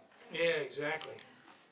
So we got a couple of public hearings here on these CFDs. Do we wanna move our way through that? That should be pretty quick. It's already 11:30, but do we wanna handle these things here real quick? Anybody objecting to continuing? Okay, 16-1, we already had that one. 16-2 is a resolution. Chuck, you wanna read title of the resolution? Good evening. This is for the Homes for Families project on Division, south of Palmdale Boulevard. There are two resolutions. I'll only be reading, thank you. I'll only be reading the one because we have a very likely outcome of a vote that would be no majority protest. So I'll read the one full text of the resolution to form the 16.2. This is for the landscape assessment district for the project, and then we can go on to 16.3 after that.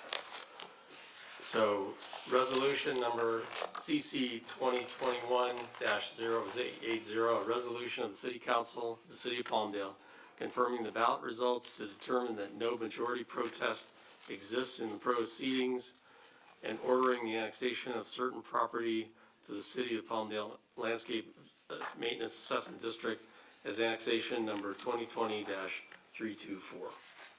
Okay, and for the sake of perhaps some expediency here and not to reinvent the wheel, can we read, is there any legal reason we can't read in the resolution on CC 083, which is the landscape maintenance lighting district? We've taken one at a time. Okay. Yeah. All right. So, they're feverishly counting the ballots back there. No pressure.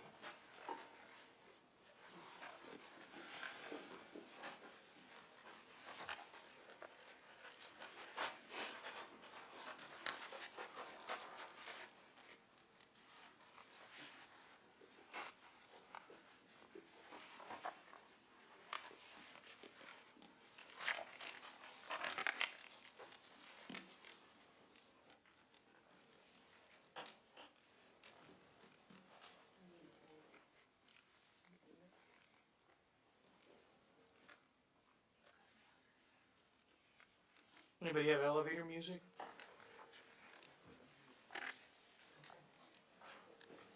Do we have any public comment on item 16.2 before we go any further? I almost forgot that. So I will open a public hearing on item 16.2, the LMD. Anybody here to speak? Seeing none from the audience. IT? We have 3 people with their hands raised. 3 people have their hand raised for item 16.2. I'm not sure if it's specifically for item 16.2. Well, that's the item that's up here, so. Right. Mackie O'Donnell, please feel free to speak. Matthew, is this on item 16.2, sir? Going once? Going twice? You probably went to bed. Okay, next item, next person? We have Vicky Solis. Vicky Solis, please. Vicky Solis, is this on item number 16.2, the landscape maintenance district? No, sorry, no comment. Okay. I don't know why my name came up. Thank- Sorry. Thank you, no problem. So sometimes those hands get left up. All right, who's the other one? The next one is Donna Deutschman. Donna Deutschman. Did you have some comment, ma'am? On the 16.2? Yes, that would be Donna Deutschman, CEO of Homes for Families. Yes, ma'am. And I just wanted to thank the staff and the council for their amazing patience and work ethic to be there at 11:30 tonight, and all of the work that they've put into the project. Doing this tonight is going to allow our next set of veterans to move in on time, along with us doing all of the work we're supposed to be doing and are doing to get them in on time. But we really, really appreciate it, and so do our veterans. And thank you, Mayor Hoffbauer, and all of the council members and staff who've been coming out to our builds. It's been really remarkable. And bring a massage therapist next time, okay? So, Absolutely. thank you, Donna, appreciate your comments. IT, do we have anybody else? Nope, that is it. Okay, City Clerk, you have anything on your screen? No, sir, and I don't have any cards for that Okay, so a item. motion to close public hearing, please? I have a motion, do I have a second? Okay, I have a motion and a second. All in favor to close public hearing? Aye. Any opposed? So ordered. Okay, so we have a staff recommendation to adopt that resolution, or the resolution denying it, continuing to count. So, how about the Braves?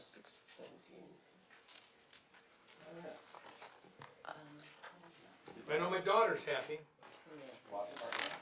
I wish I had time to watch TV, huh? Sports Center. I answered emails until dark 30 last night. That's why I told Jill, I said, I didn't realize that one of my responses to her never sent. Yeah. So this morning I looked and it's sitting in the outbox.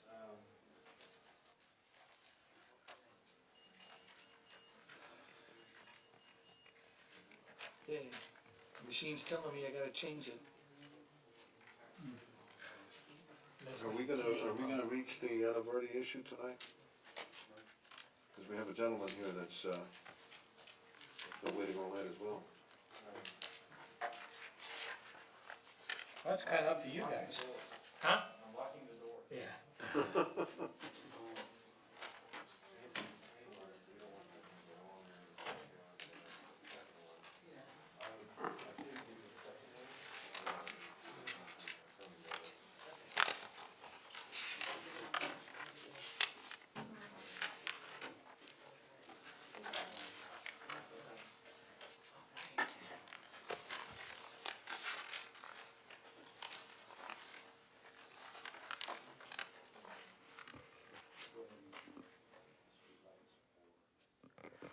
So I'll just start with ballot number 2.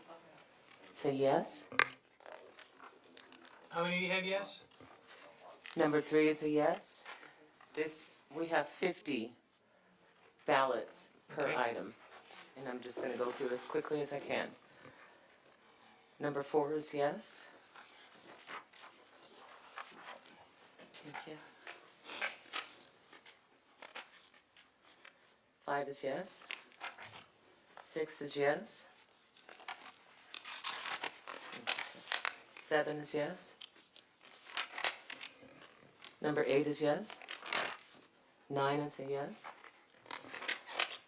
10 is yes. 11 is yes. 12, yes. 13, yes. 14, yes. 15 is a yes. 16, yes. Oh, nothing on 16.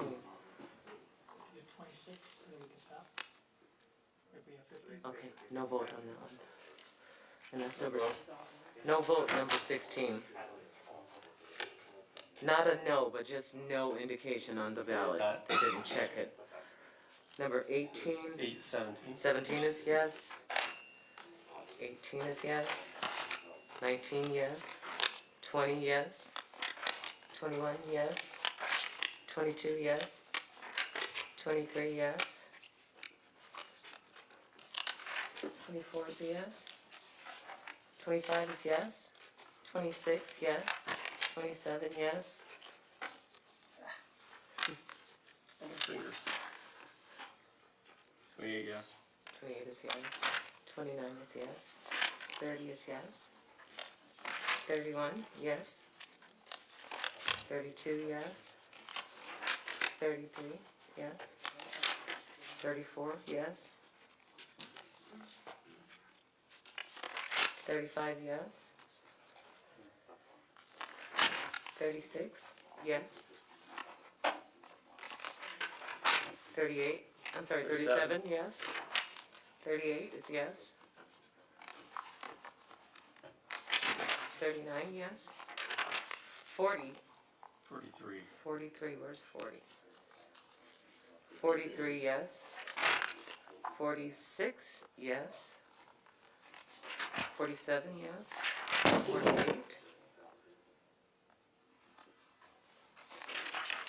49, yes. 50, yes. 51, yes. 52 is yes. 53, yes. 54, yes. 55, yes. And 56, yes. Thank you, Jeff. Make it easy. This is My understanding is that the district carries. yes, sir. Based on that, I need a motion, to adopt, that would be 2021-080, correct? Move to approve. Now, I'm on a verification, that's confirming the ballot, that's the one we want, correct? Number 1, yes. Okay. It's the first resolution. Okay, 2021-080. okay, I just have to verify that, because we don't want any typos. Okay, do I have a motion to approve that item? Yes. Mr. Loa? Mr. Bishop? City Clerk? Councilmember Cadillo? Yes. Councilmember Loa? Yeah. Councilmember Bishop? And Mayor Hoffbauer. Yes. Thank you. Motion carries. Carries. So 16.3, this is the lighting district. Chuck, you want to read the ordinance into the record, please? Yes, sir. Resolution CC 2021-083, a resolution of the City Council of the City of Palmdale confirming the ballot results to determine that no majority protest exists in the proceedings and ordering the annexation of certain territory into the City of Palmdale Streetlight Maintenance Assessment District Number 1 as annexation 2019-186. And the resolution while they're counting here, the resolution of opposition would be 2021-084. Correct. Okay. So I will open a public hearing. IT, you have anybody to speak on this item? We currently have no one with their hands raised. Okay, we'll close that. City Clerk, you have anything on your screen? No, sir, and I don't have any No speaker speakers slips. cards for it as well. Okay, I need a motion to close public hearing. So moved. I have a motion to close public hearing. Do I have a second? Second. I have a second by Mr. Carrillo. All in favor? Aye. Aye. Anybody opposed? Hearing none, motion carries. All right, so we'll sit here and listen to the clock tick. Thank you for your patience. Yeah, it's the process. Was this the most Okay. urgent matter that remained on the agenda? I Was thought that- it was time-sensitive things. Was this a time-sensitive thing? Yes, Yes. Yeah, I read because of the 45-day notice. We have, as Donna said, they have families that wouldn't be able to move in. If we Oh, didn't that's do this. right, okay. Yes. 7 is yes. Yes. 8, Yes. Number 9, yes. yes. 10, yes. 11, Yes. Yes. Is that 13? So how about them brains? 13 is 12. 14 is 12. As So yes, much I'm sorry, easier 14 if is the yes, developer 15 does is this yes, before it all gets subdivided and sold, Yeah. 16 is yes, right? 17 yes, 18. yes, 19 yes, 20 yes, 21 yes, 2 yes. 22 yes, 23 yes, We're hitting a milestone here, we're gonna run out of coffee. 24 is yes, 25 is yes. 26, yes. 27, yes. 28 is yes. And 29. 29 is yes, 30 is yes. 31 is yes. 32 is a yes. 33 is a yes. 34 is yes. 35, yes. 36 is yes. 37, yes.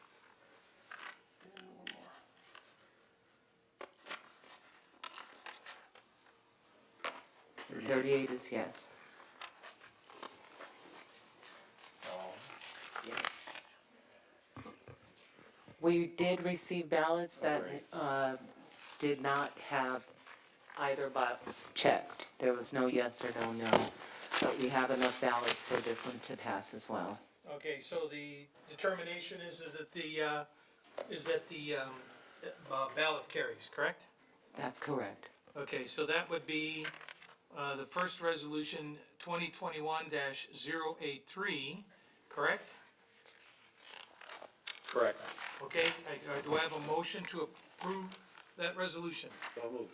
Mr. Loa, Second? Mr. Bishop, City Clerk. Councilmember Carrillo, Yes. Councilmember Loa, Yes. Councilmember Bishop, Yes. and Mayor Hoffbauer. Yes, Thank you. Motion thank you. passed. The district carries. 16-4, I'd like to make a motion to continue that to the next meeting. We already said we're gonna do. Megan, what's the implications of continuing this item? We've got a gentleman that's sitting right here, who's probably not gonna be happy about being up all night. We do, there's no implications from the staff standpoint, but the developer might have something to say about it. All right, so is there any impact to us continuing this item? Other than the fact that it's happening later? The impact would be that the project would not be able to move forward as quickly as the developer had anticipated. It should be an item that'll be quickly resolved. Right? Okay, well, there's a motion. Is there a second to the motion to continue? The hearing none, motion fails. Do we know how long this is gonna take? 'Cause I don't think we should keep staff here past midnight. Well, Should be quick. And the longer we debate it, the the longer longer it's gonna take. Megan, Reader's Digest version, please. Sure, I will go ahead and read the ordinance and resolution titles into the record.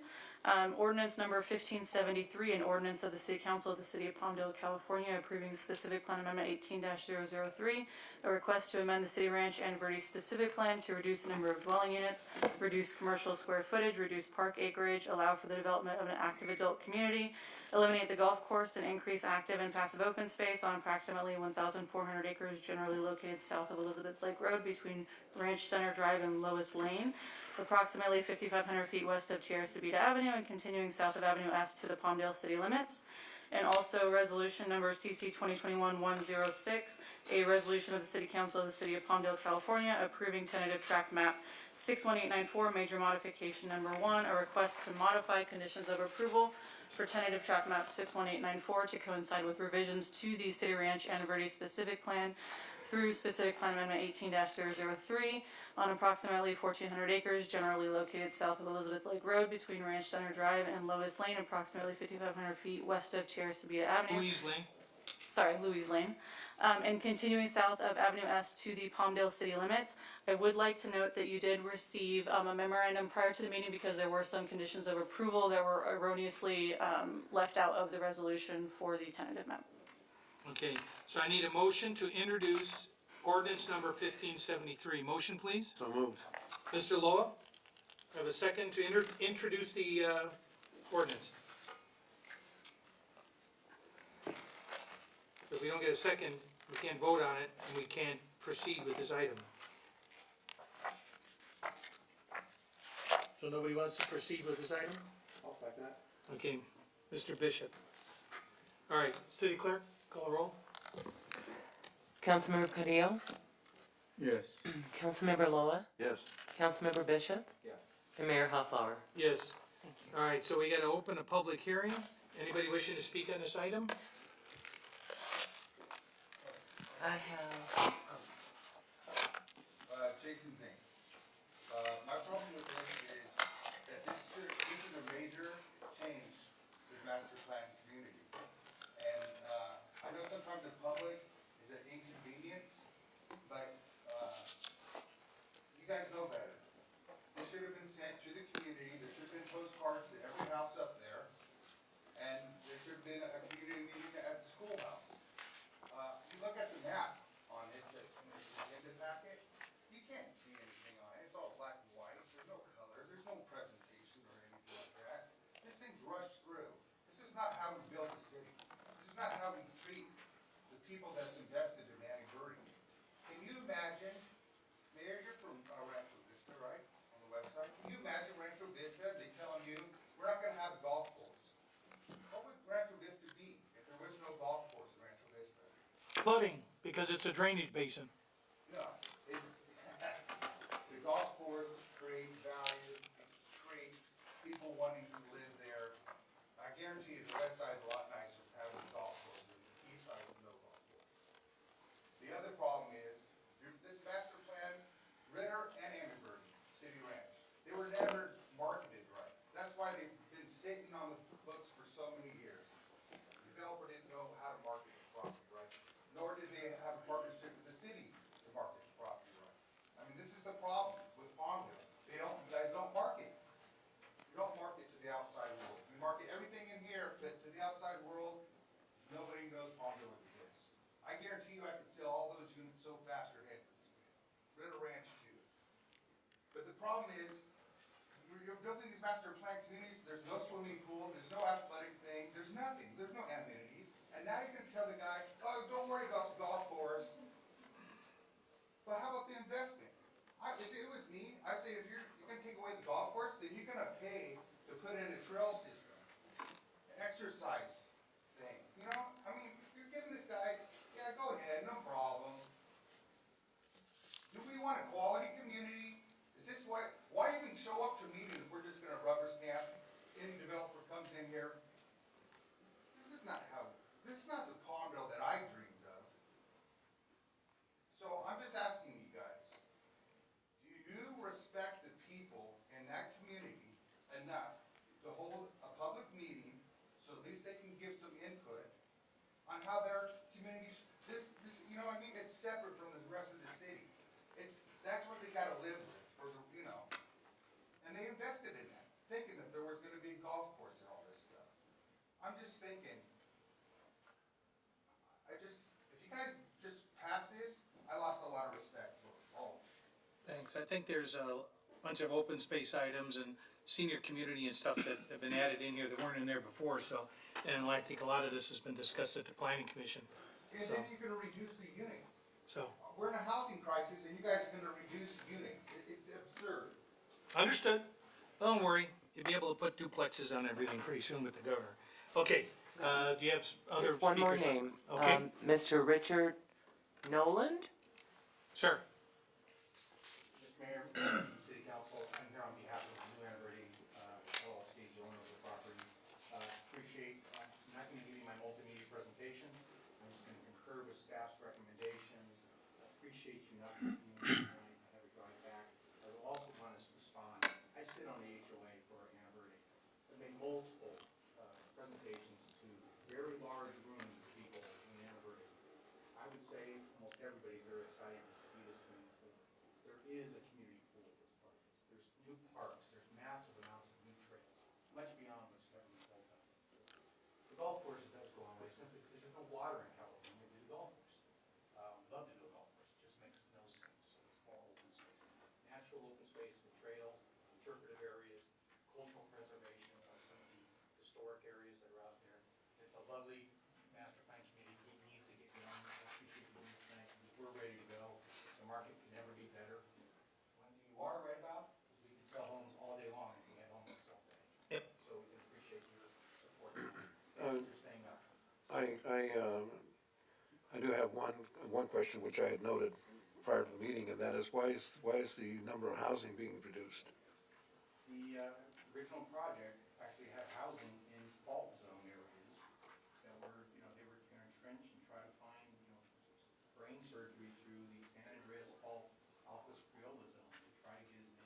This wasn't just arbitrary so we could thumb our nose at people that need houses. We would love to have them all. Okay. And regarding the golf course, regrettably, there has been a declining interest in golf in past several years. And what you've stated about the lack of water, you know, adds additional basis for taking it out. As the existing country club is having a real struggle right now. It is. What people want today in homes is health and wellness facilities. We have all of that as part of this. Right. Pool that hopefully will serve the existing community as well as the new. And once you get this project, assuming it gets approved, you will be marketing throughout Southern California. Well beyond. After the double. We have broker cooperation? There you go.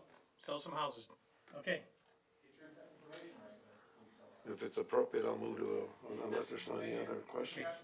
All right, I'm sorry. Hold on. All right, Mr. Lowe, was that? Okay, Unless there's any other questions, I move to approve the item. Okay, well, you have to close the public hearing Oh, first. so I move to close the public hearing I then. have a motion. Do I have a second? Before you do that, I have questions.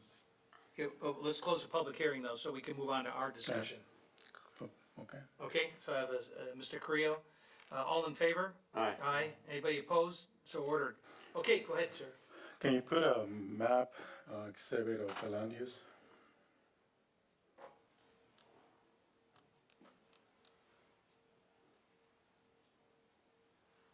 What are we doing? I want to see the land use on Neo and Verde.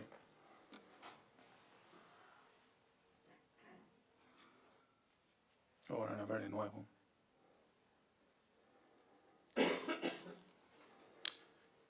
Where will the multifamily be developed? It's hard for me to tell here what the colors mean. Yeah.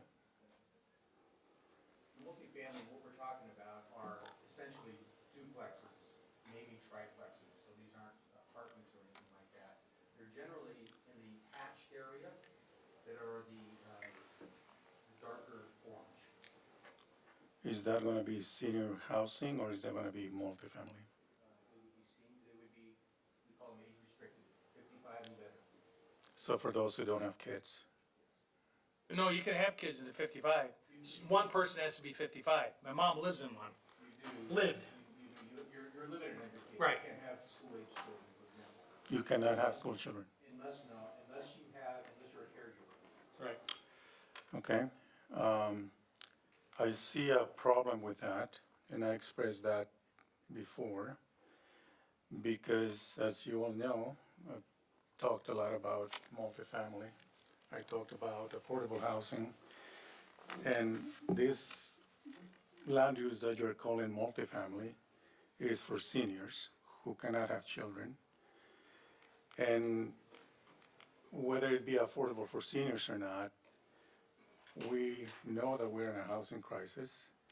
We know that all of the affordable housing is on the east side of the city. And this is just another way to segregate multifamily on the east side of Palmdale. I don't see how we can honestly call senior housing be multifamily because they don't have children, right? Yeah, they can have a younger spouse and they meet the qualifying age. To live in a multifamily designation, that the only thing is adding units, but it's not addressing the housing issues that we have. Now, it's about over 1,000 units for senior housing. I don't see that really happening. I don't think that even with this market now, with baby boomers retiring and getting to that age, how can you feel over 1,000 units for senior housing in that master plan? Council member, I've been involved in active adult communities for almost 20 years now, and many of the trilogy communities are shaped. Every one of them was 1,300. Del Webb communities are several thousand units, all very successful. I'm very familiar with senior housing because there's a lot of that in the Coachella Valley. That's where I work, and that's how hype real estate. And I like to ask the council to think about the impact that this is gonna continue to have on multifamily affordable housing. We had testimony in planning commission meetings and city council meetings on how there is evidence that all the affordable housing is on the east side. There's also evidence that when you have lower income households, be with higher income households, there are better opportunities for those children to do better in life. Again, to me, this is just another way to segregate what's happening throughout the city. That's one of the reasons why I wanted to continue this item, because I do have a lot of questions and a lot of concerns, and I want to ask the council to really think about that impact, because what we're going to be doing here is continue to use the segregation mechanisms just because, like Jason said, yeah, get rid of the golf course, get rid of affordable housing, but build over 1,000 units for senior housing. I don't see that happening. I see there is an addendum to the EIR. There were a lot of environmental concerns when this project went through years ago. I believe that there were tribal remains found. Maybe not remains of the indigenous people, but their artifacts. There is a concern of odor. The wind blows in that direction from the landfill. There is that concern too. How is that going to be mitigated with this addendum? The commercial component, again, is being reduced. Now we are talking about making places more livable, but yet we're saying get rid of 50% of the commercial space, or whatever that percentage is. So now you're forcing those future residents to continue to depend on driving on this side of the city to get their shopping done. Fire department response.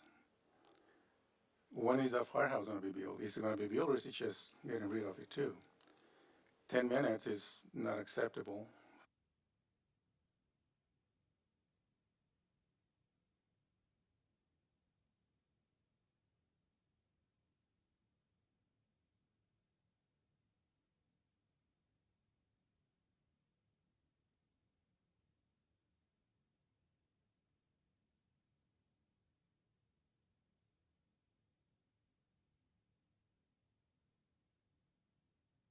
Couple? Oh, okay. I can hear me really well. Yes. Oh, there we go. Yes. Can I reply to some of those and? Was there a specific question there for him?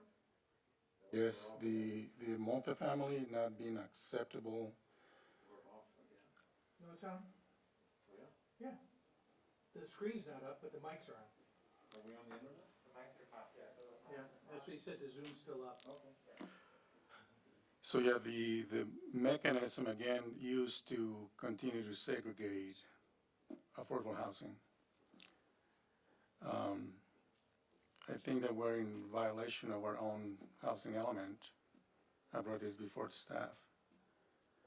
I am going to continue to fight for that, and I'm serious about it. And having all the low-income affordable housing on the east side of the freeway, I think that the council needs to realize that there is a point where people just are fed up with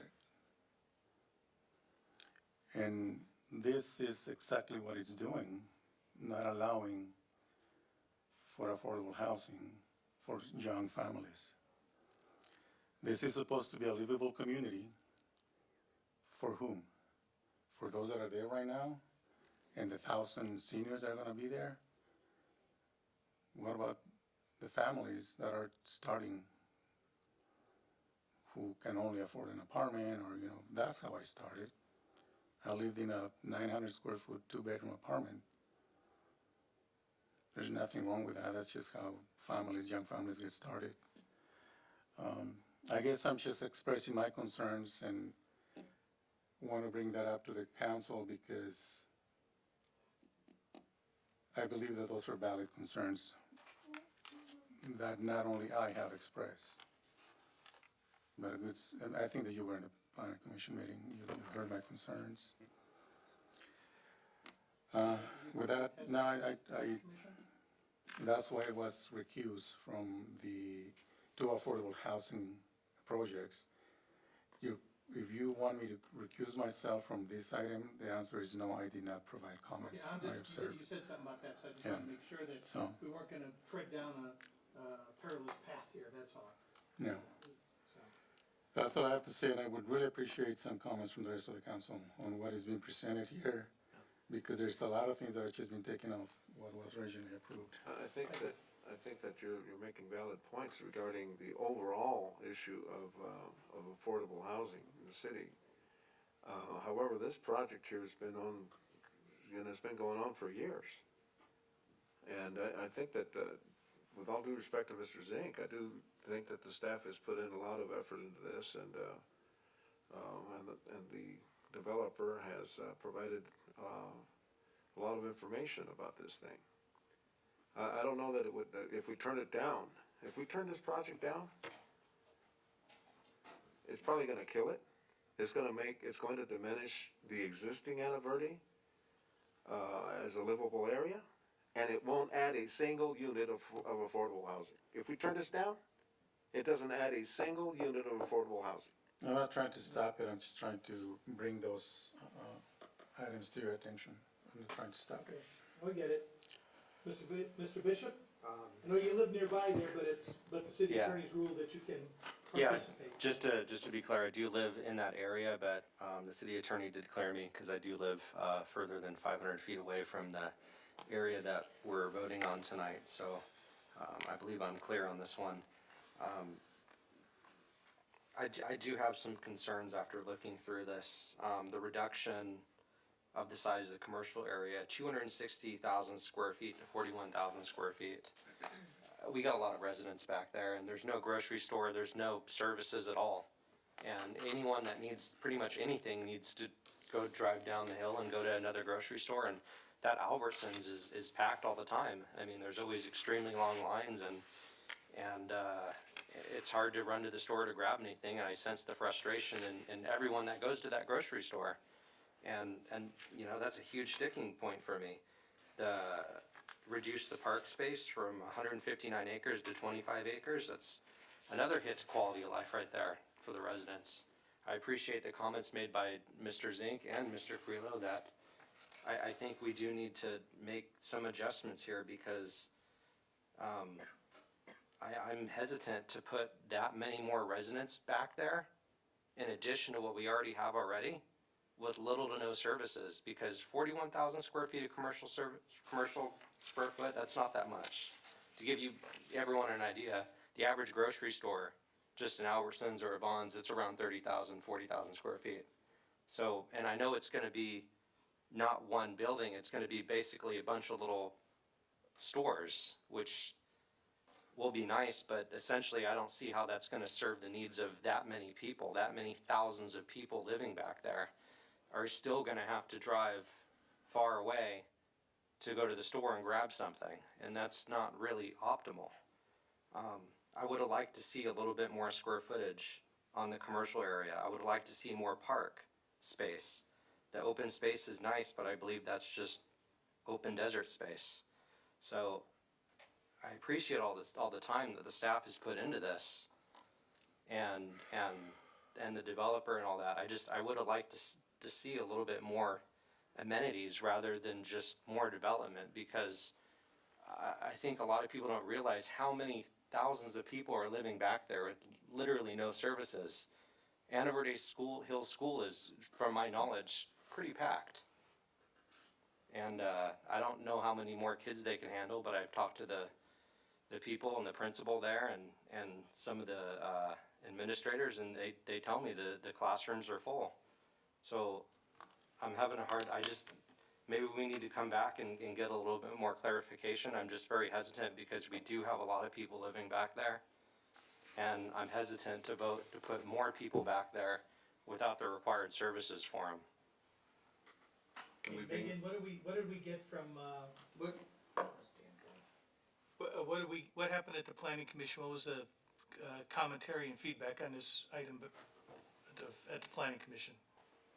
There wasn't a ton of commentary and feedback. They did provide some comments about the reduction in the commercial square footage, but in general, they didn't have much commentary. And what's been any community feedback about the commercial? Because I know when that's been discussed before, there's been some people that would like some commercial, but I've heard from a number of people that have said, hey, no, we're fine. That's why we moved here, and you know. So that I think I think that's a split decision on that issue. You know. There was surprisingly a lack of public comment at the planning commission meeting. What I will say is that a big chunk of the commercial that was proposed in Anaverdi is in areas that were already developed. So this area is smaller, but they're at least trying to accommodate some commercial because I'm sure Rich can speak to this as well, but there's already houses over the areas that were previously planned. So there was areas in there where it was taken out that was supposed to be commercial at one time. Correct. Right. And in this area, so when we're talking about the reduction here, is that for the entire tract, and overall there's supposed to be 200,000 square feet, but a lot of that was eliminated in previous iterations of this, right? Yeah, in the phase one area, there was some that went away. The largest piece, to your point, was up off Elizabeth Lake Road. That is an area that we have now been working with the San Fernando Band, and we are dedicating that land instead of developing it, because that was the commercial area. We were actually proposing multifamily on that, changing it from commercial to multifamily. But in talking with the tribe, there was some very important cultural areas up there that we have agreed with them and have an agreement with them that we are going to dedicate that Don't get too area. specific, because somebody will go out there with a shovel, so. Thank you. I hear that. I just want to say one thing on the parks. The parks, on the regional specific plan, they called open space parks. So a lot of the parks that they were calling the regional park, whatever, was open space exactly like we're showing. There was no improvements to it. There was trails and things like that. So it's a bit of a misnomer. The parks we do have are actually fairly significant parks. They will add a lot of new recreation to the neighborhood. There's active ball fields, soccer fields, basketball courts, there's parking, restroom facilities. It's one of them is next to the new school. We do have 2 school sites on this. We have a school agreement with the West Side School District. We were on the phone with them yesterday. There's no conflict at all with the schools. We are going to be providing well above and beyond what SB 50 would require of schools. We're giving the land for free for schools. I think we have a very good school program, and I think the district is happy with that. And you know the superintendent over there, she drives a hard bargain, but I think we have something that is acceptable to the school district, acceptable to us, and is a win-win for the kids that'll be out there, the families will be out there. And like I said, the commercial that we do have is really local serving. It's convenience serving. We call it kind of a country store, where you can go in there if you have to go pick up something. You don't want to go to Albertsons. You can come in here, swing by, pick up something. It's a place where after school kids can drive down, get an ice cream or something like that. Families can go. We see a big front porch area where people can go. It's going to look very kind of, we want to think it rustic or rural, kind of retail center versus a large retail center. And my last point, and we worked at this, the adjacent Ritter Ranch project, which is hot on our heels. They're going to be moving forward, and I don't know where they are with this applications, but they are actively working, has a very large retail right off Avenue S, just off our map, which is grocery and everything else. So I think over time, grocery needs rooftops. There is a lot of rooftops out there today, but not enough for a grocery store. Otherwise, we'd put it in. But I think over time there will be, but there is places out here. Ritter Ranch is kind of championing that for us, and we talked to them about it, where should it be. The fire station, we have an obligation to not only give the land, but to build and equip a fire station on this property. So this has, in my opinion anyways, a See, lot that's of been the public argument I've amenities. had with the chief, because we've gotten them built before, and he said, that's great, I don't have any trucks to put in it, so, that was a good move. We've been back and forth with them, we're basically obligated to do what he wants us to do, up including building and equipping a station. There's a lot of public amenities here. You know, if you're out in that area, Ana Verde's wanted a pool forever. You know, I guess I told you, I've sat on that board for over 10 years on the HOA board out there. So I've heard from the residents, they know what we're doing out here. They were the one pushing for a big community pool area. We've put that community pool in there. They wanted trails. I mean, the trails out there are very well used today, but there's not enough. So people go off-road. So we have a very extensive trail system. This will feel like one community, phase 1 and 2. It's gonna feel like one community, and I think it's gonna have great sense of place. It's gonna have great amenities to it, much far above what is currently out there today. So I think this kind of catches up for a lot of those people that were out there for a long time without the amenities. So with that, I think we have a really good project here. I think it's gonna be one of the finest, if not the finest, community in the Antelope Valley, everywhere. Thank you, sir.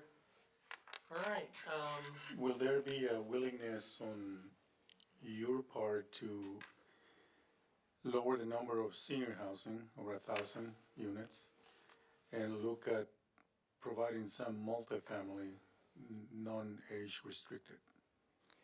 We have a place where I would be happy to speak with you, Mr. Carrillo, about this. We have a multifamily on south side of Avenue S. I'd be more than willing to talk to you about that. I am a proponent of affordable housing. I've built affordable housing. I'm doing affordable housing in Anaheim and Brea right now. You won't have any objection from me to do that. I've met the developer at the planning commission, I guess, back in, that was developing the affordable housing. I know that person, very high quality person. I'd be more than willing to talk to the city or whoever is the right person to talk about that, of how we could introduce something like that here. But it needs to be included now, if we're gonna make a decision on it now. Is there a way to make a motion where there'll be some of that multifamily, non-age restricted? What's the size of that parcel, or what's the acreage? It's pretty significant, actually, and let me just be clear.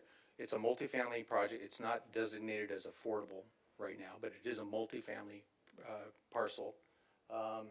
Let's see, stay right there, and if you can see, planning area is 16. It's 117 units. 117 units, thank you. Okay. Which is a multifamily, it's a multifamily pad. It's already got an existing tentative track map on it. It's a valid track map. You know, that's something that could start tomorrow. It's adjacent to Avenue This is non-age restricted. Non-age restricted. You know, when I look at phase 3, that really worries me. Even phase 4, that is very close to the landfill. Phase 3 is all open space. It says phase 3 residential and open space, and that worries me because, I mean, these houses are getting so close to the landfill, and there's a lot of evidence out there that says that people shouldn't be living closer than 3 miles to a landfill. You know, the phase 3 is on the west side of the existing Ana Verde community, where the residential is. So I just want to be clear. Wish I had a pointer here, but Well, everything north of the aqueduct that's in phase 3 is not being developed. So the phase 3 portion that will be constructed is actually south of the aqueduct and west of the existing development. so that area there to the north of the aqueduct, that's open space? that's all open Correct. space. Oh, okay. So the stuff that's being developed is significantly further away than the stuff that's there already, right? That's correct. Okay. That's a better graphic right there, so you can see, we call it phase 3, but that was just when the land could be dedicated, and that's probably getting accelerated based on our conversations with the Native Americans. Right. At what building permit number is the fire station gonna be built? I believe it's like 1,500. 2,500 2,500? from original, so there's already more than 1,600 built. Yeah. How many residents are there right now? There, it's like 1,627-ish. So 1,600 existing units, and the fire station is not gonna be built, another 2,600? Another 1,000. Another 1,000 or 2,000? 900. I thought the answer was 2,600. 2,500? That's total, right? It's Total. 873 units. Also, that's total. New units before that has to be built. Okay. And I took some time to talk to the fire department about this because I went to battle over this issue before with the fire station over in your neighborhood and the fire station in my neighborhood, looking at the response times and tearing that down. So they seem to be happy with this, this arrangement at this point. So there was no gripes from them on that, so. I'd say for me, like, you know, out of all the sticking points here, the biggest one I'm having right now is the reduction of the commercial, which is, I know that's not enough space. There's a lot of people living back there, and I lived back there a very long time. I've talked to a lot of neighbors, and they all at least need a neighborhood market or some type of a grocery store. And if we're gonna continue building out this many homes, and it's gonna be a lot of homes, I think it's gotta be done right. Because if we do these little stores, I don't think it's gonna be enough. I'm almost quite positive it's not gonna be enough. These little tiny retail stores, it's. These retail stores that you guys are proposing over there, those are like the stop and go type of No, thing? we actually don't see it like a strip center at all. We see it's very Anaverde centric. It's got a small convenience market. I mean, you know, it could be as, you know, a 7-Eleven, I guess, but that's not what we're looking for. We're looking at something a little more authentic to the community, so it's not just a strip mall that you would typically see. It's a small, looks like a ranch house with a front porch on it. It's something that the homeowners association likely owns the building. And then they go out and basically curate and find somebody to come in there and operate the store and select a thing. If we could build I will just say one thing. If there was a market to do a grocery store out there, we would put that in the plan. There isn't. And that land would just sit there. I think with Ritter, there's a good chance of that happening, because when Ritter builds and we're building, there's gonna be enough rooftops, but there isn't just with Anaverde by itself. Not even like a neighborhood market like Rancho Vista is able to get? I think that's what we're talking about, is a small neighborhood market. Able to get, but boy, I tell you what, some people would disagree that was positive, but it stays busy, so. But again, it's not a massive store, but it fulfills the need for the drive-by traffic and things of that nature. And when they looked at wanting to go with a bigger store, it wasn't working to try to put a much larger store than what they put in there, you know, so it's all market driven, you know, so. Yeah, we gotta, if we're gonna keep building back there, we gotta do it right. Right. It's gotta be done right. And I think that's why they're working with the one that's on the main drag, down the street on, off of S there then. Do we have anyone, I know that we did public comment, is there anyone that would like to speak from, online? Well, we closed the public hearing, so, Is there any way we can reopen it? is there anybody online? One. Well, if somebody wants to reintroduce it and reopen it, that's your prerogative to request that. There is one person with their hands raised. I'll move to open it. Second. I second it. What's that? I second the. Okay, you seconded, okay. Any objection? So ordered. So who's got their hand up? Susan Reyna, please feel free to talk. Good evening, everyone. Thank you so much for reopening this. I'm sorry I had to come home and eat, and I got online just a little too late, but I do want to address this because I do live here in Anaverde. I've lived here since the beginning. I am an original owner. And I'm sorry, Albertsons does not serve this community at all, because that store has to serve not just Anaverde, but everything east of us, everything north of us, and everything west of us. We need grocery here if we are going to bring this many more homes into this area.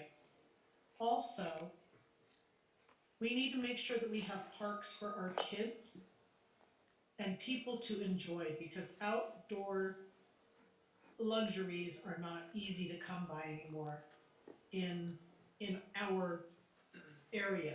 They get taken over by sports, everything. We need to have green space for people to enjoy family time. And with that, I have to agree with Juan Carrillo when it comes to having affordable housing. Not everybody is out buying what they call the mansions that we live in here today, here in Ana Verde. A lot of them want something smaller, and they need something affordable. And we need to make sure that we do that the right way.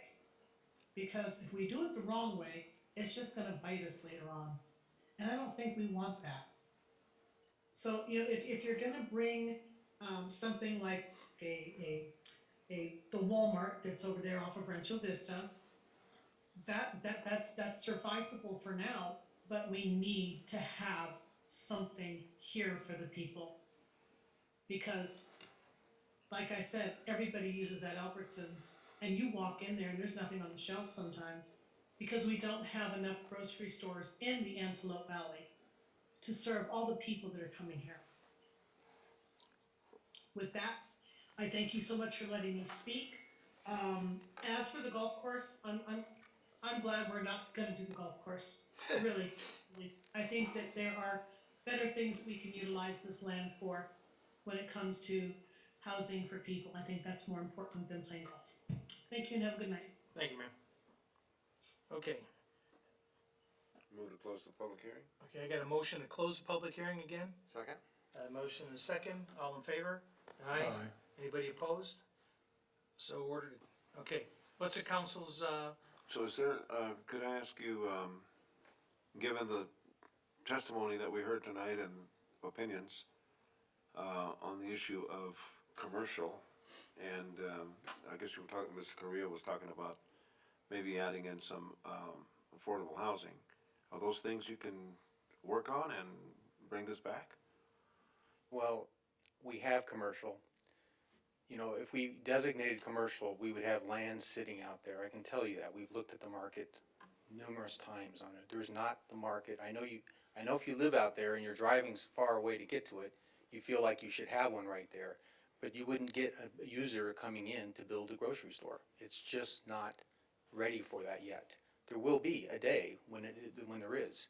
Like I said, when you look at this area with Ritter Ranch, that's gonna just come off the page there, you can see it actually on there. They do have a large retail center in their plan. You certainly couldn't do 2 large resale centers. So I think, you know, a little patience. I think the retail we have is right-sized for what can be used and built and be successful out there today or in the next 10 years. I do believe that, you know, ultimately with Ritter coming in, there will be a need for that, but there's also a place for that. I don't see it here unless we go back up to Elizabeth Lake Road and put it in there, and I think that creates another problem. I don't think that we can really expect Ritter Ranch to come in anytime soon. It's been going on for what, 20 years or so?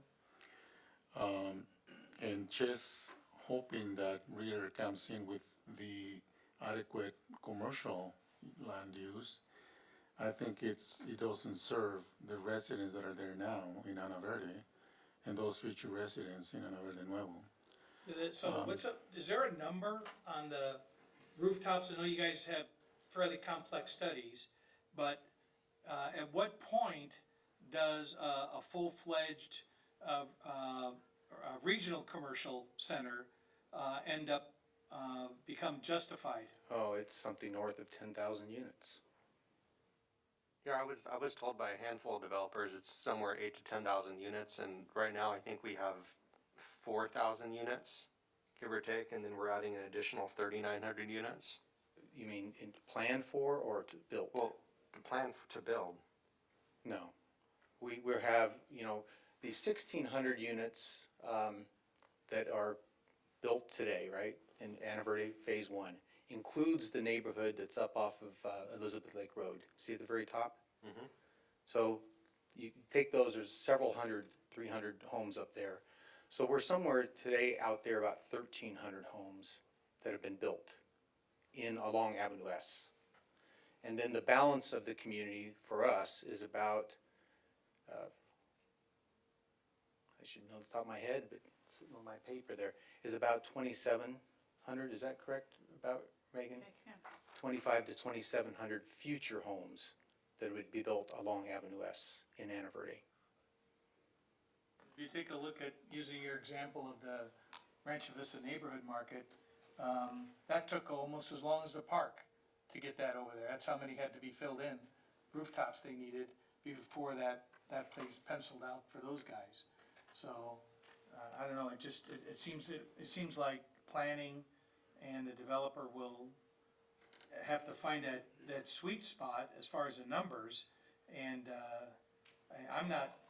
I don't wanna see us end up just having a big empty pad out there, something that can't get built, and we have to come back in and modify it again later. I think they've got some trigger points in there, just like for the fire station, there's some trigger points. So we can, There's some real, there's some realities here that we have to face. I mean, the market, I mean, you've done some lengthy studies here in depth, and so your prediction is based on facts and knowledge that you've explored. If we get more commercial area, there may not be built. And at the same time, if we turn this down, well, we turn this down, this is project, kinda like project one for the EIFD, the front road to EIFD. So, I mean, it's something we need to be thinking about as well. yeah, that's what I'm saying. I mean, I think there's more implication. I mean, I believe that staff is making this recommendation. We almost always rely on staff recommendation. We have a very competent staff that looks into these things deeply. It went past the planning commission, and as far as I know, you have a good reputation. You've been experienced in these areas. You're not against having affordable housing. So it seems to me that we need to approve this so that we can keep the ball rolling in that area. And I think that the developer's acting in good faith, that he's made some representations about the market realities, and at the same time, what will come in the future.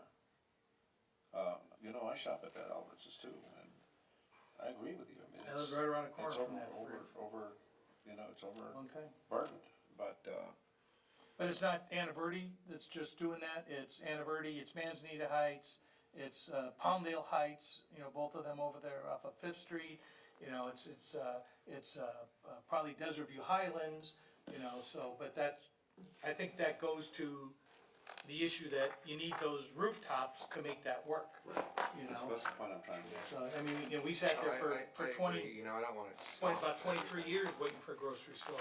Wait a minute, I'm sorry, what? Yeah, no, it's hard, I'd have to agree, I don't wanna put the stop on everything, on the development, it's just tough because, we were promised all this stuff and then we see these huge reductions, and it worries me when we're more than doubling the amount of units that are out there now, with very little services being added. In the overall scheme of the number of units that were originally planned out there, what was the original numbers? 59, so there's about 2,300 units to be built under the proposed plan. Right. So there's a reduction in the overall number of units as well. Correct. Okay, so, was I hearing a motion with that, Mr. Loa? Yes, I move to approve it. Okay, so I have a motion to approve it. Do I have a second? Before we go any further, can I request that there's no, 7-Elevens, Quick Stops, liquor stores, Yes. none of that? None of that. None of that.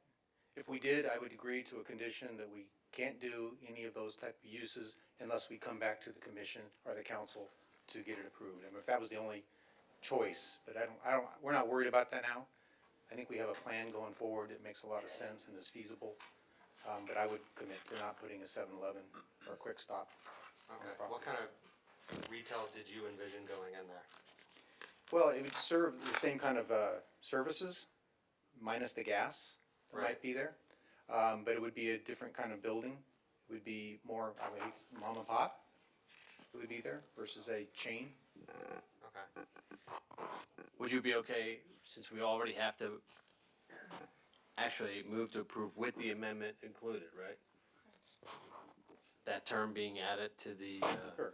your last thing, that any liquor store, 7-Eleven would have to come back before planning commission and the council. Yes, I would be okay with that. Okay, Now remember, so the can we- seniors Are you like okay their. with that in your motion? Yes. Yeah. Okay, so is that a second then for you then? The based rest on of that? this though. I'll second it, so we Okay. can condition to approval what stores go in there and make Okay. sure they're at the Add right it to the. We run into some difficulties regulating the name over the door though, remember that, so. Well, we wanna Yeah, no, I keep get the it, I caliber get of it, store but we just consistent with the wanna neighborhood. steer clear the, So the motion includes this plus that provision. yes, sir, and they We're agree, making they sure both that- agreed to that. What we're making sure is that the country store, as you put it, is something that will be consistent with the entire development and that will serve the needs, for the most part, for groceries and for necessities. So, yeah, Okay. I agree with that condition.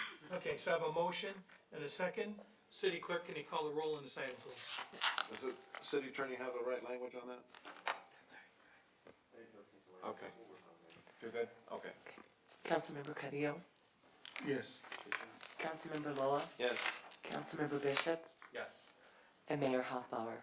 Yes, motion carries unanimously, but, Ms. Betancourt absent. Thank you, sir. So, the last item I have here is, a zoning ordinance amendment, on the sign ordinance. Yes. Good morning, everybody. Did you have to You put it didn't that need way? to do that, you know that. Make a note of that, please. Yeah, IHOP and Denny's are still open. If ordinance number 1572, an ordinance of the City Council of the City of Palmdale, California, amending Palmdale Municipal Code, Chapter 17.16, 17.88, and 17.92 regarding signs to ensure compliance with applicable laws, add clarifying language, and modify standards to enhance flexibility for sign programs, sign types, and monument signs. I And need a motion to introduce ordinance number 1572, please. So moved. And Mr. Loa makes a motion. I have a second to introduce the ordinance. Second that? Second. Okay, Mr. Carrillo can second that. All in favor? Aye. Aye. Anybody opposed? Hearing none, so ordered. We have a public hearing on this item. IT, do you have anybody queued up? We have one person with their hand raised. Okay, Kathy McLaren. Please feel free to speak. Ms. McLaren? On the sign ordinance, please. I'm so sorry, I hit that by accident. when I- Okay, It's good to hear your voice, though. yeah, how come you're not in bed? Okay, or maybe that's the problem. I'm listening to this wonderful council meeting. You gotta get a television, okay? So, all right, thank you, Kathy. All right, anything else, sir? That is all. Okay, city clerk, you have anything? Mr. Jason Zink. Of course. Mr. Zink. Well, I say, I'm disappointed about your vote, the last vote. We need to talk about this item, I please. know, Jason Zink. I still think you guys should have sent postcards out and the planning commission should have been up there and adverting. You guys had more Needs to discussion. be on this item, sir. I know, but, it's just piecemeal. It's, you know, I sat on this GPAC committee for 18 months and they talked about walkable communities, having office, shopping, everything you can walk to. And then you put senior thing in there, and you know how far the hospital is from there, and there's no medical, and there's no office. It's just, I can't believe it. That's not how I would run a city. I'd actually tell them, you have to go back, go to the community for 30 days, and then we'll come back and visit the issue. It's been sitting there for 20 years. What's another 30 days, 90 days? Okay, on this sign thing. For years, I've always said that these for lease signs that people put up, these brokers from out of town that live in LA, they put these broker signs up for lease in our shopping centers. It makes the place look depressed. Why would we allow this? They're not even part of the site plan approval. So why do we allow these temporary 4x4, 4x8 plywood signs that look like crap after the weather gets through with them, and we just let them sit there? Why do we allow that? I don't understand this. I want this thing to be added to this thing. That all 4 of these signs must be put on the building, in the window, or you can put it in the internet, or you can put it on the main monument sign saying this space right here for lease. Let's clean up this town. This is an ugly town. I know some people think it's beautiful. I'm telling you it's ugly. When you go on the on and off ramps and you see all the stuff left by the homeless people, and it's there for days, you know? I don't know why you can't get a city staffer that lives in Santa Clarita, come by there, drive by there and say, hey, we need to go clean this up, you know? Chuck, you live in Santa Clarita, right? I'll give you the governor's phone number, you can call him, No, because it he's doesn't the guy that matter. stopped You just us. go over there and clean it up. Yeah, well, yeah, You we know, gotta, just because you're homeless doesn't give you the right to disrespect our community too. So I'll give any homeless person the shirt off my back, but they don't have a right to be disrespectful. And so we gotta stop allowing these people to do this to our community. Okay. But the thing is, I'd like you guys to add that, but the thing was, I called the city staff about this when it went before the planning commission, the day of the meeting. I never got a call back. What was that, 3 weeks ago? Never got a call back. I got a call about 2 days ago on this. I want you guys to call the city staff, just use, or have someone else call them, and just use a name. I just said, Jason, please call me back on this thing. And 3 weeks later, you gotta keep these people on their toes. There's something wrong. There's a reason why Palmdale has a bad reputation with people in the community. Because people don't call back. How do you know they're not calling, you know? Can you guys please do that? Thank you. Thank Okay, you. thank you, Jason. You know, I gotta agree with him on that, on these 4 lease signs, because, some of these guys, the sign's still there, and that isn't even a company that's got the program for that. So I would, first of all, I need to close the public hearing, Unless there's anybody else, I'd move it, okay? move to close it. Okay, I have a motion to close the public hearing, do I have a second? Second? Okay, all in favor? Aye. Anybody opposed? So ordered. Okay, I gotta agree with them on that one, because that's been a burr in my saddle for a long time. Oh, yeah. Some of these signs are falling down, you can't even read them. So I would like to move that we can adopt this resolution, this ordinance, but I would also like us to come back and find us a better solution for these site leasing signs. There needs to be a better solution to that. Some of them have been there for decades, literally, and can't even read some of them. We just had some that fell down, and I don't even know that the guy even knows it fell down. There's- So, there's if we could that take a one. look at those, and that, and the issue of some of the off-site real estate signage. That's the one.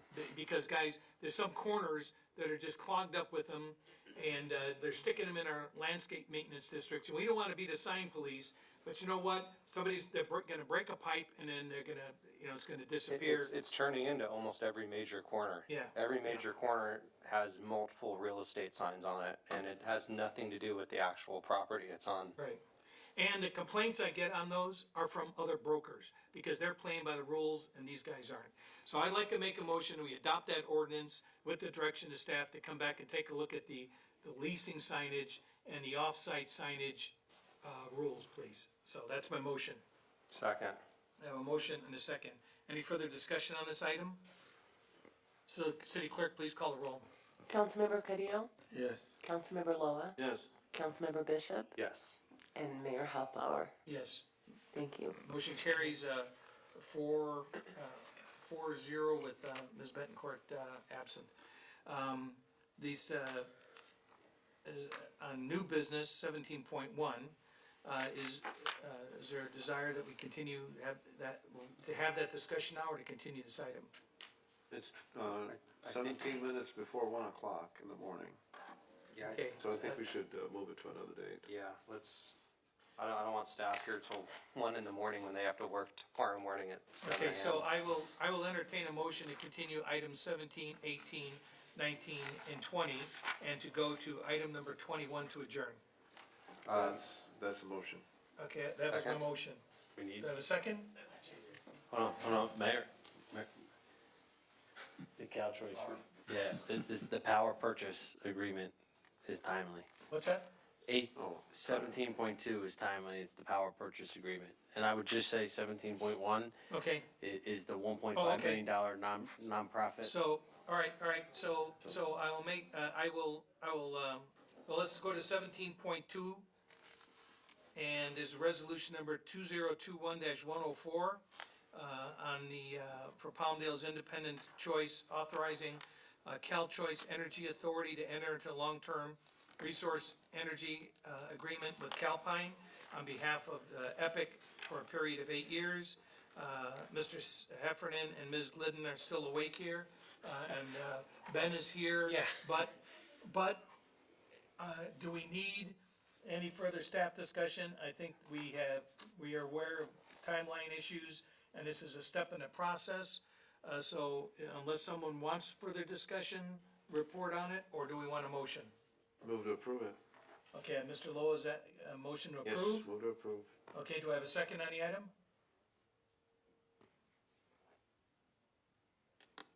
I'll second it. Okay, so I have a motion and a second by Mr. Lowe, and second by myself. Is there any other discussion or questions of staff on this item? So the motion was not to have a presentation? No, the motion was to approve it. I mean, this is the resolution. Unless you want a presentation, I think it's an important matter. It's the, Just real quickly, I could just outline, okay, how about the Reader's Digest? yeah, Public Utilities Commission requires us to purchase what's called resource adequacy. It's like insurance, where power plants will not operate during key hours, during peak hours, so that if the need exceeds what's available, they'll kick in and they'll provide the energy needed.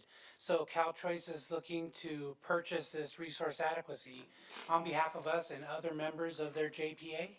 And as mentioned, it'll be for 8 years, and for the amount that a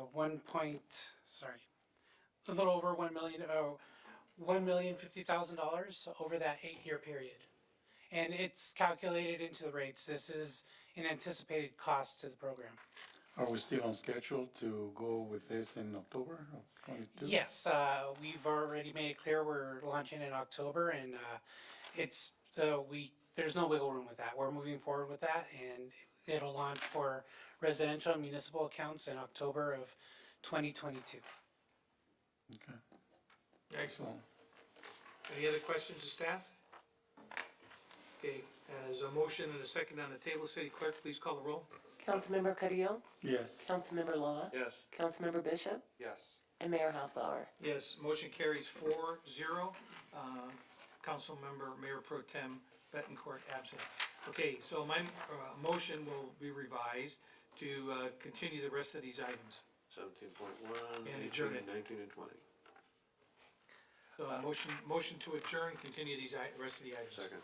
Okay, motion and second, all in favor? Aye. Anybody opposed? Hearing no opposition, so ordered. Move to adjourn. Okay, that was it, that was the motion. So, All right. City Clerk, could you make sure this pile ends up back in, Yeah, your the other pile and pile mine. back in my office? Yes. So those items are just moved to the next meeting.